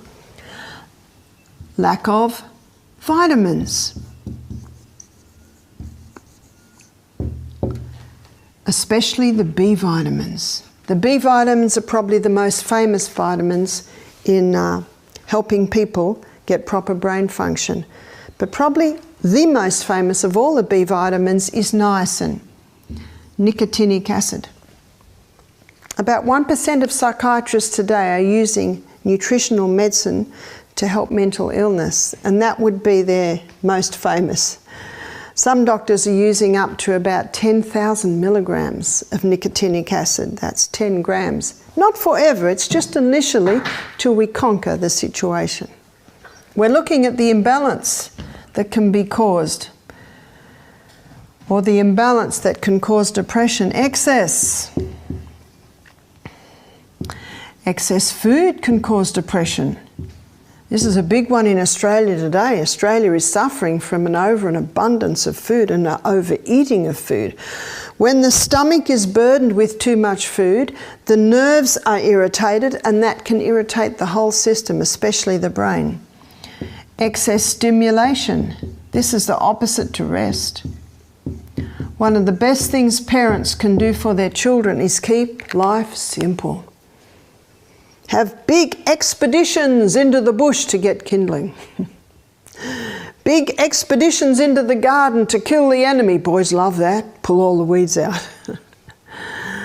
Picking up the pine cones for the fire. These are the things that I do with my grandchildren. And you know, when they visit me, they say, "Have you got any work for us, Grandma? We're good workers." So good to develop really good work ethics in the children. When parents don't teach their children to work, they deprive them of the joy of accomplishment, which is a lovely thing. Many kids today don't know how to work, but they're pretty proficient on the iPad. A lot of parents are really proud when their 2-year-old can handle the iPhone or the iPod. It is nothing to be proud of. Kids are smart. The most important thing children should be learning is to obey their parents, let them know there's a consequence if they're not, and use the will to develop their minds so that their intellects develop the way it's supposed to develop. So make sure there are times of quiet. Excess pain can cause depression. Pain is debilitating. One has to look at why the pain is there.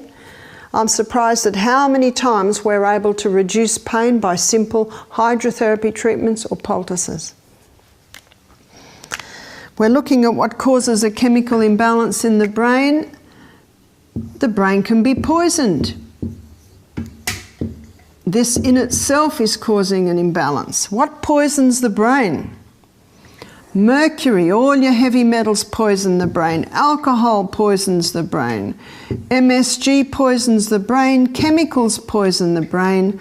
Mold poisons the brain. Drugs poison the brain.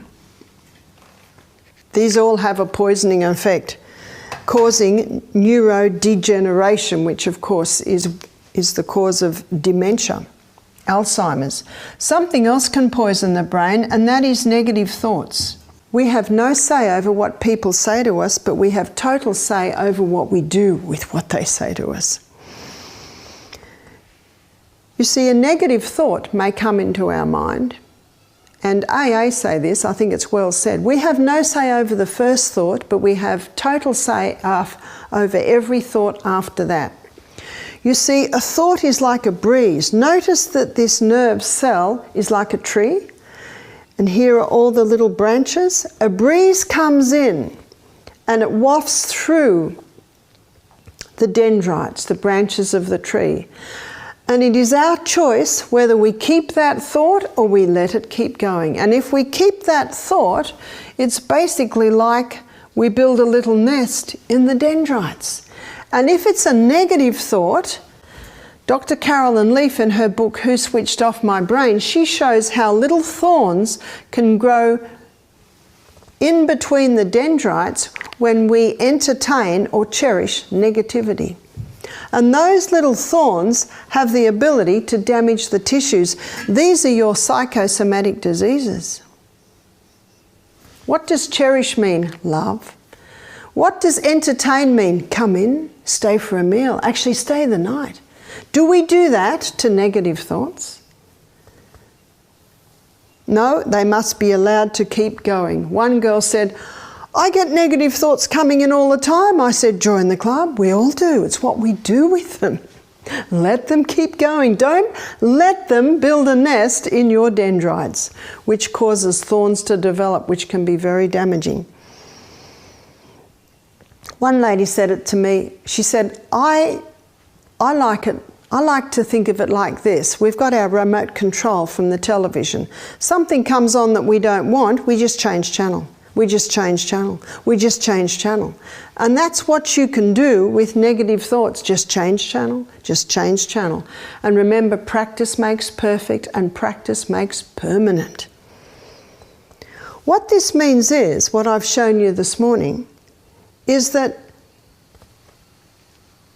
these things are something we can make a choice on, and as you can see, they have a dramatic effect on the way we think.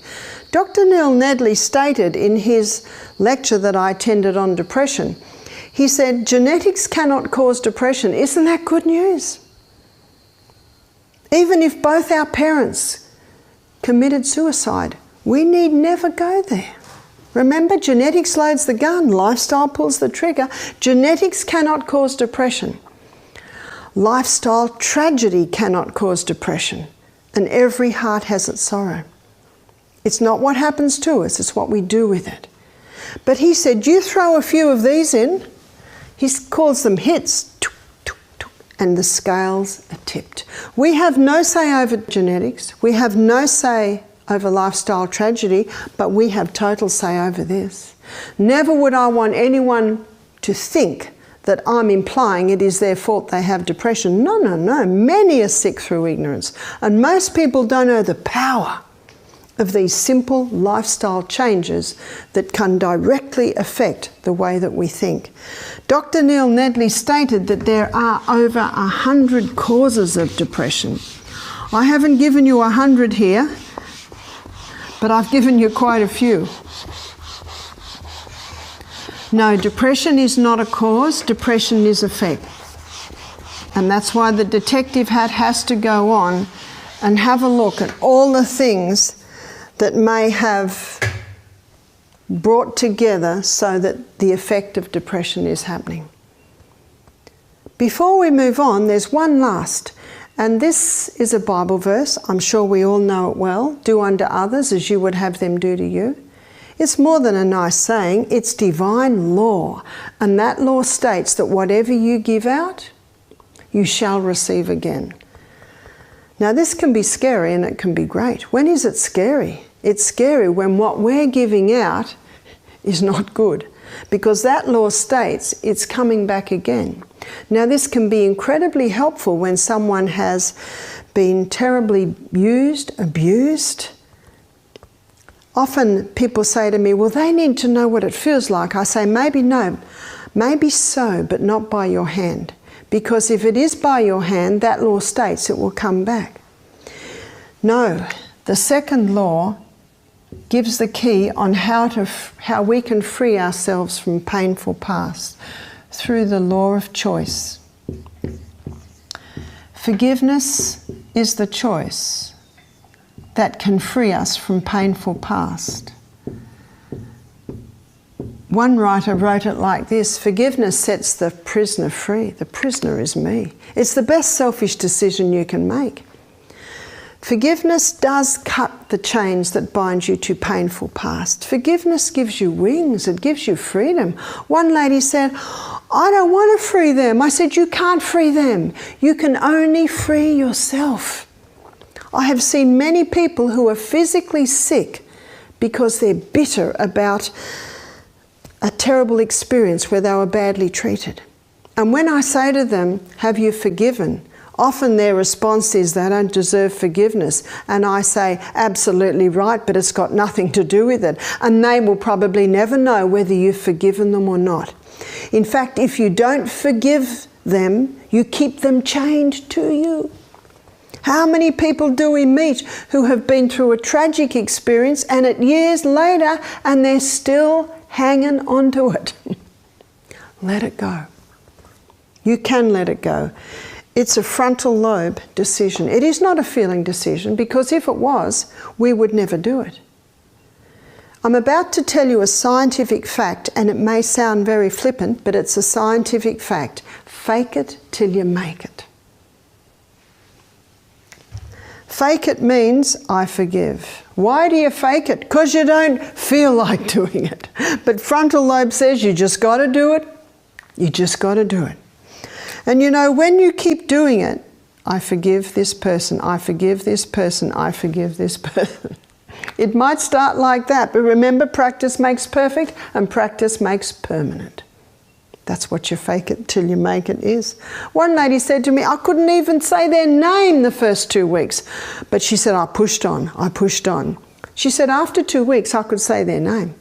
After 3 weeks, she said, I had no anger when I said the name. She said, after 2 months, I saw the person in the street, and she said, the hair didn't go up on the back of my head, and I didn't feel like running up and wringing their neck. I actually had almost a warm feeling. Incredible. Incredible. The third law explains this. You see, our words affect our feelings. That's why you have to be very careful on your words, because what you say affects the way you feel. So when this lady forgave her abuser, it changed the way she felt about her abuser. She says she was totally unprepared for that. It was a pleasant surprise, a pleasant side effect. Forgiveness is a choice. It's a frontal lobe decision. Don't listen to your feelings. Just tell them to settle down, because they'll come into line, because your words will affect them. Love is a choice. Love is a frontal lobe activity. It is not dependent on feelings. It is a frontal lobe decision. You see, when we fall in love with character. And character should get more beautiful with age, whereas the grey hair comes and the wrinkles come and the tummy gets a little bit bigger. So if that's what you've fallen in love with, you'll be very disappointed. The movies are wrong. You've probably noticed that. They must be. The movie stars that play the roles, what are they onto? Their third and fourth partners. No. Love is not a feeling, it is a principle, it is a choice. And when you make the choice to love, then the feelings follow. That's how it should be. Forgiveness is a choice.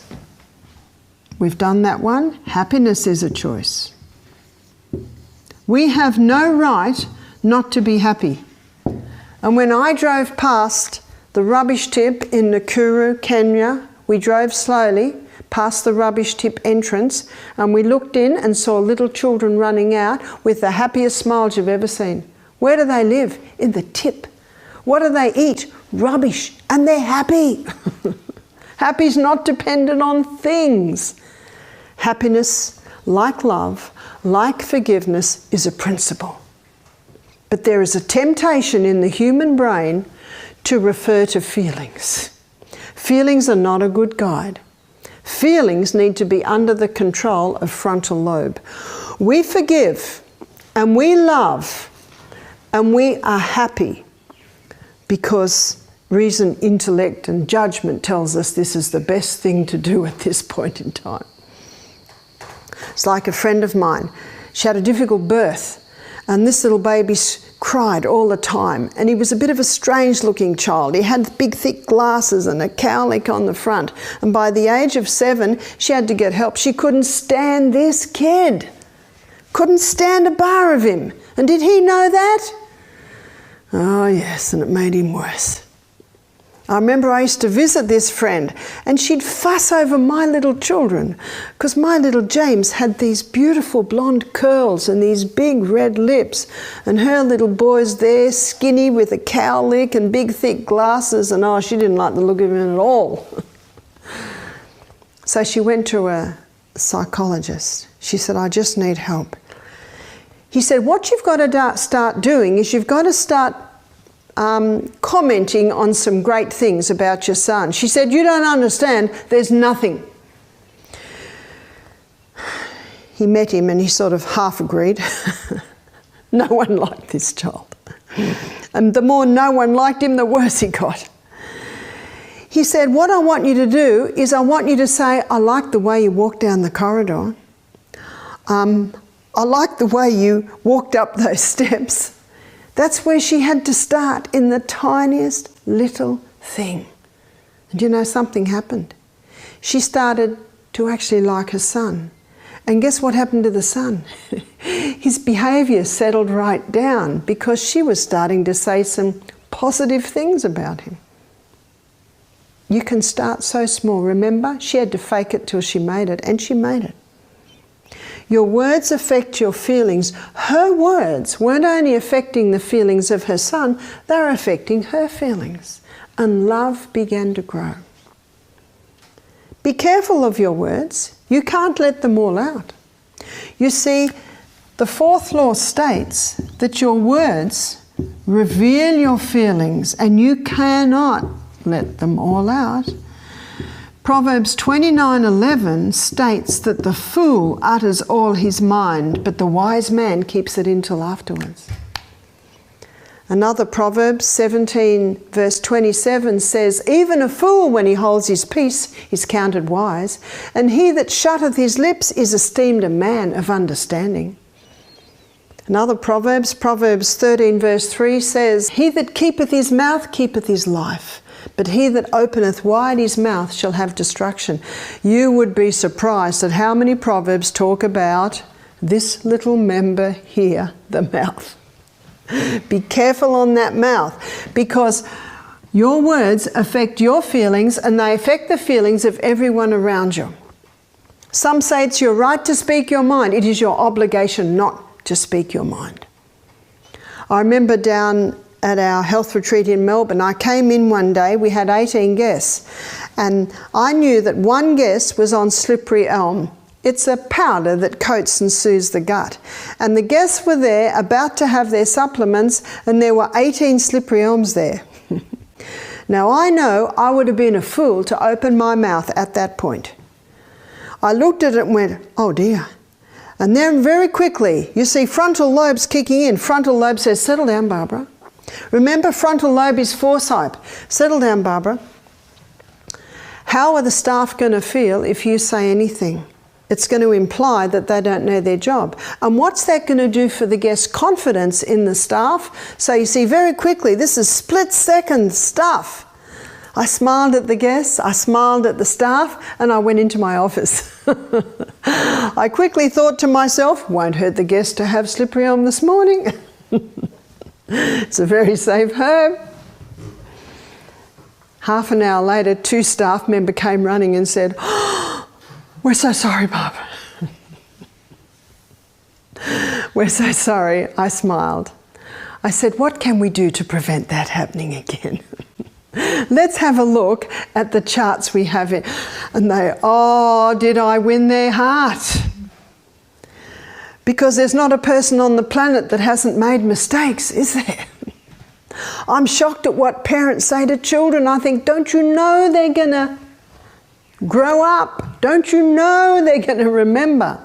And have you seen that little slogan on the back of the car? Parents, be nice to your children. They're going to choose your old folks home. It's true. It's true. Life serves back in the coin you pay. Yeah? What goes round comes round. Be very cautious. Be very cautious on your words, because your words affect your feelings and they affect the feelings of everyone around them. Proverbs 12:18 says, there is that speaketh like the piercings of a sword, but the tongue of the wise is health. And I think we've all felt the piercings of a sword. But you know who it pierces the most? The speaker. We had a girl visit us one day and something went wrong and she lost it. She lost it with Michael, with Howard. She came to lose it with me, and I said, can I just say something? And she looked at me and I said, you don't realise this, but this happened, and that's why that happened. It was, it was a mistake. She'd made a big mistake. She'd jumped to conclusions. Proverbs 13:18 says, he that answereth a matter before he heareth it, it is folly and it is shame to him. We need to keep our mouth shut and get all the pieces of information in place before we speak. Because notice what the proverb says, because it is folly and it is shame to him. And it is rarely what it appears, isn't it? I found that as a mother. It's rarely what it appears. I have to hold my mouth and I have to wait and find out what's happening. Your words affect your feeling, they affect the feeling of everyone around you. Your words reveal your feelings and you can't let them all out. Some say it's your right to speak your mind, it's your obligation not to. But I'm upset. Well, go and chop some wood. We don't have wood. Go for a run, get on the exercise bike, have a cold shower, have a big glass of water, go outside and sing opera for 5 minutes.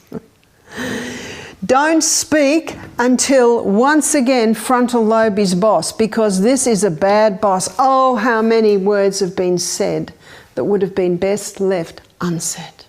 And how many words haven't been said that should have been said? How often at a funeral are these people saying all this stuff about this person, and that person through their life never heard those things? Your words reveal your feelings, so be careful with them. There are some things that need to be said. But it's Colossians 4 verse 6, it says, "Let your speech be always with grace, seasoned with salt, that you may know how you ought to answer every man." You see, with your feelings, if they're in charge, you get fight or flight. But when frontal lobe's in charge and a crisis arises, instead of fight or flight, you get pause and plan. Where do you pause and plan? Frontal lobe. Remember, that's foresight. But when feelings are in charge and a crisis arises, there's your fight and your flight. Oh, what a problem this tongue causes. And James chapter 5 gives a very good explanation of this tongue. Oh, such a little member. Oh, but what a fire it can start. But if frontal lobe is in control, which it will be if all of these are out of the equation, and if the brain's well hydrated, it's eating nourishing food, it's exercised, it's had its proper sleep, no stimulants going in, sunshine, fresh air, frontal lobe will be working well. So you will be able to pause and plan. I taught my boys a proverb at a young age. I wanted to raise boys that could pause and plan, not fight or flight. Because I know what a scary thing it is for a woman to be at the hand of an angry man. So the proverb is Proverbs 16:32. It says, "He that is slow to anger is better than the mighty, and he that ruleth his spirit than he that taketh a city." Number 5 is the law of adaptation. It's only 10 years that science has acknowledged we have a changeable brain. It's called neuroplasticity. Neuro meaning nerve cell, plasticity, when you melt plastic, it molds to the shape of whatever you put it on when you have melted it. But the Proverbs talks about the law of adaptation. Proverbs 22:24 states that make no friendship with an angry man, and with a furious man thou shalt not go, lest thou learn his ways and get a snare for thy soul, because of the law of adaptation. And Proverbs 13 verse 20 states, "He that walketh with wise men shall be wise, but a companion of fools will be destroyed," because of the law of adaptation. Because of the law of adaptation, our brain has the ability to grow, and our brain has the ability to shrink. So I'm going to give you a terrible growing scenario and then an excellent growing scenario. Have you heard the story of the fish that got away? Every time the story is told, what happens to the fish? It gets bigger and bigger. Every time we relate negative experiences, do you know that they grow? And who would want them to grow? Some people are relating them every day and they're getting bigger and bigger. It's what, like one lady said to me, "I'm just getting sick of the sound of it. I know he suffered in the war, but I can't bear to hear it anymore." And with that negativity, what's growing? All the little thorns. And that man was beginning to get physical ailments because of these negativity thorns in his brain. Well, what's the wonderful scenario? The wonderful growing scenario is this. Our brain has the ability to develop. Once the brain cell dies, it's gone. It can never regrow. No other cell is like that. But this one nerve cell has the ability to develop 70,000 dendrites. Every time you learn something new, another dendrite. Say you're a pianist, every time you learn a new piece. I like knitting fine lace. Every time I knit something new, a new pattern. My husband recently, or a few years ago, learnt to fly a helicopter. I think a lot of new dendrites came because he said he learnt the Bell 47, that's a manual. He said you're doing 5 different things at once. One with one right foot, left hand, 2 things with the right hand, all at once. His teacher had never met a 50-year-old man who got his solo as quickly as the young men. How many 50-year-old men aren't doing all that? Michael did have some drugs and some marijuana in his youth, so he has sustained a bit of damage, but he's obviously developed what remains. That's the good news. 70,000 dendrites. That's why we should never stop learning. Never stop learning. A.A. Milne, the poet, said the world is full of so many things, we all should be as happy as kings. My husband's not interested in gardening or knitting or sewing or cooking. Obviously you choose things that you like. But science shows that learning a musical instrument is one of the top on the list. Can you play a musical instrument? Well, it's time to learn. Please spend the next few hours choosing your instrument. Triangles out, don't need a lot of skill for that. Some may question that. Also learning a new language. Learning a new language also helps to grow a lot of dendrites. My music teacher, yes, I am attempting to, and I will learn the recorder. She told me that learning to read music is like learning a new language. Memorizing, especially the Bible. The King James Version of the Bible I find the most poetic, and I love to memorize from the Bible. Some think that I have a talent, but I don't. It's just hard work. Let me relate something to you that will take a few minutes but took me months to memorize. There's just strong pathways in there in my brain now. It's Proverbs 22 verse 17. Bow down thine ear and hear the words of the wise, and apply thine heart to my knowledge. For it is a pleasant thing if thou keep them within thee. They shall withal be fitted in thy lips, that thy trust might be in the Lord. Have not I made known unto thee this day? Have not I written unto thee excellent things in counsel and in knowledge, that thou might know the certainty of the words of truth, that thou might be able to give an answer to them that are sent unto thee? Now you can see why I memorise that. I think it's so pertinent to what I believe my role is in making you all know what is the certainty of the words of truth. I'm not clever and I don't have a talent, it's just hard work. How long does it take before one verse is solid in my mind? Maybe about 21 days. I'm like a dog at a bone. I just keep at it and at it and at it till I have it solid in my mind. And then I can not say that for 2 months, and then I can just say it. If I don't say it for a year, I might need to go over it a little bit and get it clear. Well, what's a terrible shrinking scenario? If you don't use your brain cells, you will lose them.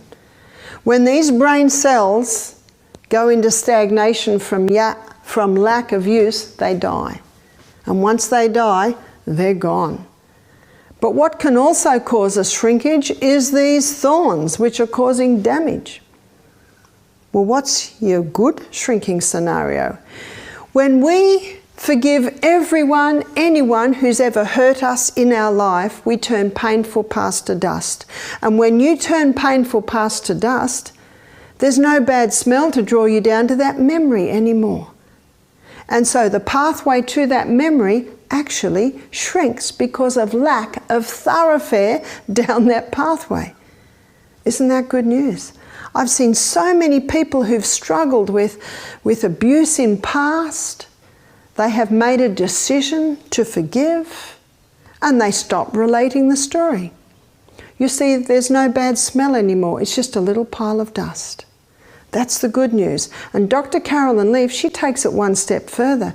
She says, when you forgive anyone who's ever misunderstood you, ever hurt you in any way, you turn painful past to dust.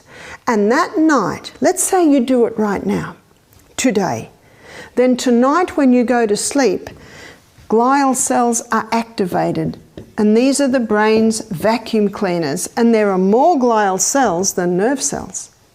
And they come along in the night while you're sleeping, and they vacuum clean up those old nests and those old thorns that have been damaging for too long.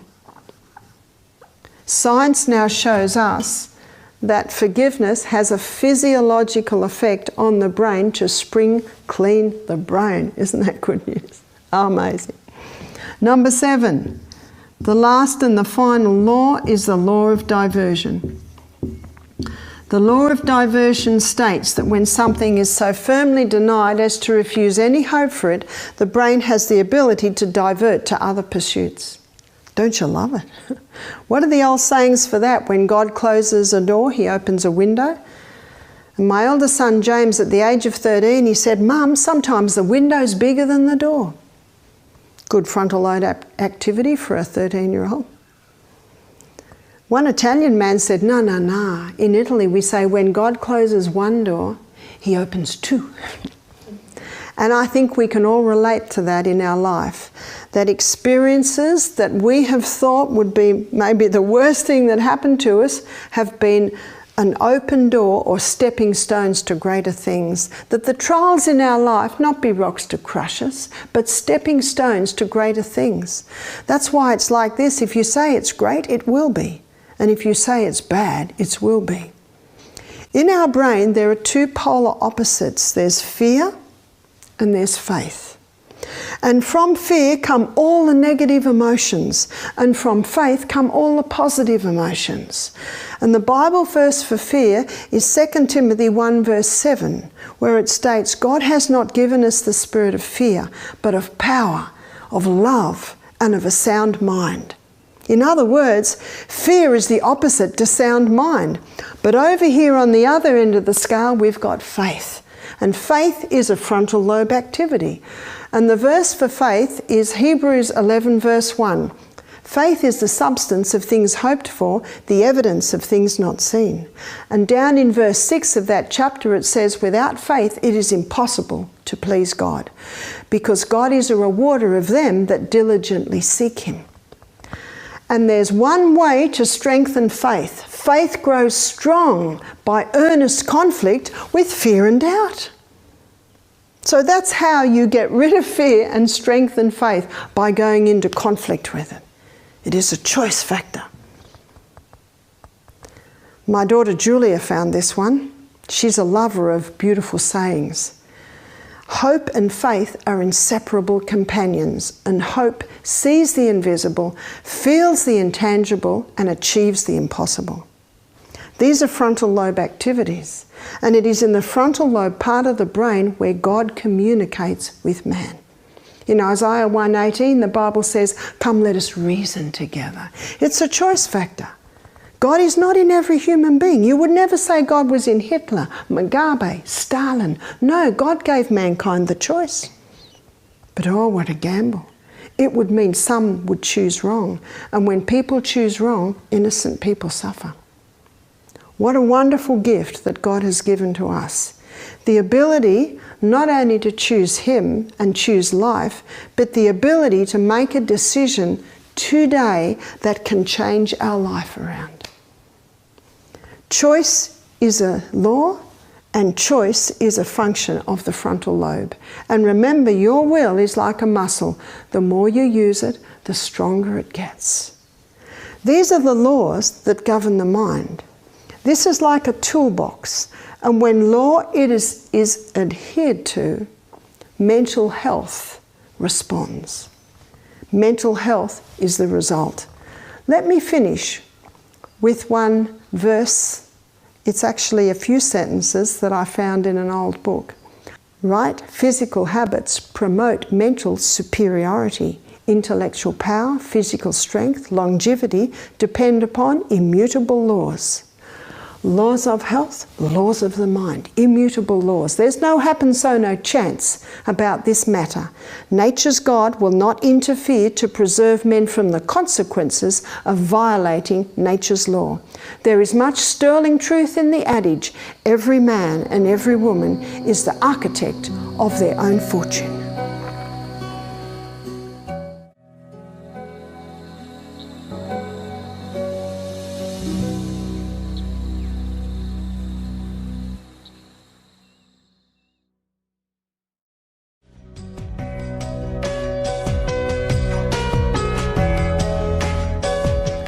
Celiac, gluten, irritable bowel syndrome, do they have any connection?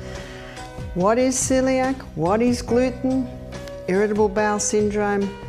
Irritable bowel syndrome, the very name indicates what it is, which is irritation of the gastrointestinal tract. The gastrointestinal tract is a very interesting part of our body, and to understand what celiac is, to understand what the relation gluten has to it and irritable bowel syndrome, I want to begin this presentation by taking you on a journey through your gastrointestinal tract. It is a hollow tube. It is approximately 8 meters long. It is an external structure meaning anything that goes in there is not part of you or me until it gets broken down to tiny substances, then absorbed through the wall and into the blood, then it becomes part of you. The blood is often called the river of life. The Bible calls it the life of the flesh because the blood is the carrier. It's the carrier of nutrients all through the body. To the CBD, central business district of the human body, is the workings inside the cell. So let's have a look at the gastrointestinal tract. Let me define what I mean, first of all, by an external structure. This little coat that I have on now is not part of me, even though it is touching my skin. It will only become part of me if somehow it breaks down to tiny substances, gets absorbed through my pores into my blood, then it is part of me. And so the food that we eat, when it goes into our bodies, it does not become part of us until it gets broken down to tiny little substances, absorbed into the blood, then it becomes part of you or me. So let's begin. The mouth. Do you know that's the only part of our gastrointestinal tract that we have say over? And we have say over what goes in. We have say over how long it's in there. We have say over how often it goes in there. So we have say over what goes in. We choose the food that goes into our bodies. And the food that goes into our body has a direct relation on whether we have or we don't have celiac, or whether we have or don't have irritable bowel syndrome. Gluten is one of those foods. I will be defining that later. In our mouth are teeth, and teeth chew up that food. I said we have say over what goes in. We have say over how long it is in there, meaning it should be in our mouth till that food is broken down almost to liquid. We've got a problem today. We've got a very fast society. People eat fast. People do everything fast. My husband eats fast. I'm always saying, slow down. Sometimes I touch his lips and smile, a little slower, a little slower. You see, there are no teeth in the stomach. And so it's very important that the food stay in our mouth and we chew it and chew it and chew it and chew it until we can just about drink it. You've probably heard the old saying, we should chew our drinks and drink our food.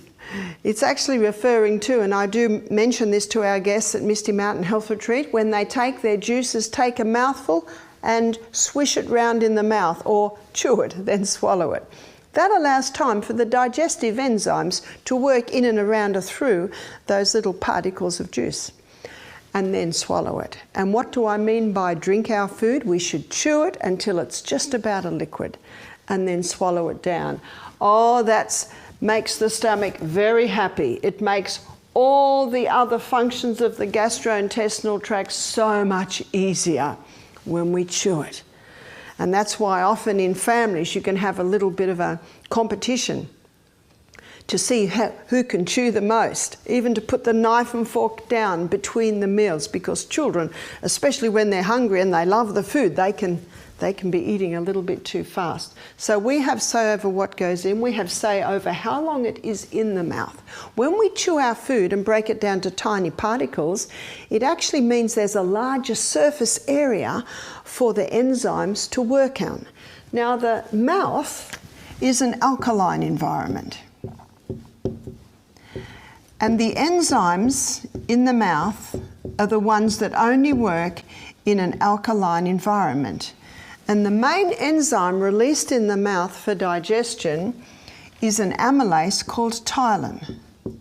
And ptyalin is the enzyme that breaks down starch. That's the only food, or the main food, that starts digestion in the mouth. You see, the stomach is an acid environment. And so as soon as the ptyalin and the starch reach the stomach, digestion starts to slow down of starch because it is now in an acid environment.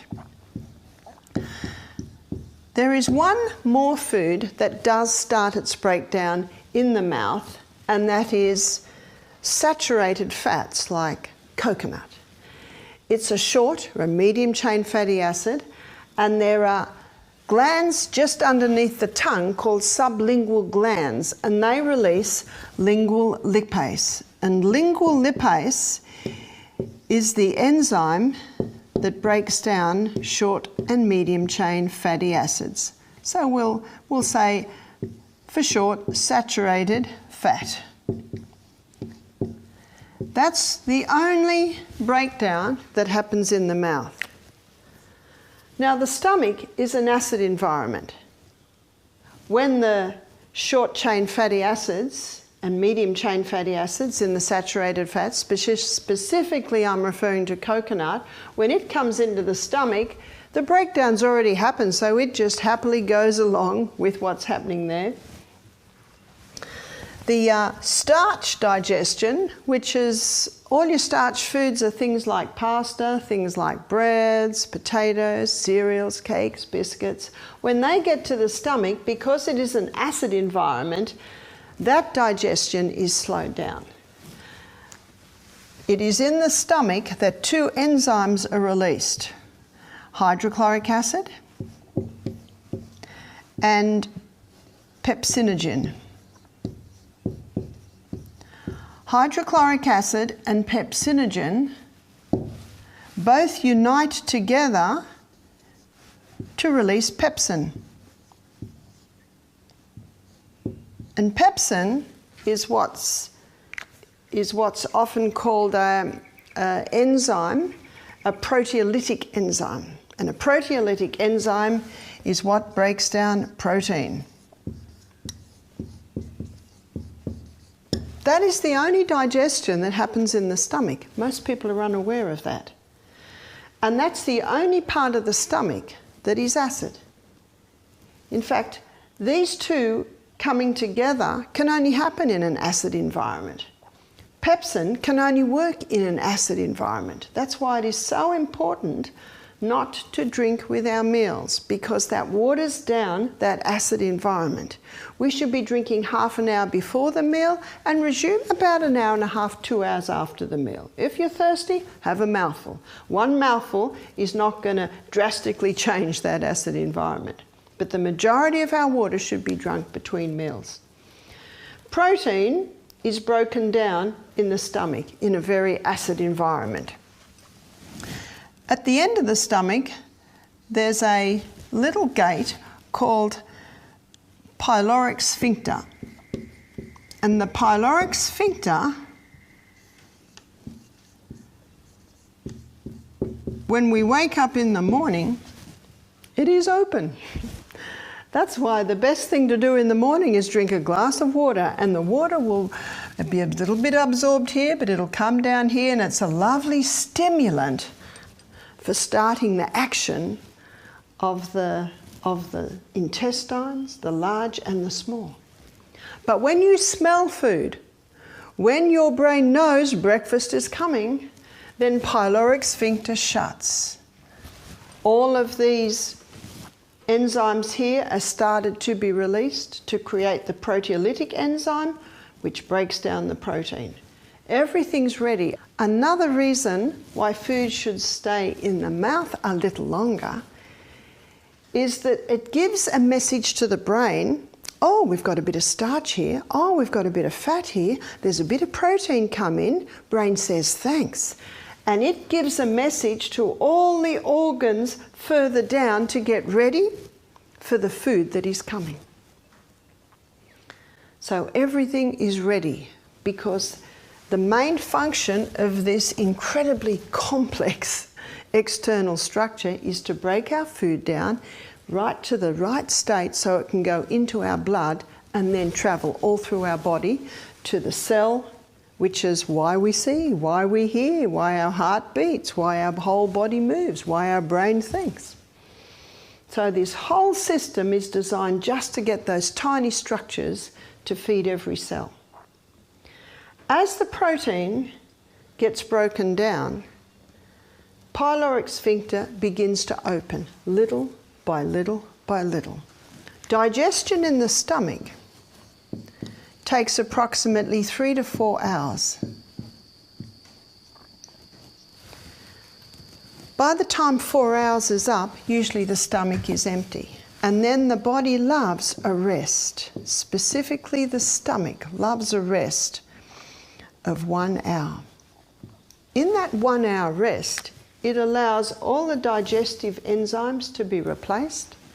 The lining of the gut basically looks like this. The lining of the stomach looks like this, and there are glands all surrounding those big folds. 2/3 of those glands, the top 2/3, release mucus. And that mucus is important to protect the lining of the stomach from this proteolytic enzyme pepsin, which could start to break down our stomach wall. So we've got this thick mucosa lining. Down here, these digestive glands here, they are ones that are releasing the hydrochloric acid, the pepsinogen. They also release the intrinsic factor, which is required way down here at the bottom part of the small intestine for the absorption of vitamin B. So the proper handling of the stomach is vital so that all of these enzymes are replaced as they need to be replaced. If someone says to me, I've got a very acid stomach, I say, how do you know? They say to me, I can feel it. That doesn't mean you've got too much acid. That means your lining of the stomach is too thin and little holes can start to be eaten into that lining. Why would it be too thin? Well, mucus is 99% water. The main cause of too thin a lining in the stomach is dehydration. It's as simple as that. A glass of water half an hour before we eat will immediately thicken that mucosa wall. That's why it's a good time. Gather the family together, even 3/4 of an hour before the meal. Let's drink. So very important that the water be drunk. Very important that there be a gap between meals. And the only way you can have that gap between meals, and we have looked at this in our previous lectures, is to eat a food program that is very high in fibre, that has great amounts of vegetarian protein, and that has some healthy fats. I call them the FPFs. As the food gets broken down, pyloric sphincter opens, and little by little it comes through to the duodenum. This is the duodenum here. It's the first part of the small intestine. Duodenum is an alkaline environment.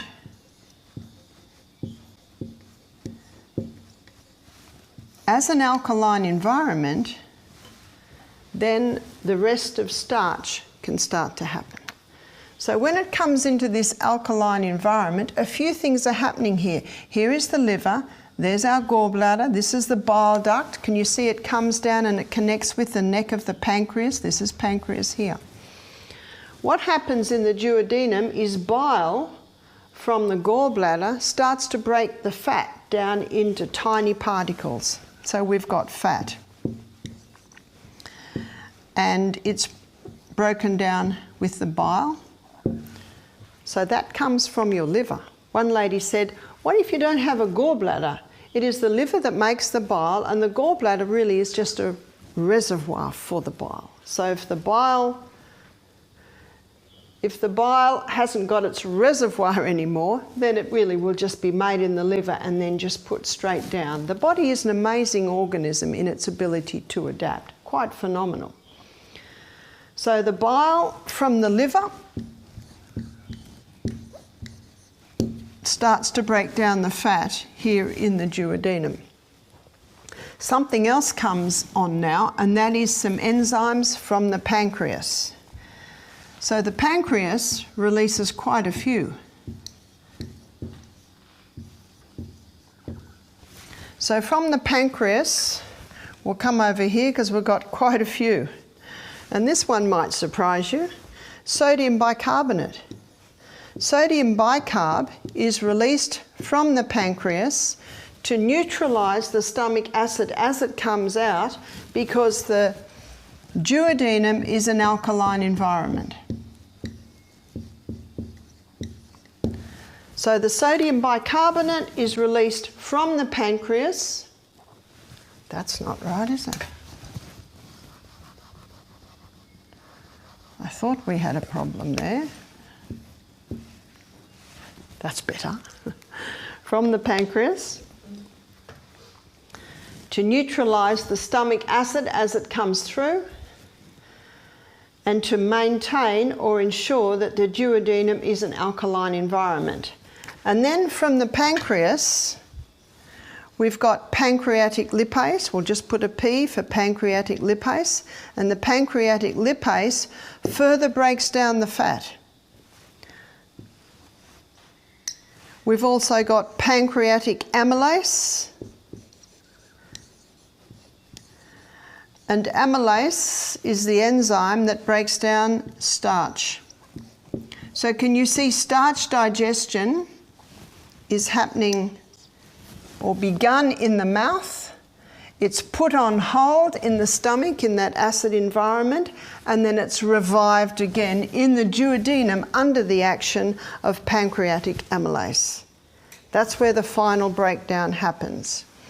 The pancreas also releases trypsin. And trypsin and chymotrypsin are two proteolytic enzymes. And remember, the proteolytic enzymes are the ones that break down protein. Most people don't realise what an important role that the pancreas plays in digestion. The pancreas, when you look at this, is really the main organ of digestion. But the pancreas is going to have a tough job if the stomach doesn't do its work. The pancreas is going to have a tough job if the mouth has been unable to do its work. Can you see that? So one of the best things you can do for your pancreas is to make sure you chew your food well, make sure you don't drink with your meals, make sure you have a food program with good amounts of fibre, great proteins and fats, and don't drink with your meal. And that will make the life for the pancreas much easier, much easier. So let's just go over what pancreas does again. In fact, have a look at this. Number 1, sodium bicarb. Number 2, pancreatic lipase. Number 3, pancreatic amylase. Number 4, trypsin. And number 5, chymotrypsin. Sodium bicarbonate to neutralise the stomach acid, pancreatic lipase to finalise the fat, pancreatic amylase to help finalise the starch, trypsin and chymotrypsin to finalise that protein breakdown. So as you can see, by the time you're getting down into the probably second part of your small intestine, the majority of your digestion has happened.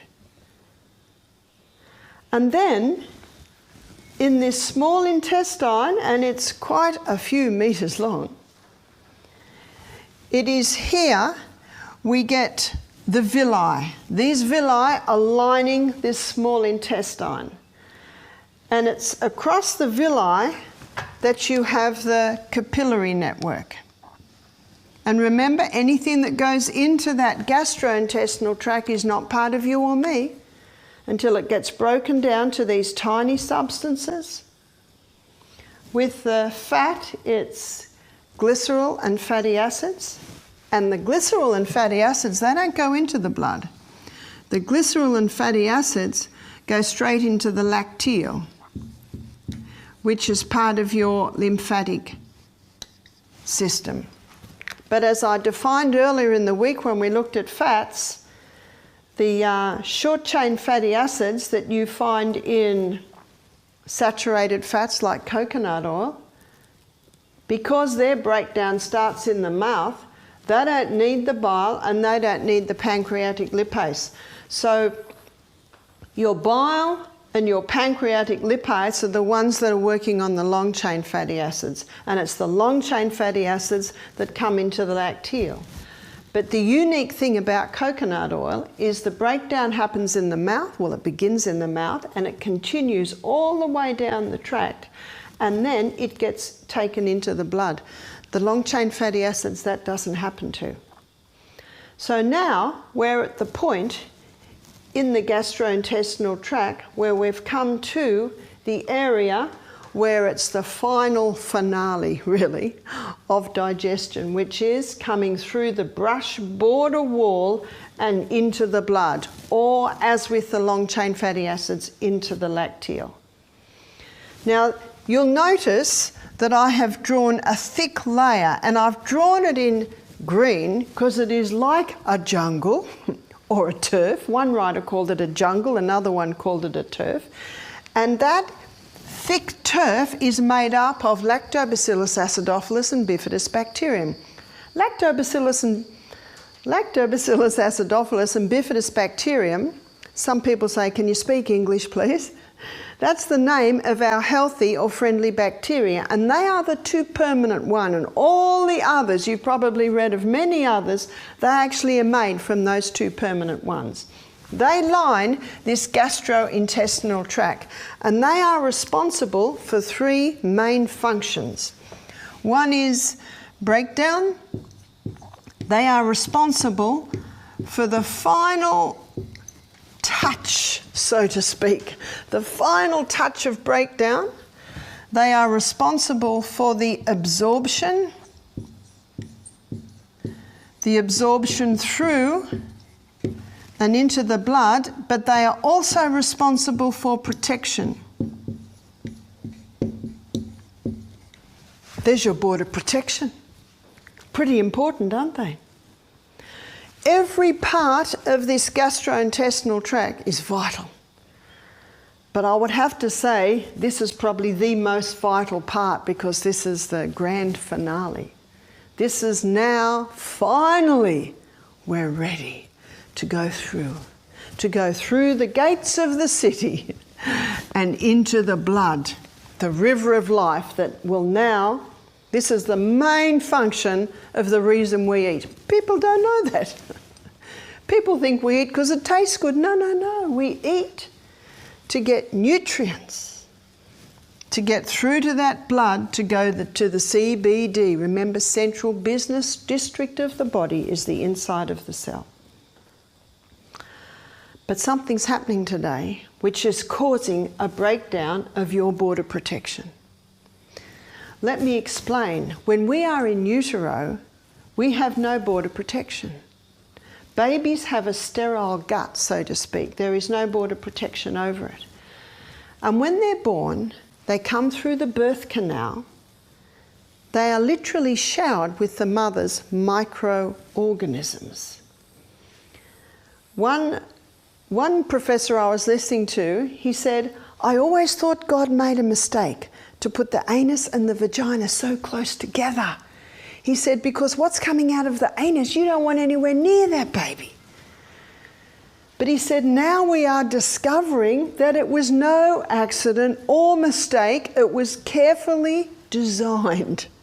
Because when that birth canal stretches open and the head comes out, I gave birth to a 10-pound baby. They're big.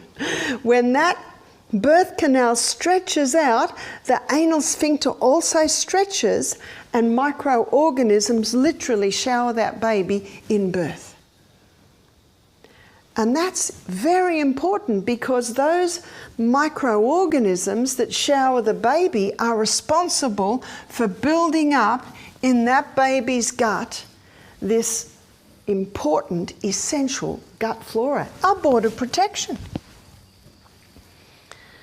And when the baby receives the colostrum, that thick milk in those first few days, you couldn't even call it milk, it would have to be cream.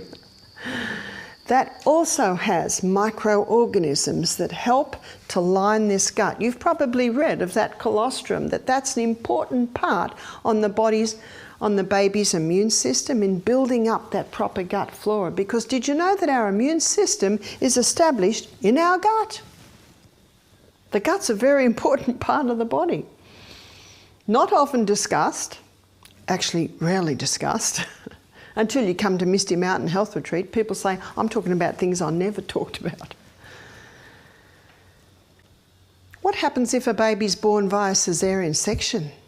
Do you know they're showing now that babies born via caesarean section, their gut starts to build up with skin flora, not gut flora. And skin flora is fantastic for skin, but it actually doesn't work properly in the gut. And what if the baby's not breastfed? And what if the nurse walks past the baby with a sniffle? That baby catches it like that. Mothers should be told if they give birth to via caesarean section, they should paint the nipple every morning with a little probiotic. Probiotic means for life. It's Lactobacillus acidophilus bifidobacterium powder, just a little on the nipple. And if the mother cannot breastfeed, then the best milk really is goat's milk. Because the size of a goat, very similar to the size of a human. You look at a cow, they're as big as their mother within 1 year. And cows aren't very intelligent and they get very big and fat. So if you want a baby that's not very intelligent and gets big and fat early, give the baby cow's milk. Cow's milk's perfect milk for baby calves, full stop. That's about it. I can't think of any other reason. What happens if the mother has a compromised gut flora? Then the baby will be born with a compromised gut flora. The breast milk would contain compromised flora to give to that baby. What would compromise that gut flora? Antibiotics wipe out the gut flora. It was only 2 nights ago, it had on the news. In fact, there was a section on the 7:30 report about this little boy who had nearly died. He was just given antibiotic after antibiotic after antibiotic for ear problems. But as I'll show you later, what we have to look at is why are the ear problems there, and there are certain foods that can create that. They nearly lost that little boy. That little boy at the age of 7 had literally become immune to antibiotics. Did you know that Australia has the highest user of antibiotics in the world today? That's what it said on the 7:30 report. Doctors have been asked to please reduce the antibiotics. We're going to go back to the old ways. When we get a cold, instead of going to the doctor for an antibiotic, even if we're coughing up yellow, we should have lemon and honey drinks. We should put our feet in hot water. We should go to bed for a day. We should exercise. We should eat lightly, if at all. We should have some hot and cold showers, go to the gym, have a steam bath, go into the cold. These are all the old remedies that boost your immune system. The body can heal itself. There was a newspaper article that said 100 people had the flu. 50 took antibiotics, 50 didn't, and they all got better. Did everyone hear that? Most people don't wait long enough, or they're not actually giving the body the right conditions so that it can heal. Antibiotics. I'm not against antibiotics. The human gut can cope with about 2 courses in a lifetime. Did you hear that? About 2 courses in a lifetime. It's the overuse. Contraceptive pill. There are alternatives to the contraceptive pill. Statin drugs. In another of my lecture I showed you that cholesterol is not the problem, and we need to be cautious not to get cholesterol too low. Many drugs kill off the gut flora. And then as the gut flora is being killed off, the person has a high sugar diet, having alcohol every night. And as I'll look in a minute, the high sugar starch in wheat feeding the yeasts in the gut so that they get out of control. Now this gut flora plays another role other than breakdown, absorption and protection. They also play a role of nourishment. Who do they nourish? They nourish the cells that line this gastrointestinal tract. And they're remade every 3 to 5 days. So the cell is born down here in the valley. It takes 3 to 5 days for that cell to move up, and then it's taken away. We'll put wings on it. Flies away to the graveyard. It's dead now. Those cells, as they move up, are nourished by this gut flora. So when there is no gut flora, the cells are not nourished, and they are unable to play their role. So what happened is the final breakdown isn't able to happen properly. Absorption isn't happening properly. Protection against harmful microbes isn't happening. And the nourishment of those walls isn't happening. And this is one of the reasons why people with irritable bowel aren't healing, because they should heal in about 2 weeks. When you consider that these cells are remade every 3 to 5 days. Do you know, the problem might have started here, the problem might partially be here, the problem might partially be in the liver, it might partially be in the pancreas. There's a whole lot of things that if they're not working properly can affect this. But I think myself one of the major problems is lack of proper gut flora.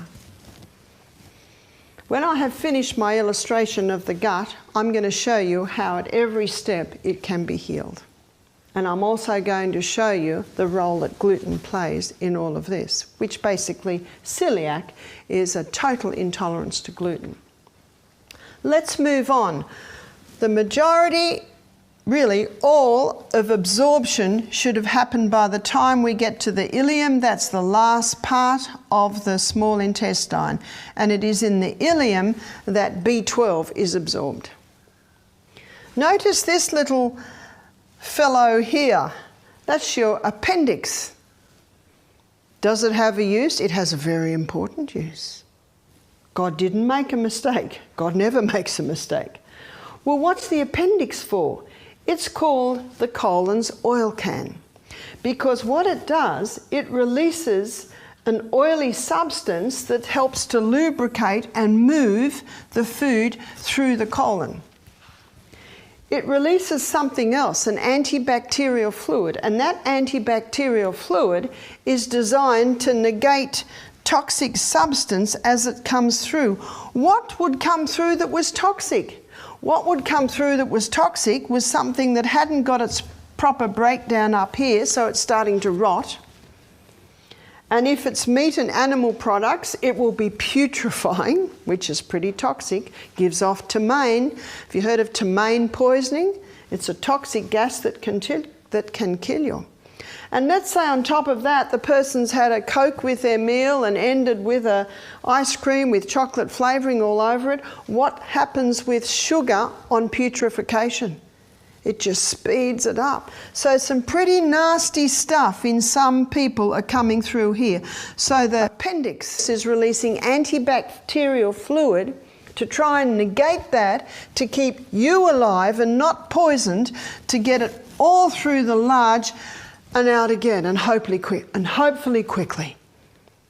Now we come to the large intestine. One of the main functions of the large intestine is to take water out, so stools can be formed and they can pass with ease. When a person's dehydrated, more water gets taken out than should be taken out, then we're left with cement and rabbit pellets. And so it's building up, especially in this area here. And then the person feels to go, but they're in a hurry and they've got no time. The bus is waiting and they're just putting the last bit of make-it up. They haven't got time to go now. And so aren't we glad that God gave us an anal sphincter right here that we can actually hold? And we're glad, because sometimes the plane's landing and you just can't go. And there's not a problem with that. There's not a problem that the odd day you use it for that, or the odd day you don't. It's what you do every day that matters. And this is happening every morning. And the lady doesn't go. Why does she feel to go? Because the food comes down here and puts pressure on that anal sphincter, but she holds it tight. She gets on the bus, she gets to work, she goes to the toilet, nothing happens. Why? Because she didn't go, the body put that substance that it wanted to release back into this other part of the small intestine. And she can't go. And the longer it's there, guess what? The more water gets taken out. And now it's 5 days and she hasn't been, and she's still eating 3 times a day. Do you wonder where it all goes? It all builds up here and she says, I've got to go. So she sits and she strains. We should never strain. Because you know what happens when you strain? Something's got to give and out they pop. They're called hemorrhoids. Very nasty little things are these hemorrhoids. But there's always a reason. Why are they there? They're there because the colon is not running and evacuating as regularly as it should. Things are building up, pressure's put on it. There's a lot to be said for squatting. If everyone squatted, the colon could evacuate much easier and these little substances wouldn't be coming out. You can even buy little wooden things to go around your toilet so you can squat. And in many countries, especially in Africa and Asia, if you go to the toilet, you squat. It's actually much healthier for the body. But when people are overweight, it's very hard to squat. So can you see, at every step we can get problems all the way through here. And when there is no fibre, things slow down. Fibre is very important. Your highest fibre food is your vegetables. Vegetables with all their fibres sweep. They daily sweep all of these little grooves, especially these little corners up in here. But fibre not only sweeps every day, fibre also, because of its bulk, stimulates peristalsis, and this should ever be moving, ever be moving. Dr. Kellogg said 3 intakes of food a day should equal 3 evacuations. Not many people do that. The food that we eat should be out within 16 hours. And I'm afraid that doesn't often happen. It doesn't often happen because our bodies are creatures of habit and people get into the habit of only going when it's comfortable to go. When we feel to go, we should promptly answer nature's immediate call. And if we don't, we should panic. Because colon cancer, hemorrhoids, they are not comfortable things. And if we look after that gut, things like that will never happen. We need to be drinking between meals to keep that body nice and hydrated so too much water doesn't come out. We need to be eating a high fibre diet so that that's moving every day. We need to ideally, as much as possible, squat when we evacuate. and we need to experience relaxation. One lady said, I can't stand it when my husband goes to the toilet, he takes a book. I said, you got to take a book. You got to relax. Because our emotions do affect the way the colon works. What I'd like to look at now is how we can heal. How we can get things moving in this gut. Notice the word movement. Movement as it should be. Movement is life. Any stagnation at any point in this gut is going to cause putrefaction and thus problems. So as I mentioned earlier, we've got to chew. As I mentioned earlier, we've got to have water between meals and not with meals. As I mentioned earlier, we need to be allowing this function to happen properly. But let me define first of all with the mouth, because it has a lot to do with it. Mouth, we have say over what goes in. We have say over how long it's in the mouth. We have say over the environment. And it's important to look at this because this is the only one we really have say over. And what we do here affects all the way down the tract. When I say environment, we should cast off care and anxious thought when we sit to dine. There should be no controversial subjects mentioned at the table. We had a situation at our table recently where we had a couple of people starting to talk about a political situation, and they were both from either side of the camp. And just in the middle of it, I said, look at that bird out there. Everyone laughed. That's all I had to do. We need to have peace, tranquility at the table. If ever a child at the table, when I had my children at home, if ever a child made a fuss at the table, I quickly picked them up and put them out on the veranda and shut the door. Don't ever allow that to happen at the table. No one can digest quickly if there's a problem. I don't want this food. Quick, up really quickly. Outside, shut the door. If it's a baby, quickly pick them up, put them in the cot, shut the door. Where do they want to be? At that table. Especially when you don't feed them between meals. Do you know they quickly get the message? Very quickly get the message. So make sure the environment is there. We've looked at how long, what goes in. There is a food today that is going in many mouths, and it takes up a huge part of Aussie's diet. It's what's causing celiac. It's one of the biggest contributing factors to irritable bowel syndrome, and it is wheat.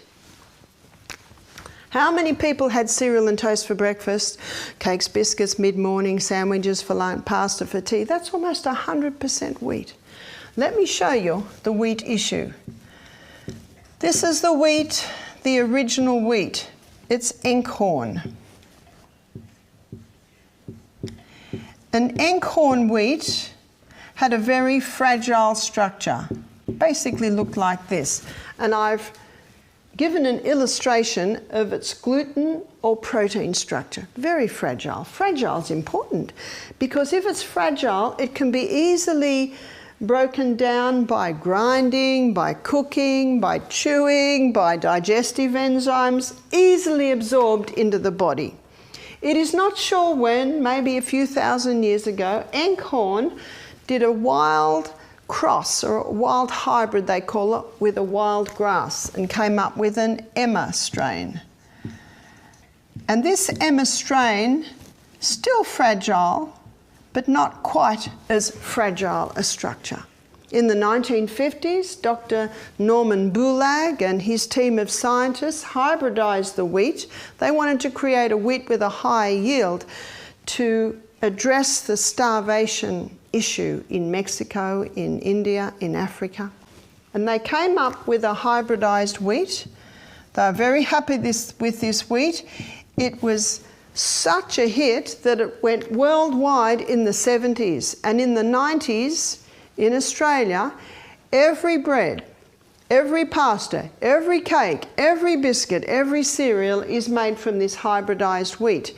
It produced a higher yield, but because it produced a higher yield, they had to make it a very short wheat. Now in the 50s, 60s, 70s, if you went out west, all the wheat was this high. Now it is all this high. It saved millions, apparently, from starvation. And Dr. Norman Bulag received a Nobel Prize for his hybridized wheat in 1969. Everyone loved this wheat. High yield, didn't grow as high, but what was never addressed was the effect on the gut of human beings. You see, this wheat has a very complex structure.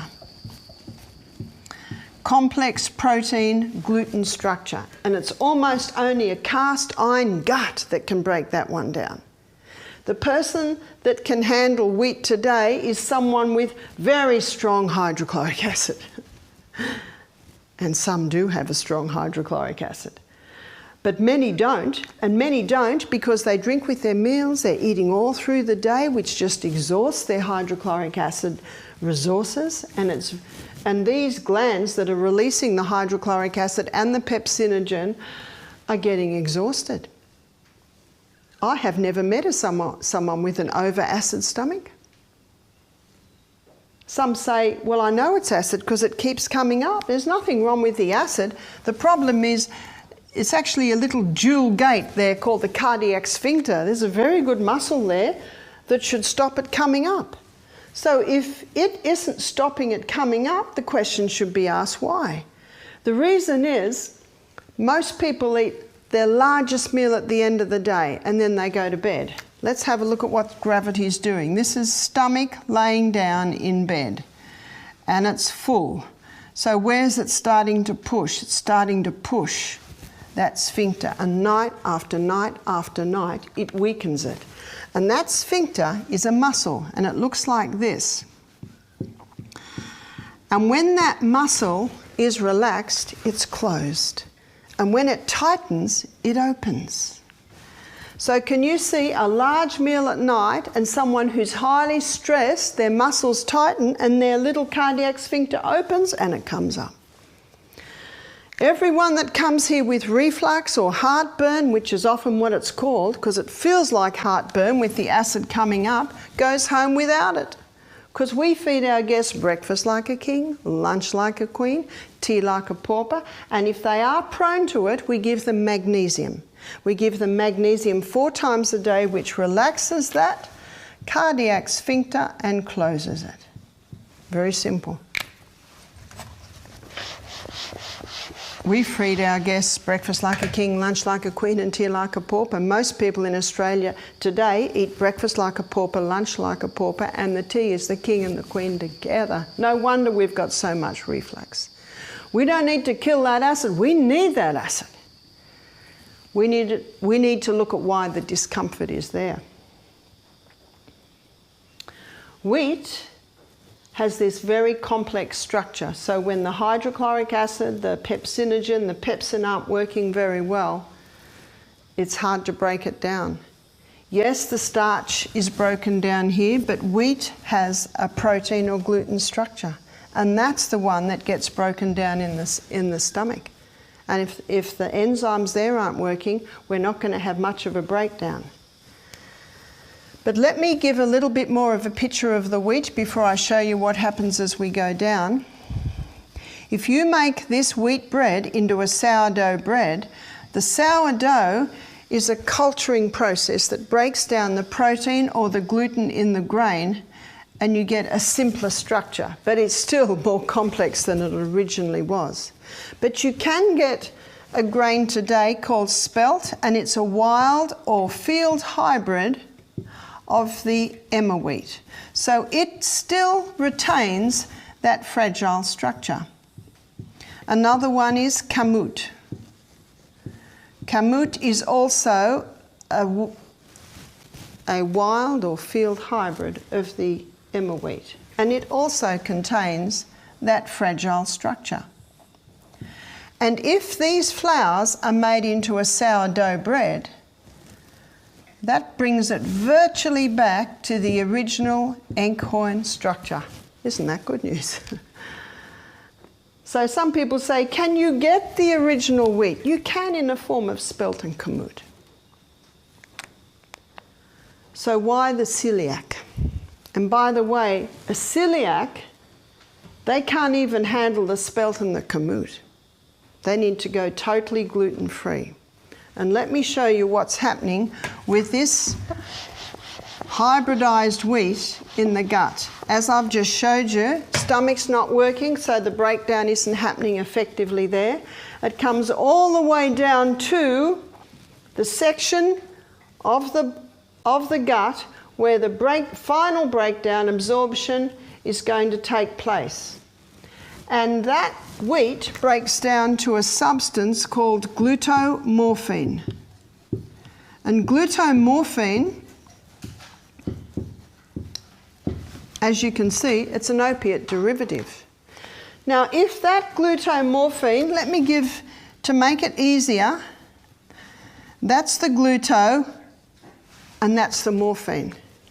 Now, if that glutamorphine comes here, where there's a nice gut flora, these cells, which are the happy cells because they're getting nourished by the gut flora, it breaks off the morphine aspect and just allows the gluto through.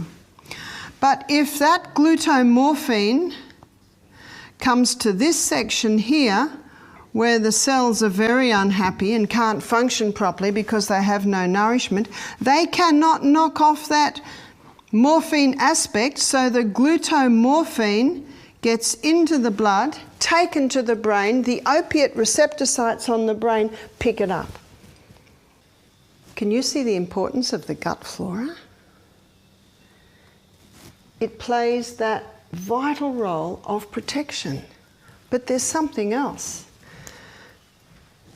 and that is milk. Milk breaks down to caseomorphine.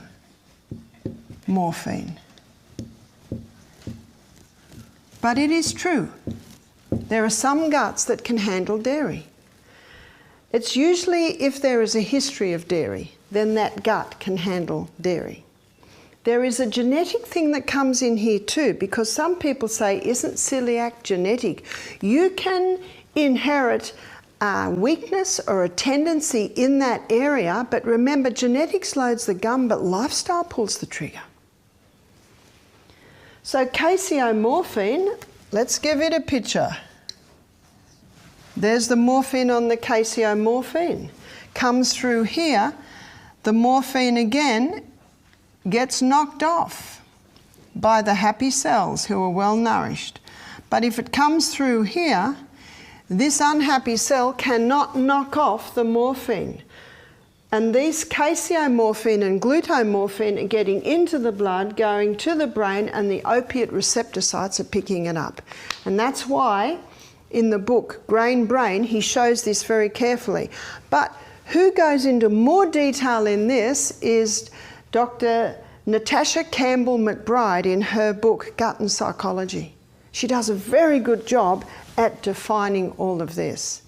There's another book called Wheat Belly by Dr. William Davis. There's another book called Stop Autism Now by Dr. Bruce Fife. They are all talking about the gut, and they are all talking, some to greater and lesser degree, about the dangers of this hybridized wheat.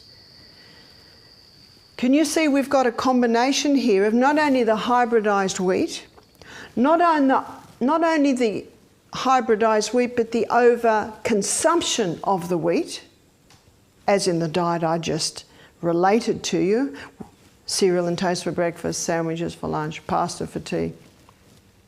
But you've also got this generation who have had a lot of antibiotics, so babies are being born with a compromised gut flora. You see, there are a lot of little threads that come together to make a strong rope. And a strong man can try and break that rope, but he cannot. But a little tiny mouse that strong man could just stomp on and squash, it can come along and start eating those little bits of threads, and the rope that the strong man could not break, breaks. With everyone I meet, virtually without exception, it's a whole lot of little threads all coming together. Now that I've shown you this, now that I've established the effect that this is happening on the gut, and by the way, if border protection's been lost, these glutamorphines and caseomorphines are highly irritating, and they're highly irritating to this sad cell that cannot protect itself. It doesn't get nourishment and it's lost its protection. So what I'm going to do here is I'm going to make a list. I'm going to show you what one can do to conquer celiac and conquer irritable bowel. I could actually put a few more things in there. To conquer sinus problems, to conquer asthma problems, to conquer bronchitis, to conquer earaches, to conquer eczema, to conquer psoriasis, to conquer Crohn's disease, to conquer colitis, to conquer irritable bowel. There's one remedy. Number one, eliminate. And as he says in his book, the author claims in the book Grain Brain, of kids with autism getting 50% recovery by just stopping the wheat and the dairy. And it's very important to also stop refined sugar, because that sugar just feeds the harmful microbes, feeds the yeast in the gut. These must stop. A lady rang the other day with a 1-year-old with eczema. I said to her, does the baby eat? She said yes. I said the baby should have no starch till the baby has teeth. You see, the ptyalin in the mouth, remember I talked about ptyalin in the mouth breaking down starch? There's not there. It's not released until the molars are through. That's about 18 months of age. Baby should have no starch. What does baby eat? Milk. And a little bit of vegetable, and a little bit of fruit. That's when the little tastes happen. She said, well, I've mostly stopped. She said, what milk will I give the baby? I said, is the baby breastfed? She said, yes. I said, well, there's no need for any other milk. But I said, do you eat wheat, dairy or sugar? She said, oh, a little bit. I said, you've got to stop it completely. She said, that's very hard. I said, well, it's either stopping that or have the eczema. I said, it's not forever. It's just for a period of time. It's not forever. It's just for a period of time. But this gut will not heal while these are touching it. Do you see that? You have to stop. If you don't turn the tap off, you're still going to be mopping up in the other corner. They must be eliminated. There are so many other grains. You've got rice, you've got millet, you've got quinoa, you've got buckwheat, amaranth. There are so many grains. There's no need to have the wheat. Well, how can we not have dairy? People say, what milk do you drink, Barbara? I say, I'm weaned. I don't drink milk. Milk's for babies. Okay? Mind you, we use a bit of coconut cream. What sugar do you use? I don't use much sugar. But if I do cook my husband an apple strudel, I use the spelt flour, I use maple syrup, I use grated apple. You can make delicious foods. They must be eliminated. Number 2, probiotic. A probiotic for life. You can buy probiotic powders that contain Lactobacillus acidophilus bifidus bacterium that will be taken 3/4 of an hour before you eat, and they will come down while that pyloric sphincter is open. They will come down and they will start to repopulate the bottom part of your gut. Number 3, there are 2 herbs that coat, soothe and heal that gut. One is aloe vera, and the other one is slippery elm. Slippery elm is the powdered bark of the slippery elm tree. They're both a bit gooey, aren't they? And they should be gooey because we need some nice goo to line this gut. Remember in Psalm 104 verse 14, the Bible says God gave herbs for the service of man. That's what they do. They come in and serve you. Not necessary to take both of them at once. You might do a week on this one and a week on that one. For someone who is severe, I suggest before every meal and just before bed. You can peel the aloe vera plant, mash it up or chew it up and swallow it. Or you can buy the slippery elm powder, put a teaspoon in about half a cup of warm water, mix it well, drink it immediately, because if you don't, it'll get very thick and you'll be eating it with a spoon. One of our guests said, I prefer to eat it with a spoon. I'll leave it up to you. Number 4, water between. No water with meals, water between.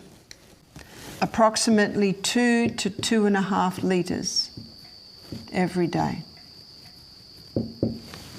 Number 5, breakfast like a king.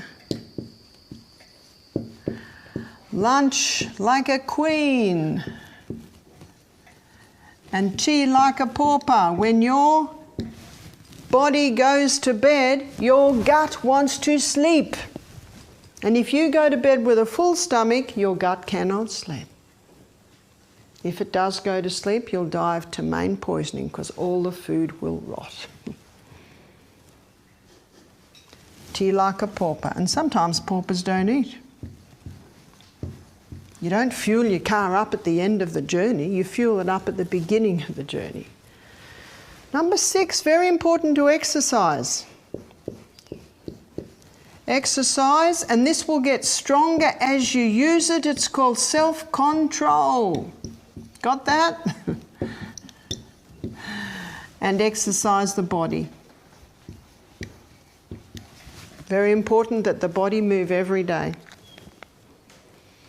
Exercise gently massages all these internal organs. Exercise increases the blood supply to all these internal organs. And very important to experience peace. In a highly stressed environment, it affects your digestion. It affects your liver. It affects your pancreas. It affects your whole gut. When I gave my heart to God at 25, I found peace. You can find him in the Bible. He is the author of this amazing body. The amazing body with the ability to heal.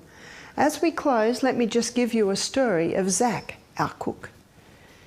He was severe celiac. He could not handle it at all. He knew straight away because he'd want to fall asleep all day. That's another symptom, brain fog. I knew when he'd been eating gluten because I'd be talking to him and he'd be yawning, and he's 18 and he's yawning at 10 o'clock in the morning. I said, did you go to bed late? No. I said, have you been eating gluten? He'd go. He stopped all gluten. He did this, totally stopped. He didn't do this because his gut wasn't irritated, but he did everything else. With irritable bowel, that's essential. With celiac, it's only really important to do that if your gut is irritated. About a year later, I was at a function with Zach, and he got a slice of bread. I said, can you eat that? He said, today, but not tomorrow, or the next day, or the next day, actually not for a month. How nice. He had conquered his celiac. And he'd actually brought it down to just really a bit of gluten sensitivity. He said, if I have it 2 days in a row, I'm yawning all day, I'm falling asleep all day, my brain's foggy. You see, there are so many different symptoms. In fact, I challenge everyone, stop wheat for 2 months. Why 2 months? You can eat it, it'll go through your body, but the effects of that wheat can still be hanging around in your body for sometimes up to 6 weeks. So you need to do it for a good 2 months to really see the effect. As I said previously, some can handle spells, some can't. The fine-tuning is yours. Everyone carries around in themselves their own doctor. Your doctor is within you. So my challenge to you is this: try it. You've got nothing to lose and possibly everything to gain.